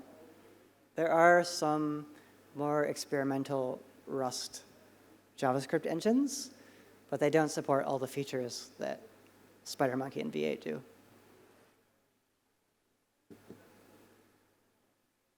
Okay. Any other questions for Martin?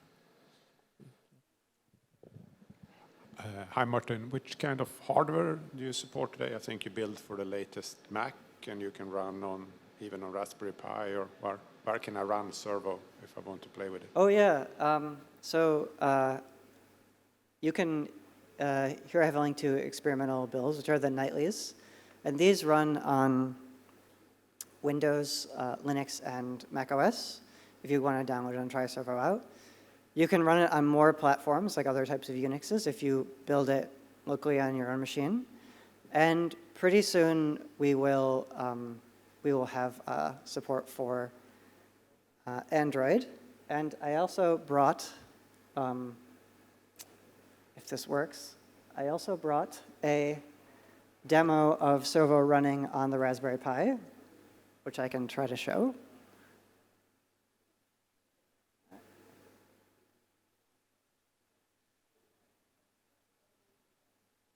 So the Raspberry Pi is obviously not a super powerful device.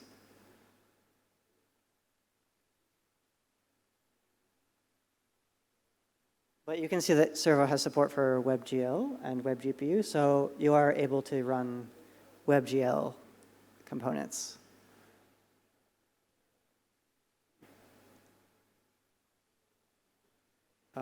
This is a bit flashy, but as in it flashes.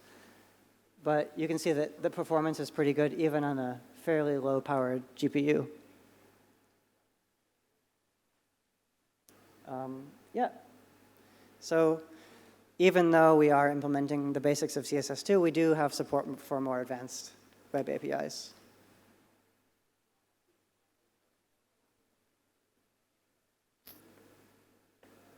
Great. So that screen was a screenshot of the Raspberry Pi, right? Correct.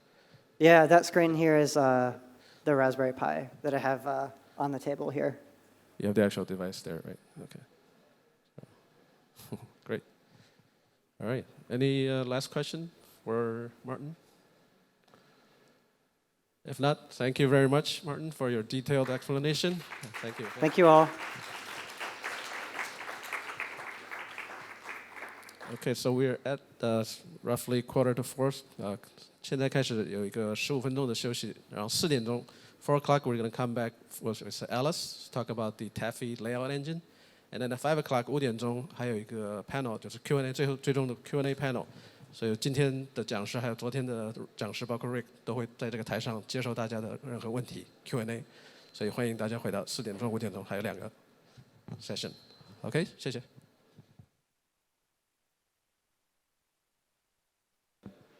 Welcome back, everyone. 欢迎大家回来。Our next speaker is Alice Cecil.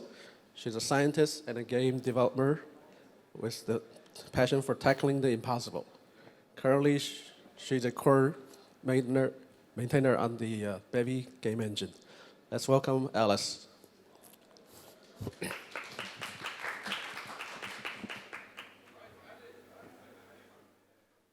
Hi, everyone.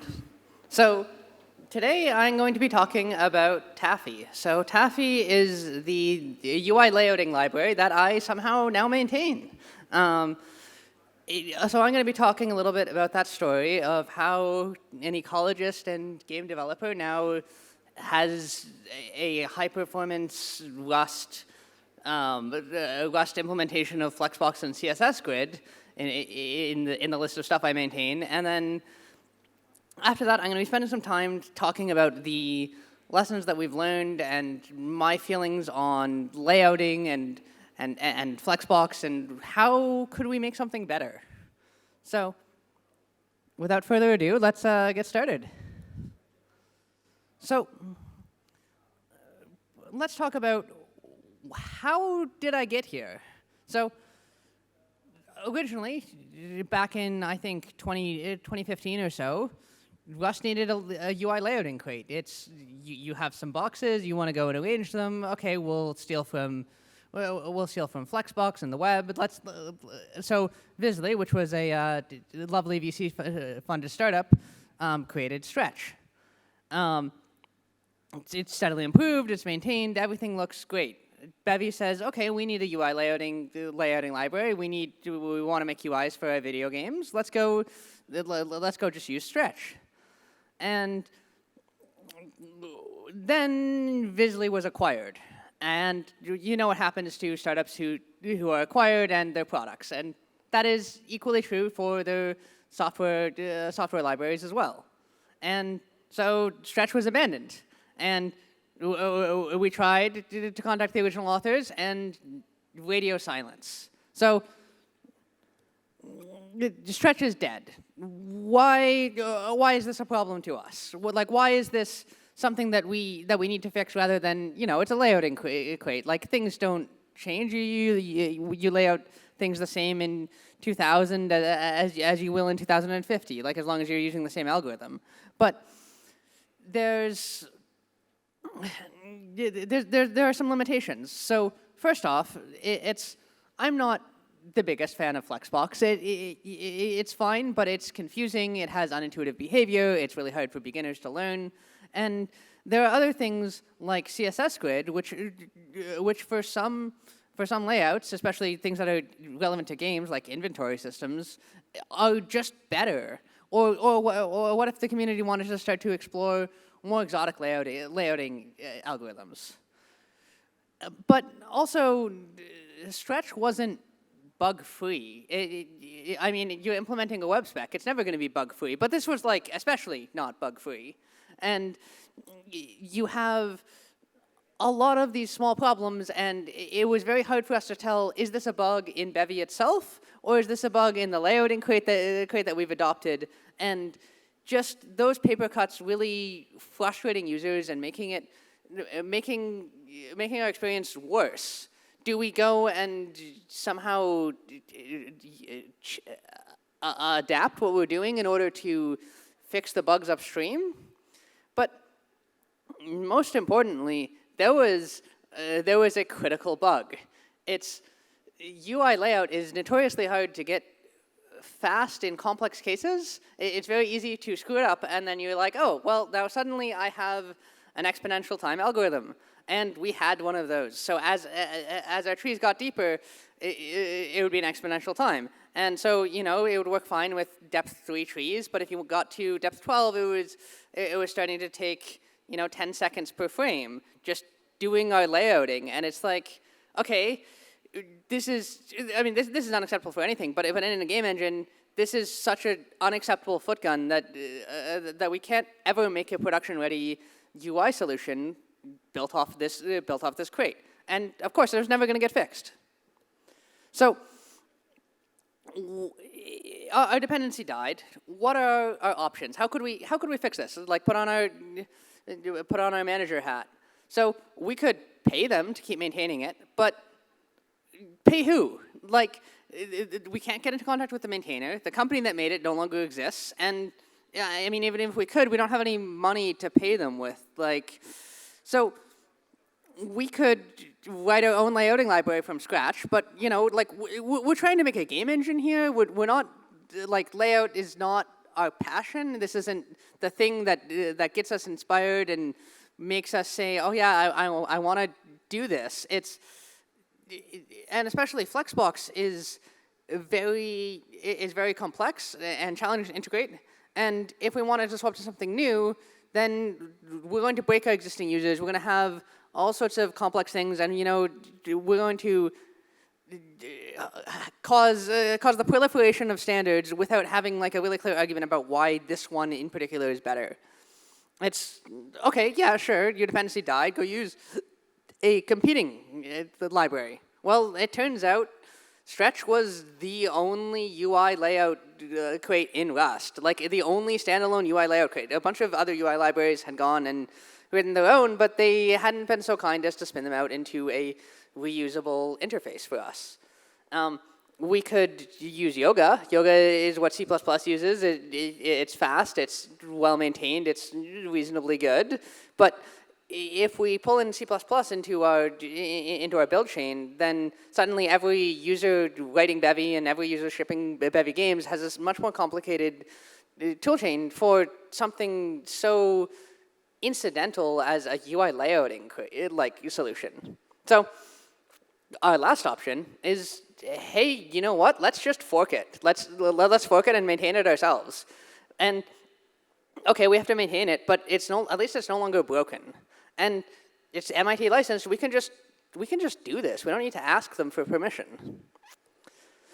So that's what we decided to do. And so I'm going to talk a little bit about what that process looks like and why I think that it was actually successful. Because, you know, sometimes you'll often see talk about, oh yeah, we'll just fork this thing. Just if they do something bad, we'll just fork it, and you know, we'll defy the evil foundation with by making a language with a crab wielding a knife. Like, it doesn't just happen. Like, there's actually work involved in terms of like making a fork that's going to live and survive and thrive on its own 2 feet. So what we did is I identified existing forks. So it turns out that there was an existing reasonably maintained fork by Dioxys, by Jonathan Kelly, who gave a talk, I believe, earlier this morning. And we said, okay, that looks cool. That looks good. Let's go and think about what we need. And we said, okay, we want a functioning UI layout crate. Like, this is not a controversial or particularly challenging thing. Okay, but this seems like our needs are aligned. So I reached out to them for collaboration. He's like, cool, I would love to share maintainership. So we shared maintainerships, and then we said, okay, we're going to go and we're going to rebrand this to something better than like Dioxys's fork of Stretch, something that we can actually talk about and give an identity of its own. And we decided to call it Taffy. And then we said, okay, we're bringing back this dead dependency that you guys may have cared about or may have looked into, and we're going to make it good.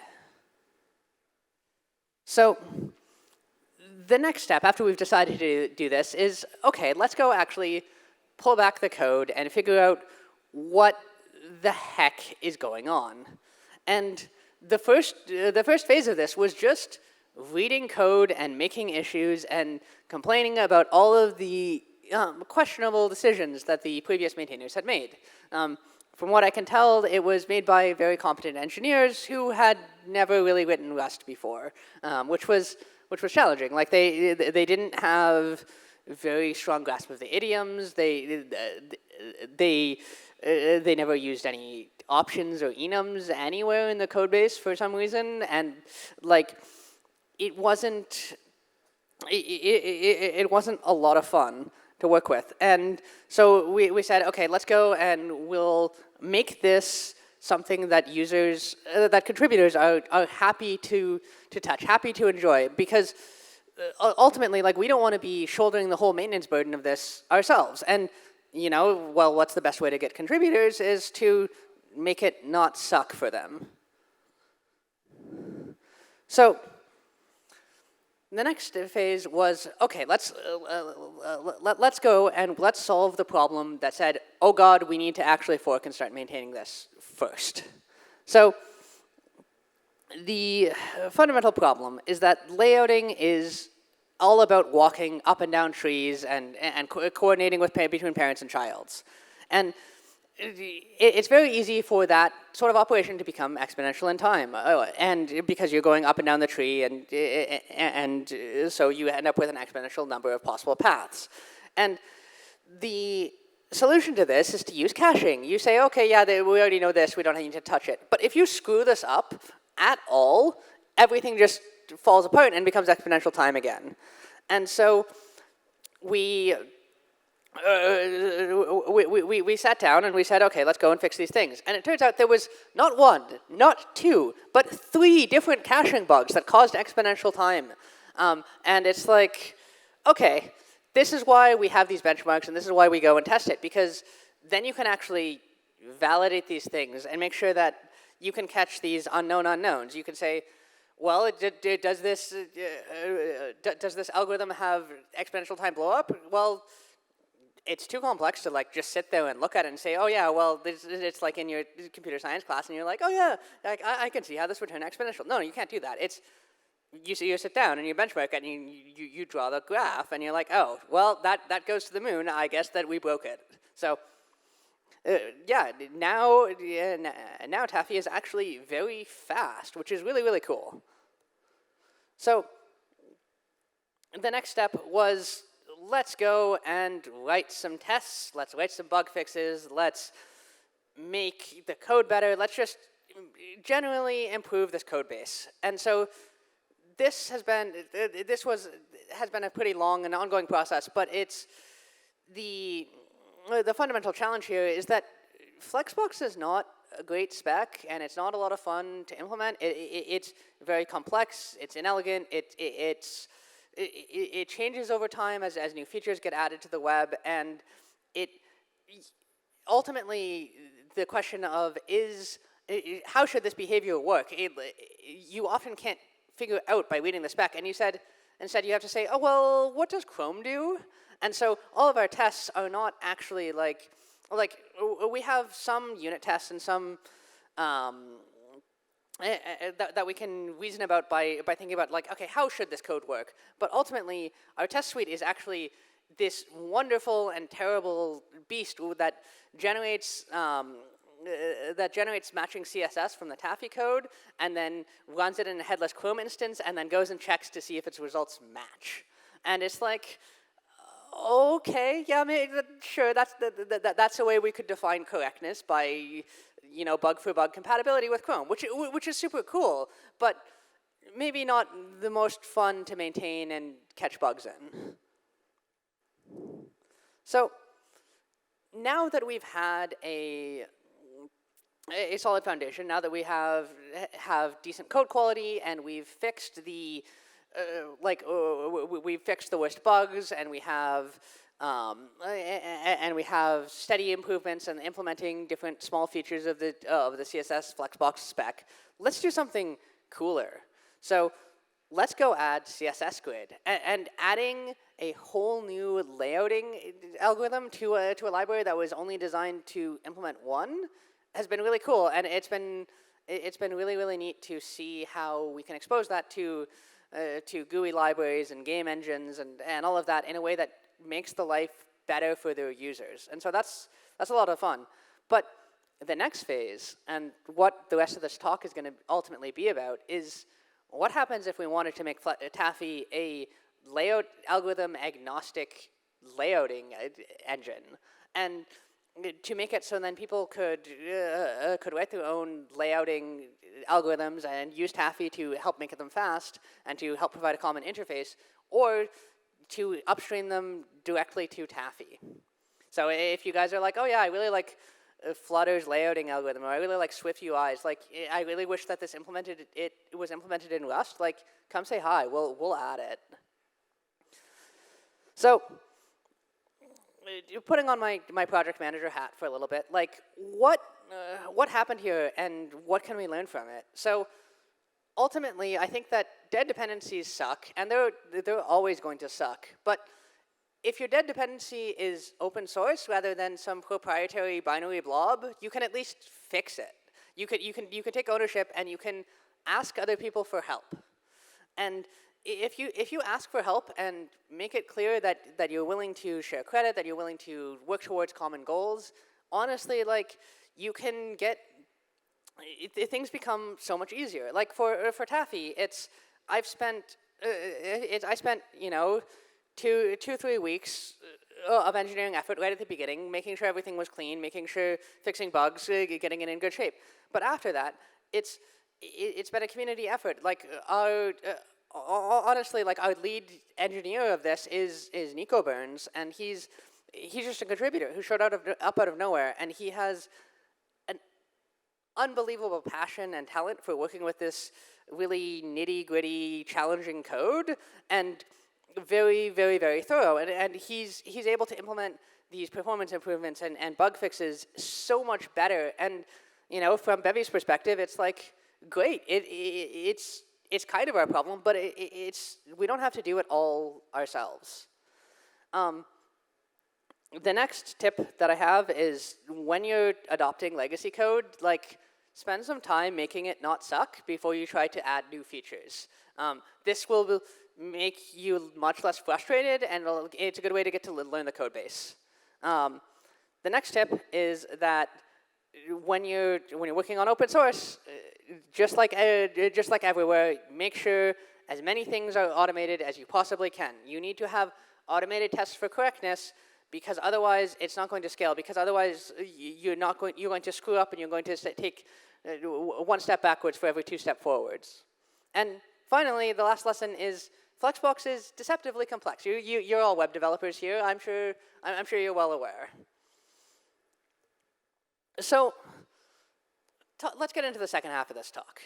So why does layouting suck so much? It's talking to people learning web and learning UI and working with it in their day-to-day job. It's one of the most frustrating things that they bring up is, oh my God, layouting is so frustrating. Why are there so many knobs? Why is it so complex? Why is it so questionably documented? Why can't I center with this div? Why can't I get why is there a 1-pixel gap constantly? And I think that there are a lot of reasons for this. Some of them are very good and unavoidable, but some of them are just really some things that you can just fix. And so I want to talk about, as I talk about the problems and why I think that they exist, how can we fix it, and encourage you guys to, and the audience and everybody who watches this, to imagine a world where layouting didn't suck, where this was a joy and a pleasure to use, and you got to have those moments of, oh, wow, this is beautiful and perfectly responsive and does exactly what I want all of the time. So the fundamental reason why layouting is so hard is that displays are not all the same size, and secondarily, that content isn't the same size, and tertiarily, that the number of items in your UI may change dynamically, and all of this is to say that you can't have, like, layouting algorithms are not about how do I render pixels on a screen. They're not, because if they were, you would just have a very simple API that says, here, draw some boxes of this size at this position, and then you would just take a screenshot of your like Photoshop markups, and you would translate them directly into CSS. But you can't do that because those requirements of the screen changing size to support different devices, of windows getting resized, of dynamically responding to content, of dynamically like adding items to your list, those are really important. And ultimately, that's what layouting is about. Layouting is about being responsive. It's not about putting pixels on the screen. And when you are, and so when you make a change to one of your layouting parameters, sometimes it looks like it does nothing because you can't see what it's doing because you're only seeing a part of the solution space where it doesn't matter. But ultimately, UI layout is describing this incredibly complex, multi-dimensional function between the description of layout to how does layout, how do these pixels on the screen change with, how do these co-vary across different parameters? And that's what layouting is. And of course this is hard, of course it sucks, because what you're trying to do is fundamentally very, very complex. So let's talk a little bit more about Flexbox in particular and why the challenges exist. So a lot of the stuff that you might want to do in layouting is not easily exposed. They take an algorithms first approach to say, oh, well, this is how we implemented the algorithms. Here's the different parameters we have. Okay, great. It's not, okay, they didn't sit down and talk to designers and say, okay, what are the 10 most common operations you have? Let's go make an API for each of these and make sure that they compose nicely. And so you kind of, because it was implemented very iteratively and without a really like user-focused frame of mind, you get things like this, like the notorious how do I center a div, where you have the Stack Overflow post with like hundreds of answers and duplicates, and it's like, how is this possible? Like there should be one, maybe two ways to do this, and it should be the first thing that's presented in your documentation. So the other thing that makes Flexbox really hard for beginners is that the names are not intuitive. It's okay. If you pull a stranger off the street who's never done web dev, ask them which is justify left right or top bottom, and what about a line, or what does flex grow do, or flex basis, or flex shrink, or please tell me the difference between position static, position absolute, position fixed, and position relative, because none of those do quite what you might think. Or similarly, how does align items versus align contents different? Like, are items not contents, or contents not items? And so my advice to you is, please just stick to horizontal and vertical. Just say, like, align horizontal, or and try to avoid synonyms like static, absolute, and fixed, all in the same API. So the next one is something that, you could tell I'm a Rust developer, because it's make invalid state representable. It's things, your API should make it so then you can't have invalid states. You can't have a valid constructor, like you can't have a valid style where the min width is greater than the max width. And the really terrible thing here is that there's no validation. There's no panic for the developer that this must be the case. It's the layouting algorithm just has to handle it. And similarly, because all of the properties have to be very flat, there's no notion that okay, if this is set, then we must also set this, but otherwise we don't care about setting that. Like, it's all just a big flat list of properties, and if we're in the wrong state, it's silently ignored. And then we go and we change that state, and then suddenly all of these properties that we thought we didn't care about are now being applied via overly permissive selectors or something. And it causes just a tremendous amount of challenge.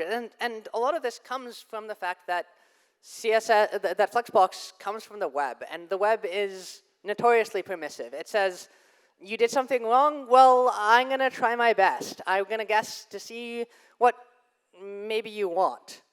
And so this invalid state being representable causes a lot of problems. Like, you'll change a value, like in your inspector, and you'll say, what does that do? I want to see what that does. And nothing changes. And you're like, well, okay. And that's a terrible learning experience. You'll have things where you'll change one property and it'll silently toggle off another, or you'll toggle on a property and then it will activate all these other properties that were set to garbage values. And because layouting can't fail, because we're not doing validation checking, everything has to result in a layout, even if it's ugly or useless or doesn't make any sense. And similarly, you get redundancy in your layout definitions, where you have different ways to define the same layout that will behave identically for every possible set of inputs, but have dramatically different performance characteristics. And this is both a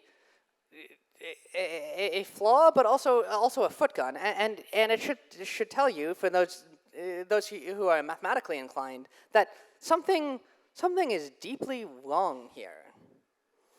So my suggestion is, please use a real programming language that has sum types. Sum types are really good. Like, if you want to represent data and you want to say it can be in one of these states, please just put it in a sum type, put it in an enum. Don't use stringly typed enums. It's bad. And try to think carefully about your data structures and nest them. It works really well, and it helps you represent the states better. So the next problem here is that a lot of these problems can't be fixed. You'll get yet another layouting solution for CSS instead. I think we're at least up to 3 now, and this is because of the unique properties of the web, where at some point we have decreed that it is morally wrong to break old websites, which, you know, is both good and bad. And so we can't do the thing that other software gets to do, where it slowly refined its API and design in response to user feedback to say, you know what, that was actually a mistake. Let's rename this field. Let's go cut this behavior because nobody actually uses it. It just sits there and accumulates junk, and it just and these problems that everybody agrees are problems cannot be fixed. So don't design an algorithm assuming that it's going to be perfect from the start, because similarly on the web, having a solution that mostly exists, that mostly works, makes it very hard for anyone else to make something better. Because I see this even within the Bevy community. I'm like, okay, Flexbox is kind of bad. We should use something else. We should spend some engineering effort making an actually user-friendly and intuitive layouting system. And the question is, and then people are like, okay, but Flexbox already exists. But people already know Flexbox. And so you get you have a stifling effect, because not only does an existing solution exist, it's a solution that we can't just make better. And this kind of gets into this point is really inspired by my time working with implementing and designing FlexBot Taffy, and saying, okay, here's the specification and of how Flexbox should work, and the way it's described is very, very algorithmic. They say, first you do this, then you do this, then you do this, and you have this intermediate variable. And it's clear that what happened here is some engineers coded up a solution, and they said, okay, well, here it is. Look, it behaves pretty reasonably. And then they sat down, and then they wrote the spec by translating the implementation into pseudocode. And this is a bad way to write references and to write specifications. Don't do this. Have some, have a principled idea of what you're going to work on, how it's going to work, and why, and then have several people write competing implementations and see if they all agree. If they don't agree, then your specification is wrong. It's broken, because a specification should not rely on comparing to an existing algorithm. It shouldn't rely on validation in that way. We should be able to tell what's a bug and what's an intended behavior without very clearly. It should be clearly obvious, and it should be defined in the specification. All of the edge cases should be covered, and rather than saying, okay, well, this behavior exists in Chrome, and do they consider it a bug? Is this a bug because, is this accepted just because now people are relying on it, rather than because anybody ever consciously decided this should be a feature? So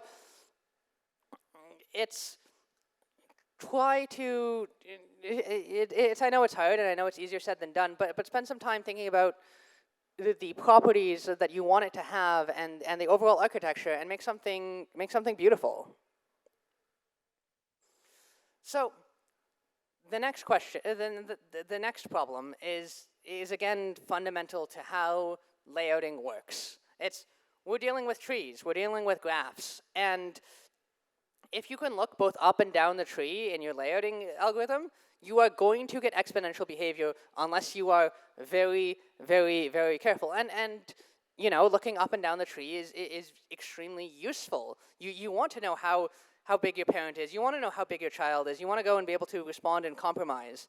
But ultimately, if you need to use very careful caching to do this. And so if you want to go and say, okay, we're going to propose an extension, we're going to go propose a new feature, but if you screw it up, then you'll get exponential behavior. It really changes how you design algorithms and how you design features for this, because in order to say, yes, we're going to do this, it has to be provably efficient. It has to be provably non-exponential. And, well, it's how do you prove that something is not exponential? And in a system of any complexity, and in a system without a lot of elegance, the only good way to do that is to write the code and then measure it. And so this ultimately leads to this really tight coupling between the spec and implementation that I described in the last slide. So if you want to write a layouting engine and layouting algorithms, Flutter does really cool things. They limit the number of layouting passes as a design constraint, because they say, well, this could be convenient, but dealing with caching and dealing with exponential blowups sucks so much that we're going to say all of those features that could possibly require this are impossible. But this is where I think it starts to get really interesting.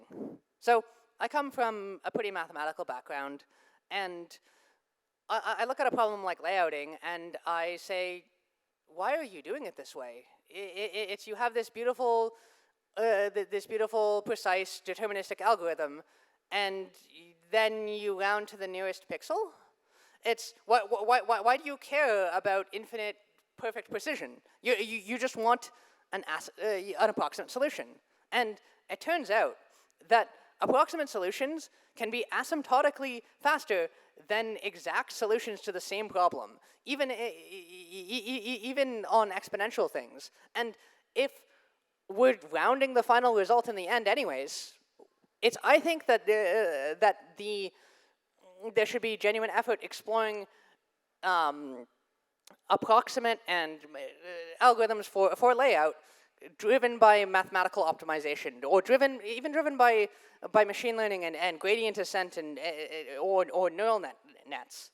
Because again, layouting is just a function that transforms an input into a result. We know how to work with these. We can borrow from LaTeX and define an objective function to say, how bad is it to be wrong in various ways? What are our penalties? And you can just use general optimizers to search this sort of solution space, at least as a first approach. And because you have this function and the subjective function as decoupled from your optimizer, you can go and replace them. You can go and experiment with them. You can say, oh, well, I want ChatGPT to try their hand at writing an algorithm to optimize my layout. Or you say, okay, well, actually, I think that this is amenable to linear programming or whatever. This is an idea that dates back to 2001 in Cassowary, which uses a linear programming to solve its layout. But nobody took that, never caught on. And I think that this was a great idea that really is ready for another try. And ultimately, when you're trying to design this for mathematical optimization, you want a lot of the same properties that humans want. You want continuity, you want smoothness, you want orthogonality of inputs, so then when you change one property, other things don't get changed.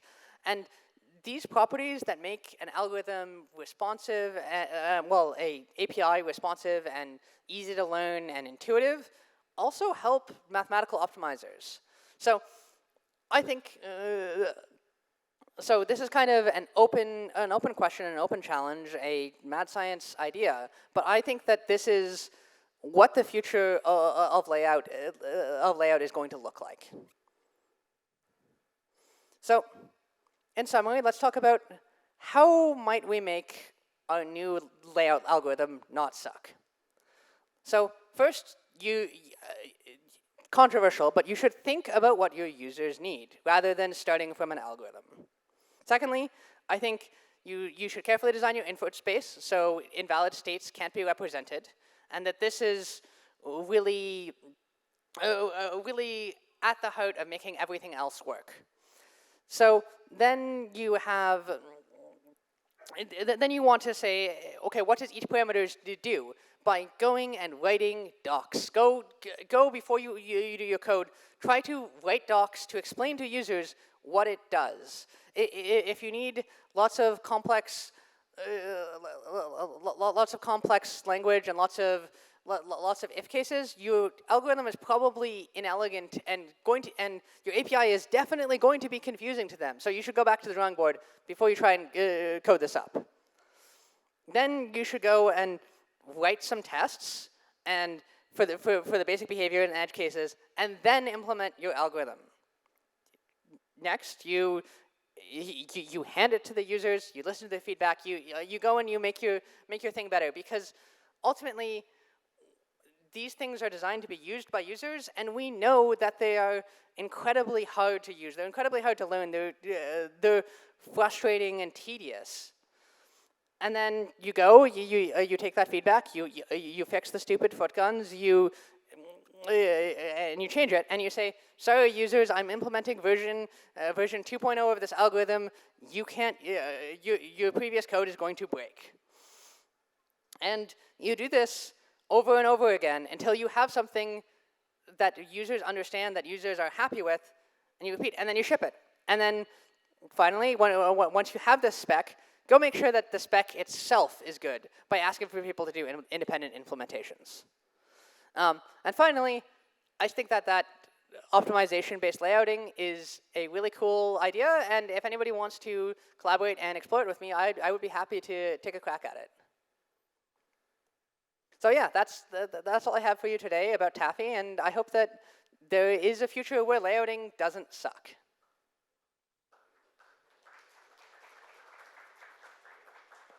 Do you want to take any questions? Or we still have a few minutes.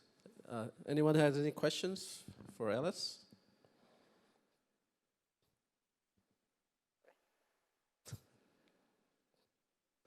I have a question from Rick. So I've been around layouting for a while, and I agree with Flexbox being very difficult because when I tried it years ago to make something, it's already been out in the wild for 3 or 4 years at a time. I made something in Chrome and it looked great, and then I looked at it in Safari, it was completely different, and then I just threw the whole thing out the window. It was like, okay, if you can't do this 3 or 4 years after launch, and I can break it whilst trying to understand it, then it doesn't work. But what I thought was worse was optimization-based layouting in terms of trying to understand what it does, especially in the edge cases. So how do you intend to simplify, defining the constraints? Because Apple has it, and as indeed cassowary, but when I tried those things back in the day, it always struck me as extremely difficult to wrap my head around how these things actually behave. So how do you intend to bridge that gap? So there's a couple of approaches here. So the first is really centered around designing your solution space to match up with what users' expectations, to make sure orthogonality is preserved, to make sure that continuity is preserved, and that's something that cassowary, for example, actually really struggled with, because it said, well, we have linear programming, we have a hammer, we've got to make a nail-shaped layouting algorithm. And because of that, because they had only linear programming, they had a limited selection of tools, and they couldn't take users' needs into account first. But if you do an optimization-based layouting algorithm and you use a much more general-purpose optimizer, even if it may not be as fast or as elegant and as beautiful, you can shape your API in a way that is going to make sense. The next suggestion that I have is actually it's applicable to all layouting algorithms, but especially to optimization-based, where we were talking about how when you lay out something on the screen, all you're seeing is a slice into that hyperdimensional space. And you have, when you watch web developers and designers work, they'll take, and they're trying to understand how a layout behaves, they'll open up the inspector and they'll say, okay, we're going to go and we're going to twiddle this knob. We're going to change this font size and see how it scales. We're going to go and add more items, or especially we're going to go and we're going to grab the corner of the window and we're going to move it in and out and see how it changes. And I think that from the tooling side, this needs to be a first-class feature, because by using time, by animating, as a developer tool, you're able to see a larger slice of, like you're able to see in 3 dimensions effectively. And by adding developer tools to say animate this property between this and this value, and with a toggle, and you can have multiple of them active at once, I think that fundamentally you can teach developers to intuit the behavior of their layouting algorithms and their tools in a much better way. Thank you. The next question over there.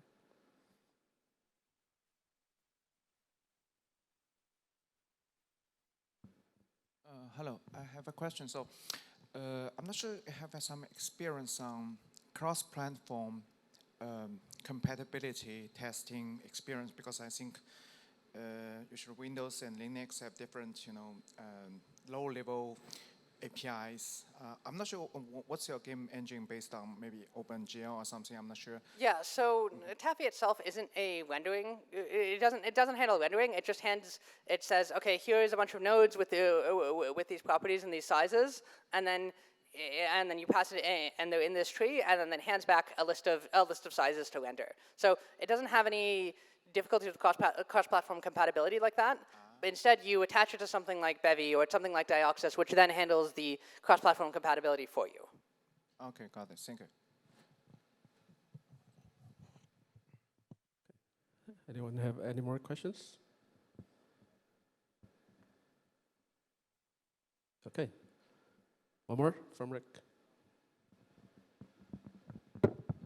So Apple has this constraint-based layout engine. So I'd be curious to know, what do you think is wrong with the Apple version? Because they really, really tried hard to do this. Yeah, so I haven't experimented with apples intensely. So I would like to spend some more time experimenting with that to have stronger opinions. It's great to hear, and I think that it's a promising approach, but I haven't experimented with apples specifically. Okay, anybody else? Last question? If not, okay, well, thank you, Alice, for your wonderful presentation. So in a couple of minutes, we're going to start our unconference Q&A session, where all the speakers from today and yesterday will be on stage to take questions from the audience.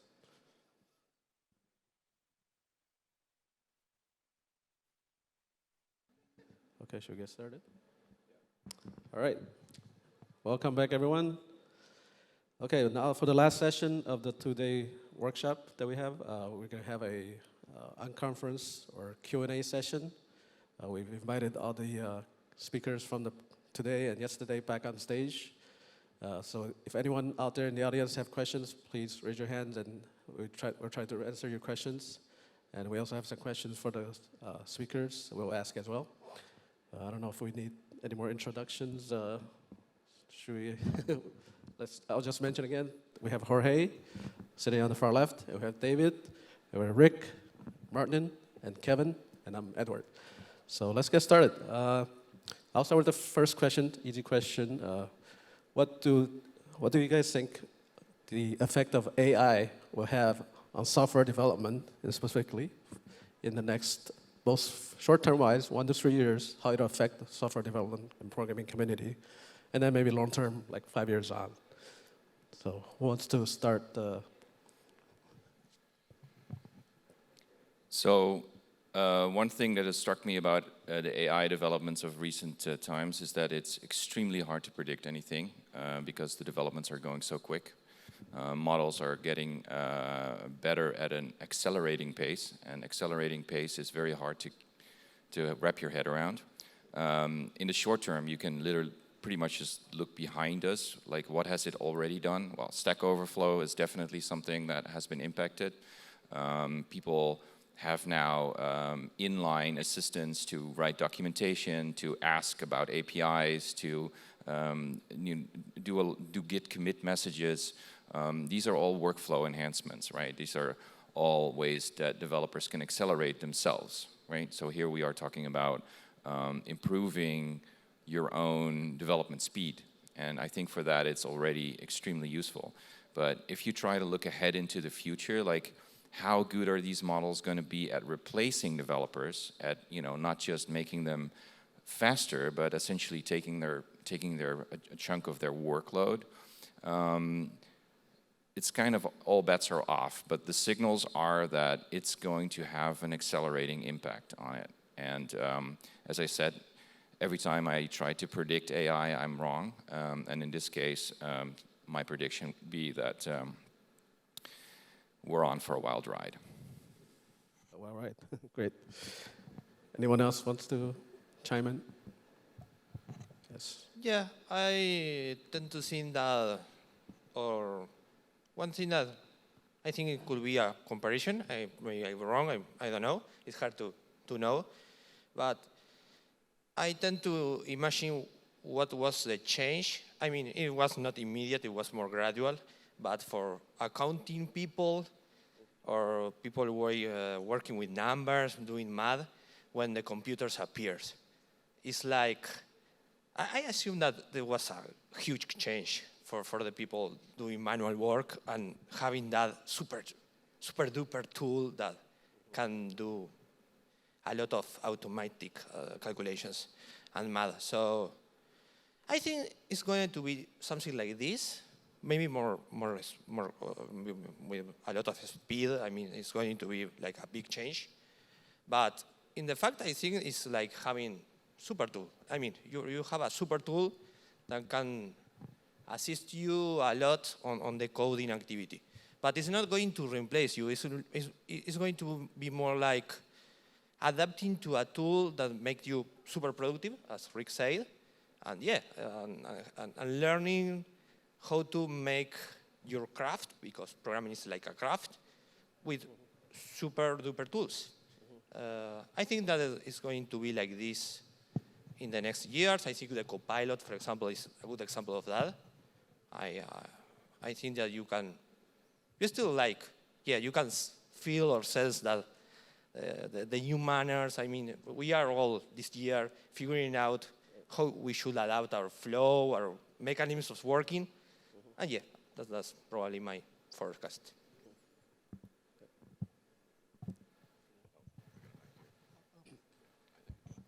Much easier. Great. Yeah, so large language models as plausibility engines are very fascinating. And I think there are some challenges along the lines of correctness, which perhaps they'll be solved in the future or not. But right now, they're great at, I think, fostering lateral thinking. So maybe we see developers using these tools to help expand the way that they're solving problems. And perhaps, maybe you've heard of rubber duck development. I think, well, maybe now the rubber duck talks back. Okay. David, do you want to share anything, or? I have to. No, you don't have I have to admit, watching Jonathan's talk, I was very impressed, like how he did live coding in that speed with all the suggestions just filling themselves in. And I think this is the most imminent changes. Most of the others already agreed, like improving our workflows and helping us basically get faster or get the most daunting tasks done by the AI. Okay, so I think probably one of the consensus is that it's going to be a helpful tool in the short term, at least, to help the current developers.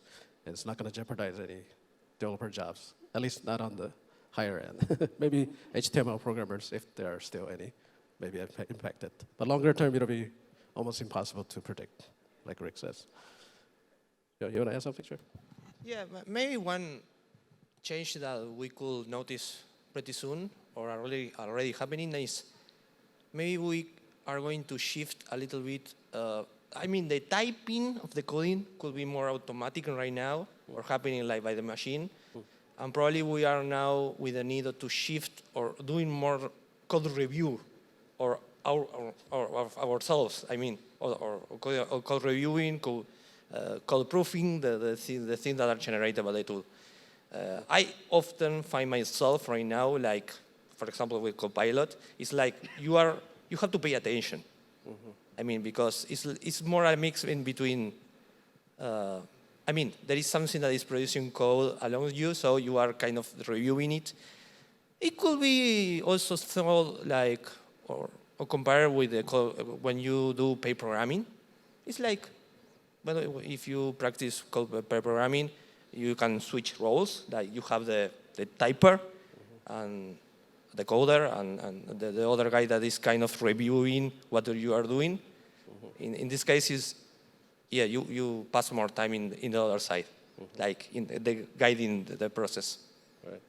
Okay.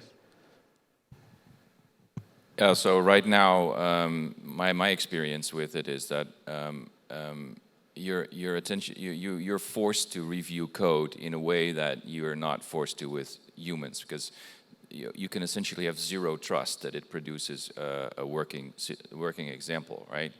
And but that is the current state.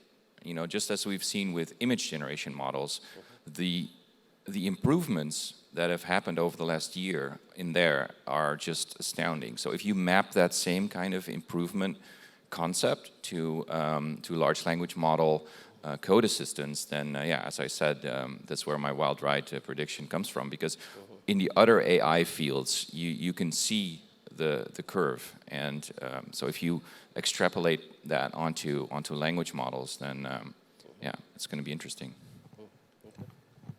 Great. Okay, Kevin. Okay, great. Yeah, some very illuminating answers there. I think maybe my next question is actually sort of tangentially related to that. It's about accessibility. So we were discussing this at lunch, and I know it has come up on the Rust forums and on the Rust subreddit and in previous conferences. It's basically a problem that is continuously discussed about, especially when we're talking about new UI frameworks and app development frameworks. So I'll pose the question, how do we think this should actually be solved? Like, what's the ideal solution in your mind, especially when we lack maybe time and funding to spend on its development?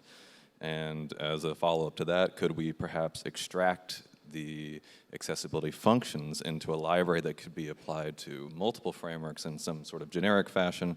And how do you think that would work, if you think it would work? Yeah, this is a great question. I'm a firm believer in this concept of nothing about us without us. So I think that improvements to the accessibility stack, and there are probably many, should be made in conjunction with people who use those tools. Otherwise, the solutions that we make will be ultimately rejected. So I think that there's a great potential to improve performance and makeability of accessible technology. But the key there is to work with users of assistive technology.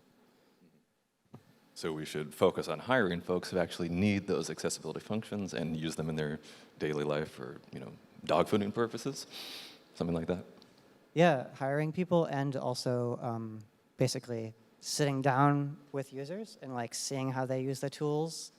And maybe the solutions that are out there are completely inefficient, but that's probably just because no one's put those two halves together, how it's used and how it's implemented now. Yeah, absolutely. Great point. Anyone else?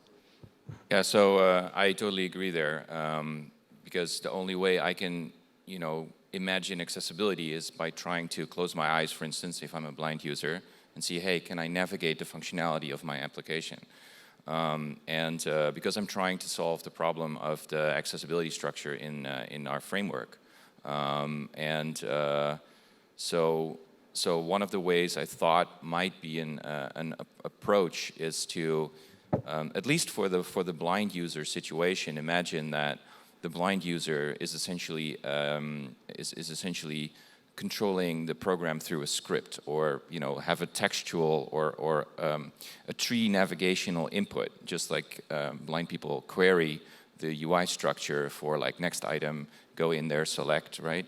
And I thought that had a very strong similarity to testing infrastructure that is used to test applications, because they're also blind, essentially, right? They're a blind program trying to traverse a UI structure and execute functions and see the result in a sense of read it out. So I thought that might be a useful way to sort of align the value of testing with the need of accessibility. But so far it's only been an idea, so we'll have to see if that actually is useful. Yeah, definitely a great point. The overlap between accessibility functions and testing harnesses, they sort of come from the same view. Any other thoughts? I have two comments on that. The first one is, I think moving to declarative frameworks helps a lot, because that means it's much easier to introspect and get information out and actually write the tools necessary for accessibility. The other thing is, there's a project called ATSPI, which is in the a Linux Foundation project, but also associated with the GNOME Foundation, and they've done accessibility tools and the frameworks for years, and to ensure that the GNOME project supports all that. And I can only recommend anybody who's dealing in that area to take a look. It's not the greatest documentation, but it's a huge project, and there's only few people working on it. But they do have examples, and accessibility is a huge area. Like, this starts with helping people who have difficulty clicking, like double clicking, and just allowing things like a long click or different examples like that. It's not just it's not only blind people who cannot use the screen but have a screen reader or things like that, but it's like a lot in between, and they have good examples. They have lists of how these things can work, and I think they have a really great job. Yeah, so I can only recommend everybody to take a look there, read their documentation. Oh, real quick as a follow-up. So do you think that could serve as a possible model or basis for an accessibility library that could be reusable in generic contexts across multiple frameworks? It's very much tied in a lot of the implementation to Linux, so it's hard to say. And I think my biggest criticism is that all these models should concentrate more on the interface that they expect from a UI toolkit rather than on everything below, because this would then very much allow these UI toolkits to better tailor their system for these APIs rather than always having to understand the entire stack. So I can't really recommend it in that sense, but yeah. Yeah, so one of the problems as a framework builder I'm facing with the existing APIs, right? For instance, on Apple, you have to generate essentially a ghost UI tree that they can navigate, that the screen readers can navigate, right? So if you're making a framework that is virtual viewporting data or that is, optimizing rendering in some way, that makes that very hard because the items that are not on screen are not in the list. Right? They might be even streaming in from a server. So how are you going to give that to essentially a declarative static structure for accessibility? Whereas the accessibility API itself to the user is event-based. There is a declarative model in between that is blocking the path from the event model to my event-based model for the UI. So that makes it hard, especially if you are dealing with a framework for like ours that is designed to do things efficiently and therefore uses a virtual viewporting on data.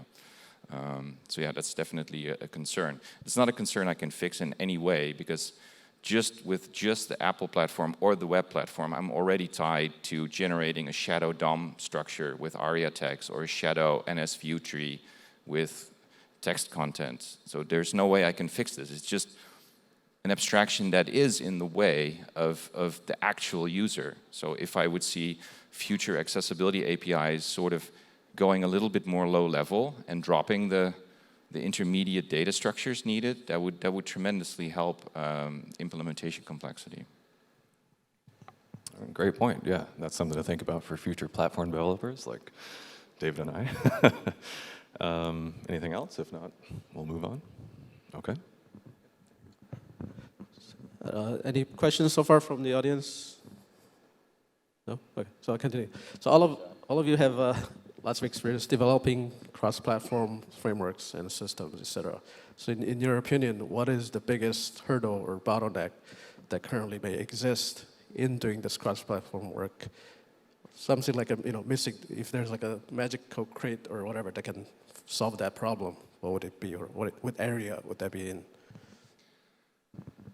So cross-platform, when you push it to the limit, becomes infinitely hard, right? Because you're on Apple platforms, and they have so many intricate little UI features, like, oh, they have a panel feature in the home screen. Oh, they have, other little blobs. They have a screen inset. They have rounded corners in the corners.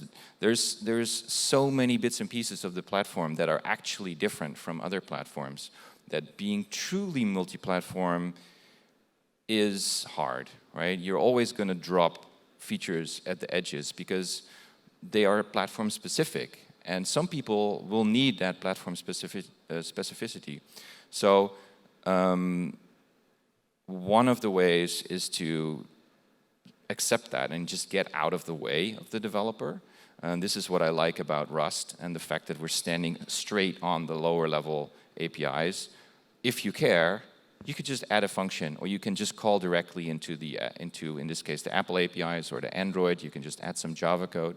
So I think the best way to approach this as a cross-platform framework developer is to just see if we can get out of the way of the developer that needs access to these specific features, instead of trying the infinite task of trying to cover all of these. Because, you know, there's giant companies outputting APIs per minute that just you won't be able to keep up with.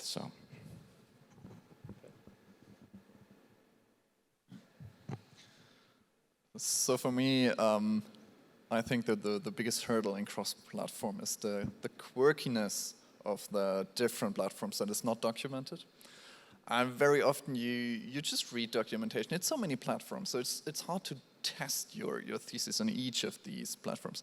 So you read something, you see it should work, the idea you have, you write the cross-platform layer, you implement it for the first few platforms, and then on the sixth platform you realize, oh no, it doesn't behave the way they documented. It breaks your assumptions. You can throw everything overboard again and start with a new model. And this happens much more often than you would expect. And yeah, it's sometimes a really daunting task, having to figure out all the small edge cases, writing tests actually for all the platforms just to verify their assumptions are correct, because they don't do it. And for me, that's the biggest hurdle. Okay, I think Martin has some experience with writing some tests. Yeah, I suppose if I had a magic wand that I could point at any one thing regarding platform differences, it would probably be GPU and GPU drivers. Sitting on a stack that requires rasterization of content on the GPU, the subtle differences between GPUs and the ways that they just completely break when you do something different, I think so much time goes into handling those kind of problems. So if there was some sort of standardization in that realm, I think that would go a long way toward making at least the web as a cross-platform platform working better. Okay. Yeah, it always surprised me that we actually only have a few GPU vendors, but we have as many middle layers for as many GPU vendors, which is actually not a solution. It would be, I would say it would probably be nicer if every GPU architecture vendor has a specific API.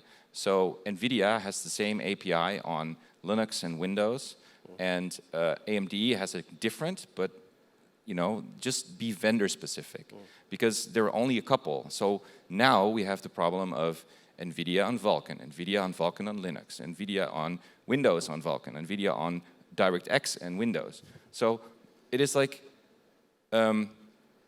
it's like the abstractions aren't helping. If we would just say, no, Intel has one, Apple has one, NVIDIA has one, and AMD has one, we have four, but then we do have a lot of control, because the differences come from all the quirkiness with the different types of GPUs. Anyway, it's just an idea. Maybe it's a bad idea, but it's always struck me as kind of weird. Okay. Yeah, that's going to be a hard one to solve. So hopefully Osiris can help in that respect. I have written graphic drivers in the past, and this is really, like, I had that in my mind when you asked the question, but I thought, let's not mention that. But very often for the graphic driver writers, they don't even know, right? Because it's just only one specific device where that happens. And then somebody mentions it, and nobody cares for these devices, or you don't have enough people to fix it again.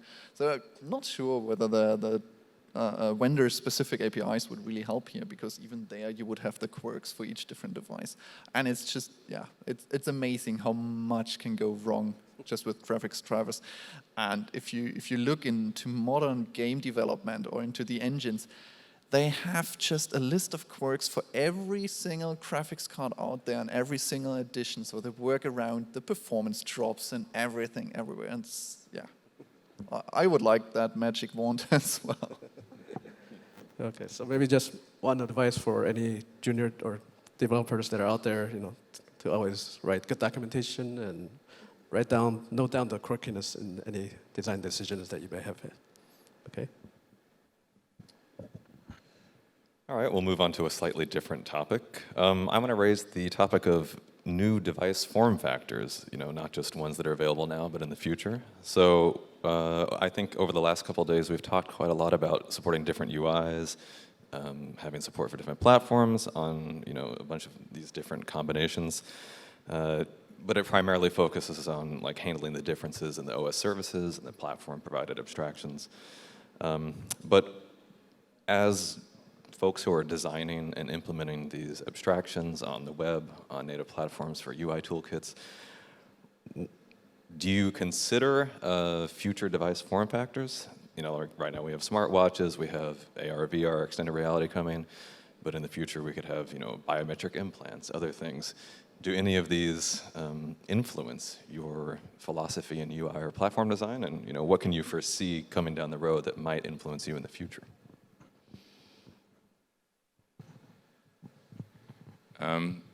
So I try to do that because I do think that 2D UI is for instance, here to stay. You can place it in a 3D space, but the way we interact with a UI in a 2D way seems to be rather constant in my experiments with AR and VR as well. It's like, yeah, there's spatial awareness, there's all sorts of things you can do with hand tracking and all that, but nobody has really made the UI fundamentally different in that 3D environment than actually putting an iPad or whatever, a touch area in 3D, but maybe controlling a virtual space or putting screens around you. So I think the main form factor difference is that we're going to lose the screens and they're going to move to your glasses or lenses or something. But other than that, I would say the primary human-machine interface shock is going to come from some kind of AI augmented or neural link connected interfaces. And as I said, these are so wildly speculative that I cannot even comment on what they will be, but imagine something like having an associative memory extension, right? So instead of typing a search in a search box, you only have to think about it, right? So that does away with an entire class of UI problems that no longer exist in that future. So yeah, in the immediate future, definitely I see the UI live on in the next form factor, but beyond that, it's going to be strange. Yeah, there's also a whole world of completely different inputs. I didn't even consider that in my original question, but that seems to be more of a wild possibility than the output in view form factors. So yeah, that's a great point. Yeah, that's a interesting question. I mean, I think we've seen presentations the past few days about VR experiences where you control the cursor through eye tracking. Why don't we have that on our phone? Why do we have to constantly fumble with our giant phones and not be able to click on things? Why can't we just do it with our eyes or some other input method?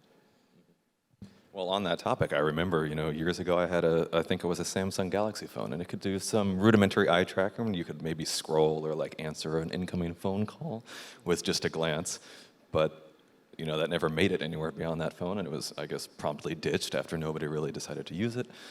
So I guess that also speaks to the importance of maybe thinking about this in UI and platform abstraction design to the point where we could integrate it and preserve it and increase the longevity of those features being available. I don't know. Any other thoughts? Well, yeah, the difficulty with that is when are you on time, when are you too late, and when are you too early with these technologies, right? Because we've all seen 3D television come and go, right? Which was kind of strange that it went again, but yeah, there was just not enough consumer demand for it, or the technology was too early. And similarly, we're seeing the first commercial device, now the Vision Pro, with eye tracking coming to market.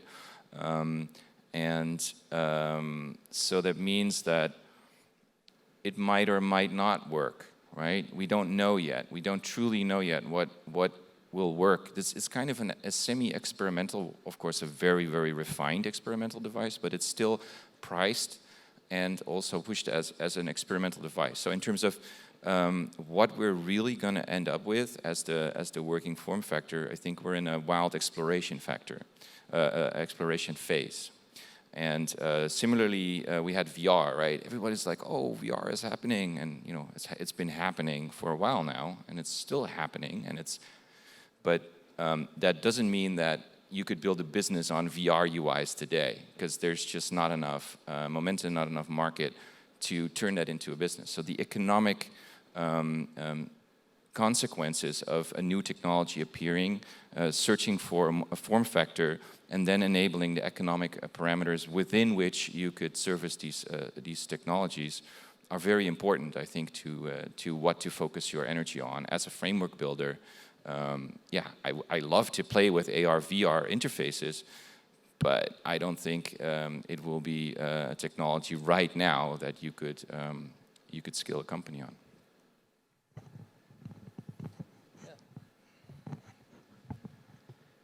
I have more than an answer. It's more a question or a doubt about these kind of trends, because I think, for example, with the VR or these kind of things, I don't know. I'm not sure how it's going to fit. Or, for example, we are all discussing about targeting right now the mobile, desktop applications, web. That's the typical targets of the stuff that you guys are working. We are working on.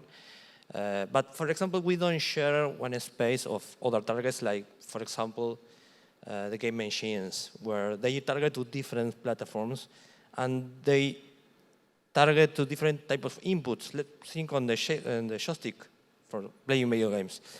I don't know where it's going to fit this kind of new technology, because it's kind of in the middle, or I don't know. I think there are good reasons that probably game machine vendors have to target first to this kind of environments and new technology. But I don't know, maybe eventually all the things are going to target to all the platforms all the time. But what do you think about? So one of the ways I think a technology like this can accelerate is if there are social forcing factors, right? So imagine that the first small portable AR devices, not the Vision Pro, but like much smaller, are appearing on the market. And people start to have virtual friends, not real friends that are in a different location, but sitting at the table with them. And the moment that happens, the people that don't have these glasses are going to be you're going to feel socially left out of the situation. And once that happens, everybody's going to buy one, because there's just like what we have with phones and social networks right now. If you don't join in, you're going to be isolated. And so the moment that happens with these technologies, we've reached a point that they will be instantly everywhere. But until that happens, I think it's experimental. Okay, shall we move on? By the way, any questions from the audience at this moment? I think we're about halfway through, but we may call it earlier than that. No? Okay. So coming from, I actually done some web development, mobile development previously. I think one of the recent frameworks such as React and React Native are very popular. It's because of its declarative nature, very simple for the user to see the code, which sort of matches the UI that they're doing. In terms of, in the Rust ecosystem, I know Rick's MakePad presentation was great in terms of that, but what do you guys think is the hurdle that prevents mass amounts of web developers to move to the Rust-based web development ecosystem? What are the biggest bottlenecks, you think, and how do you think it can be overcome? So that's a very difficult question, because Rust has a fundamental ergonomics problem in that it doesn't have a garbage collector.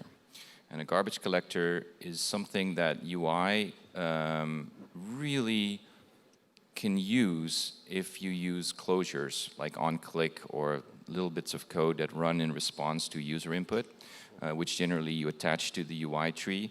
And with closures, you can access the surrounding data of that closure.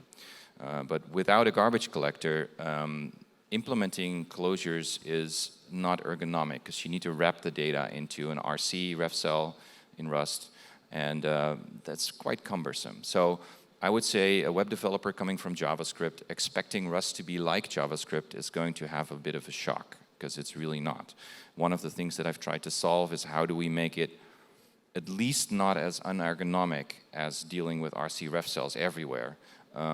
So that's why we built a poll architecture in the event flow, so that people don't really have to think about how to access their data. It's still kind of like JavaScript. So yeah, I would say that is one of the biggest issues. The other one is ergonomic async, right? Because async is essentially the same problem as a closure. So it needs access to the surrounding state. And in Rust, it's kind of implemented like a hidden closure. So that means that if you want to access your state in an async function, you still need to use RC-refcell. And I am not going to be able to fix that. I might be able to fix that with IDE shenanigans or something we can do on the developer tooling side, but that is fundamentally going to stay. The only solution I have for that is just make the smoothest, slickest developer tooling for Rust, which is what MakePad is trying to do, so that by enabling people to very quickly drag and drop a UI, maybe the activation energy of learning and working with Rust is overcome enough that they'll take the trouble to do it. But it's definitely the biggest challenge. Oh, okay, go ahead. I'll ask a follow-up after. I have to admit one of the big differences with Rust is that it's harder to produce compiling code, right? You spend more time actually fixing your code, ensuring that, well, it compiles fine, and then there are a lot of errors you can catch early. And we tend to have, or we have this tendency to often say, yeah, this is great about Rust, this is what we love about Rust, and others are just meant to see that. And this is, I think, really hard for JavaScript developers or other interpreted languages, where often it's a runtime thing to catch these errors. And I found it particularly interesting that Josh, in his talk, had a different opinion on that, where he said, no, maybe it's on the Rust developers to try to fix that and say, let's try to produce code even though we know there are errors that we want to complain about. Even though we are saying, yeah, this value does not live long enough, we can still try to produce something and give it to people, hand it to them, and make it easier for them to still execute the code, maybe test it, see when things go wrong, and so on. And I found that highly interesting. I've never really thought about Rust doing that, and I think it's definitely worth exploring. Please, go ahead. Yes, I have like a positive thinking about, I think the part of the adoption could be driven by the maturity of the framework itself. If I remember myself learning another languages apart from Rust, I think all the time was, or the better example I have were driven by the first or at the same time learning a framework and not only the language. That happened with me, for example, with Ruby on Rails, pretty known web framework. And also happened with me with another technology where I put focus on learning or practicing the language for the first time, but learning a framework. Because frameworks put you some constraints. You are not going to use the full language. You are going to use just the language, focus in some constraints that are the logics, the rules of the frameworks. So the frameworks, as long they are better, they are competitive with existing solutions. Let's say if the Rust, you have one Rust framework that is the same or competes with Flutter, let's say, I think that makes the adoption of Rust much easier, and I think that with the time, it's going to be secondary. That's a positive feeling that I have. So it sounds like we're converging on the topic of what can we do to make Rust easier to use. So on that note, I have a couple of follow-up comments to what you guys have said. In regards to the garbage collector comment, there actually are some crates that offer garbage collector implementations in Rust. You can grab them and use them. Of course, that comes with the problem of, oh, this isn't standardized by like the core or the standard library. So you're tied into that one, much like the story with async currently, right?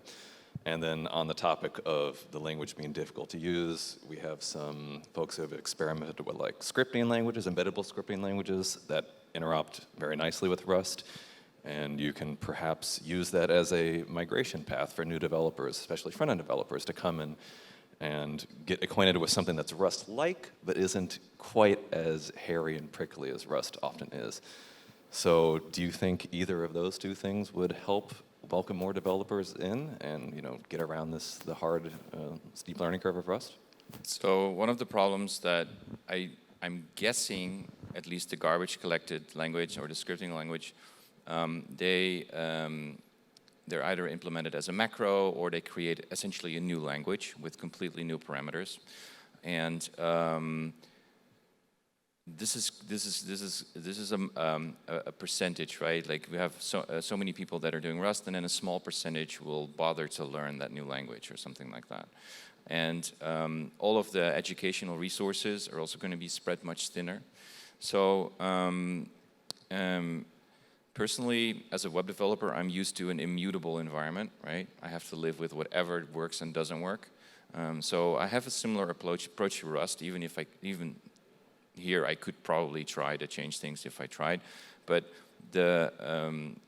so what I've tried to do is, for our UI structure, for instance, is to wrap all my references to the UI tree in a wrapper type that is an RC option or refcell, or RC refcell option to a dint trait, which is like, massive ugly type, but it's hidden behind the interface. But that does mean that when you're dealing with UI objects in Rust, you can just pretend that it's JavaScript. You don't have to care. You can query it. You don't have to bother about the borrow checker, or all the borrowing is runtime. But because the granularity of the UI is so that you will never really hit the boundary of the API is sort of guarded, so you'll never hit the double borrow problem, because otherwise you move the problem to the runtime, which we're trying to avoid with Rust, right? So so I do think that within the constraints of Rust, for instance, one of the things that that makes Rust tedious is unwraps everywhere, right? Like option types that you need to handle. And for the beginner Rust developer, it's like, what is this? Oh, unwrap. Okay, sref unwrap.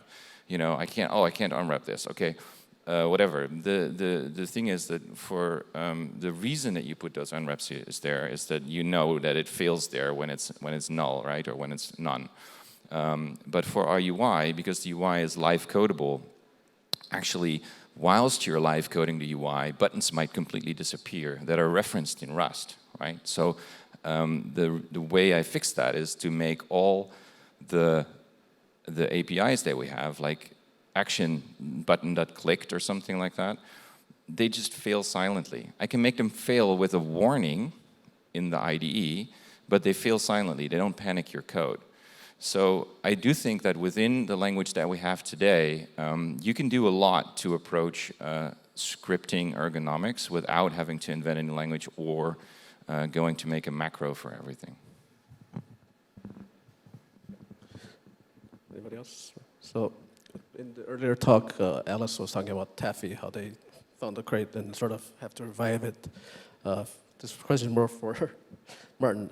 For Servo, it was also a very old project that was sort of paused for a while, and then you guys started resurrecting it again. So did you see or face any issues in terms of the code base being very old, or any language syntax issues with reviving or starting up a previously existing project? Yeah, legacy project issues with the code. Yeah, I mean, one really fascinating thing about Servo is that it's one of the older Rust projects around. So there's a lot of code that dates back from old versions of Rust, and we're constantly removing it and updating it to reflect the new Rust features. Yeah. So you did have to do a lot of the rewriting of the functionality. Would you have a guess of how much percentage you had to rewrite or tear out from the existing code? It's usually minor things that just features that now exist in Rust that allow us to do away with code that we don't need anymore, or things that we move from a pre-build step or post-build step directly into the Rust code because of new Rust or cargo features. Okay, so it didn't sound too bad. I can also actually answer that one too. Sure. I've had a project since 2017, and I was using a lot of features that came out just after 1.0, and almost exclusively on nightly. So there's been quite a lot of breakage when you update from a pinned nightly version to a newer version. I will say that has gotten increasingly better over the years. So let's say over the last 2 to 3 years, when I update to a newer nightly version, the churn is significantly less. Some features have been removed that I liked, but I mean, that's just, I think, nature of finding things that weren't as good as they thought they were or were unsound or something. But I think some of the most major changes that affected me were things like the allocator API changing, right? So as an operating system, you have to implement your own allocator or any kind of embedded no standard environment. Other things I can think of are the massive push for const eval, right? So that was something that I looked forward to for a very long time, and I think we're almost getting to the point where it can do everything that I want. And then I think the third largest one would probably be GATS. Now that we have, that's generic associated types. Now that we have that, there's a lot of more flexible trait implementations you can expose to other subsystems. Specifically in a large OS that has a bunch of different abstractions that we would like to be able to be implemented by many different, drivers, for example, or file system implementations. GATS are quite useful in that regard. So when those features came along, we did massive restructurings to adopt them, and it was a pretty significant undertaking, especially for the constant eval. But yeah, I think another one I'm looking forward to is async, and I haven't really used that too much because it's still changing, but hopefully once the Rust language receives some kind of general async type abstractions and function abstractions so that we're not tied to one particular framework like Tokyo or Small or Embassy, it'll be more, I think, feasible for us to dig into that. So. Okay, great. Actually, something I didn't mention was, in addition to the language and the syntax, we really feel in a project as old as Servo, the evolution of the Rust ecosystem. I mean, recently we were able to remove our dependency on OpenSSL because RustLS had matured so much that it just made perfect sense to use a native Rust solution rather than resorting to a C++ library that just complicates cross-platform development. Right. So we feel that quite a bit. Okay, great. Yeah, so, as a former web developer, I try not to use features in nightly, as in deep break.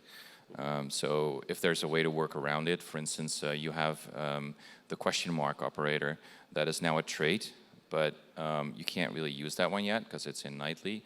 Then you just make a result and put an extension trait on it and put some methods on it, and it'll do the same thing. It's ugly, but it works.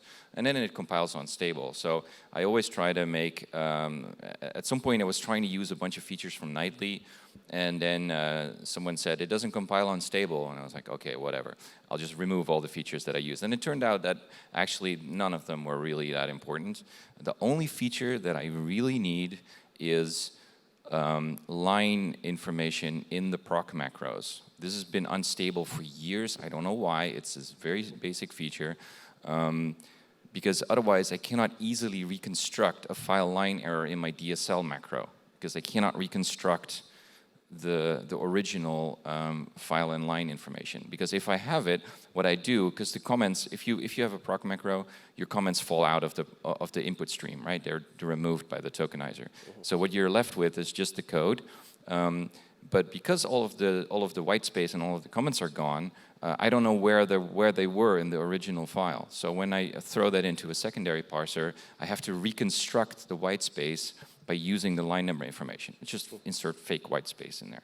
So, but I can only do that if I have the file inline stuff. And otherwise, I have to sort of read the original source file or something, which is not cool. This is not cool. So that's the only feature I use of Nightly, and I really hope it hits stable, because then I can completely do away with Nightly. But as you said, it's true. It hasn't been breaking nearly as much as it used to be, because if you used to depend on Nightly, it was like throwing the dice whether your project would compile after an update. Great. Yeah, I think that's probably with the help of a lot of the Rust folks in the next room, I guess, language folks. So that's great.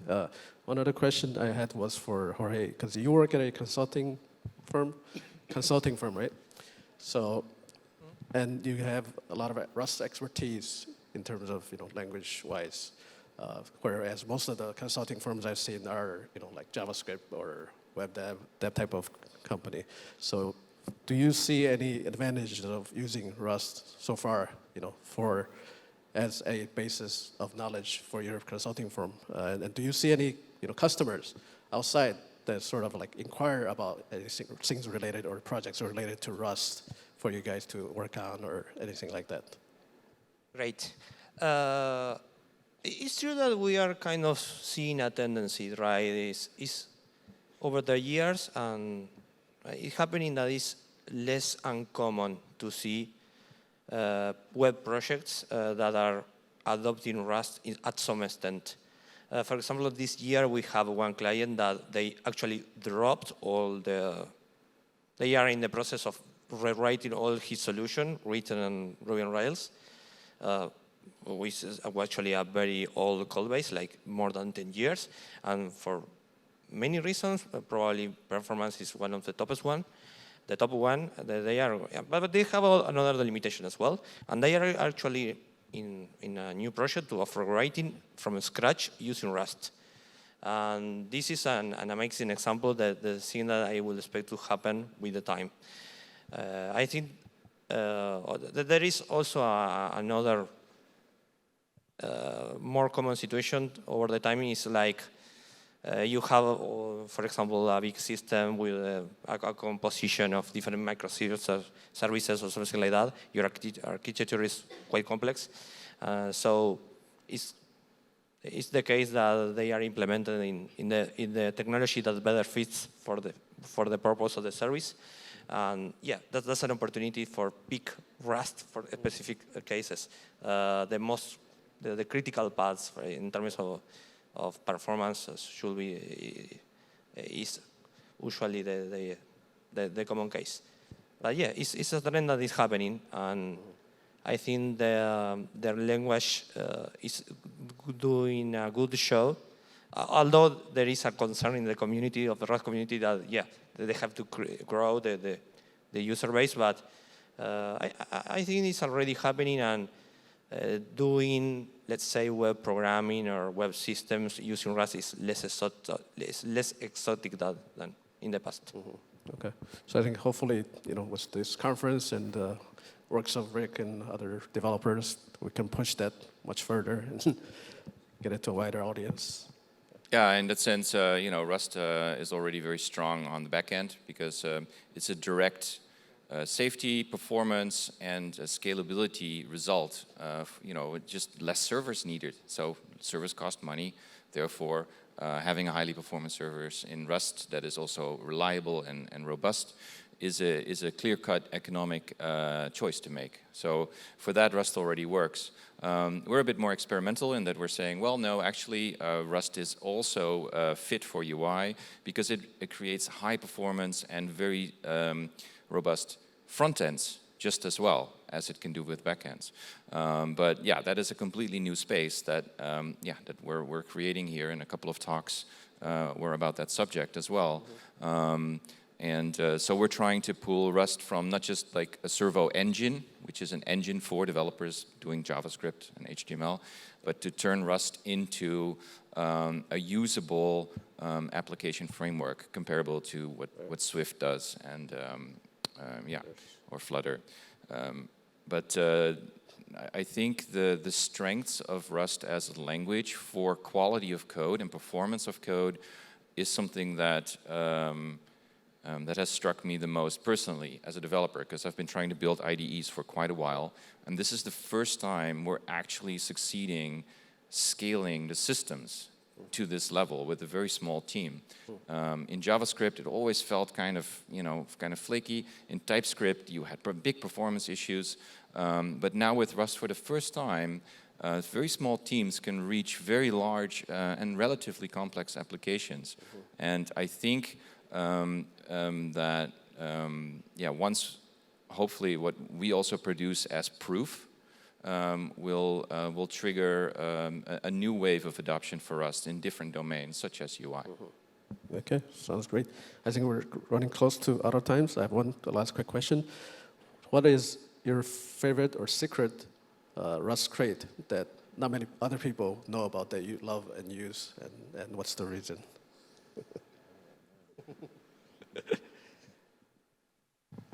Well, I don't very much use other people's crates, but there's one I use that has amazed me, and that is an Objective-C sys library by a person named Sheldon, and he or she made a crate that you can write a proc macro to call Objective-C. So you can write Objective-C in Rust directly, and this is how we do all our platform stuff on Mac.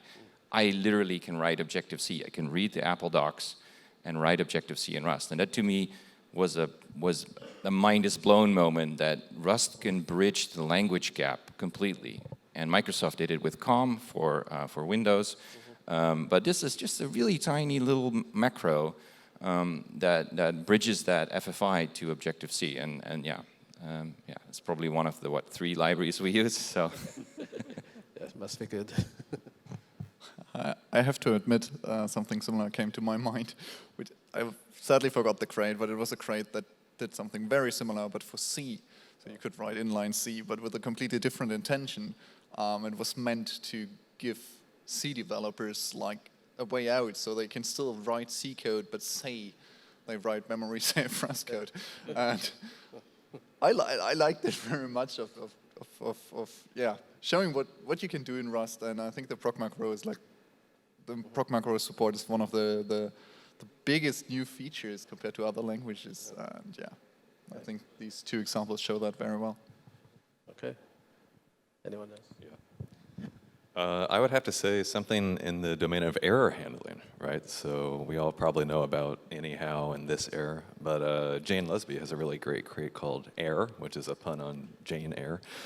And it's a really nice way to give color and more context to errors, and I just found it so enjoyable to use that it sprang to the top of my mind. So there are a variety of other error crates that I think are great as well, like Failure. I don't really know that went anywhere, but I thought it always had a great API surface and some neat features that went above and beyond anyhow. But yeah, error handling, it's nice and it's great to augment what Rust already offers. Anyone else want to share? Or if you have too many, or if it's well known, it's fine as well. I really recommend that people try this small crate called RG. RG. No, okay. No, it's a very fast grep. I don't know. Okay. Yes, rep grep. Yeah. Okay. It's a new one. Yeah. No, I'm sorry. I can't think of anything offhand. How about Jorge? Anything? If I say the ref trade, you kill me. I think it has kind of bad reputation, right? Okay. No, just joking. I can't think of an example. You're not supposed to use dref for inheritance, but we do that anyway. Yeah. We have the counter example. MakePad is like the counter example of, I think probably one of the few cases where dref is actually a good option. So yeah, it probably is. It's funny, but Okay. But yeah, but please use it with careful or just accept the common advice that is not a good idea. Okay.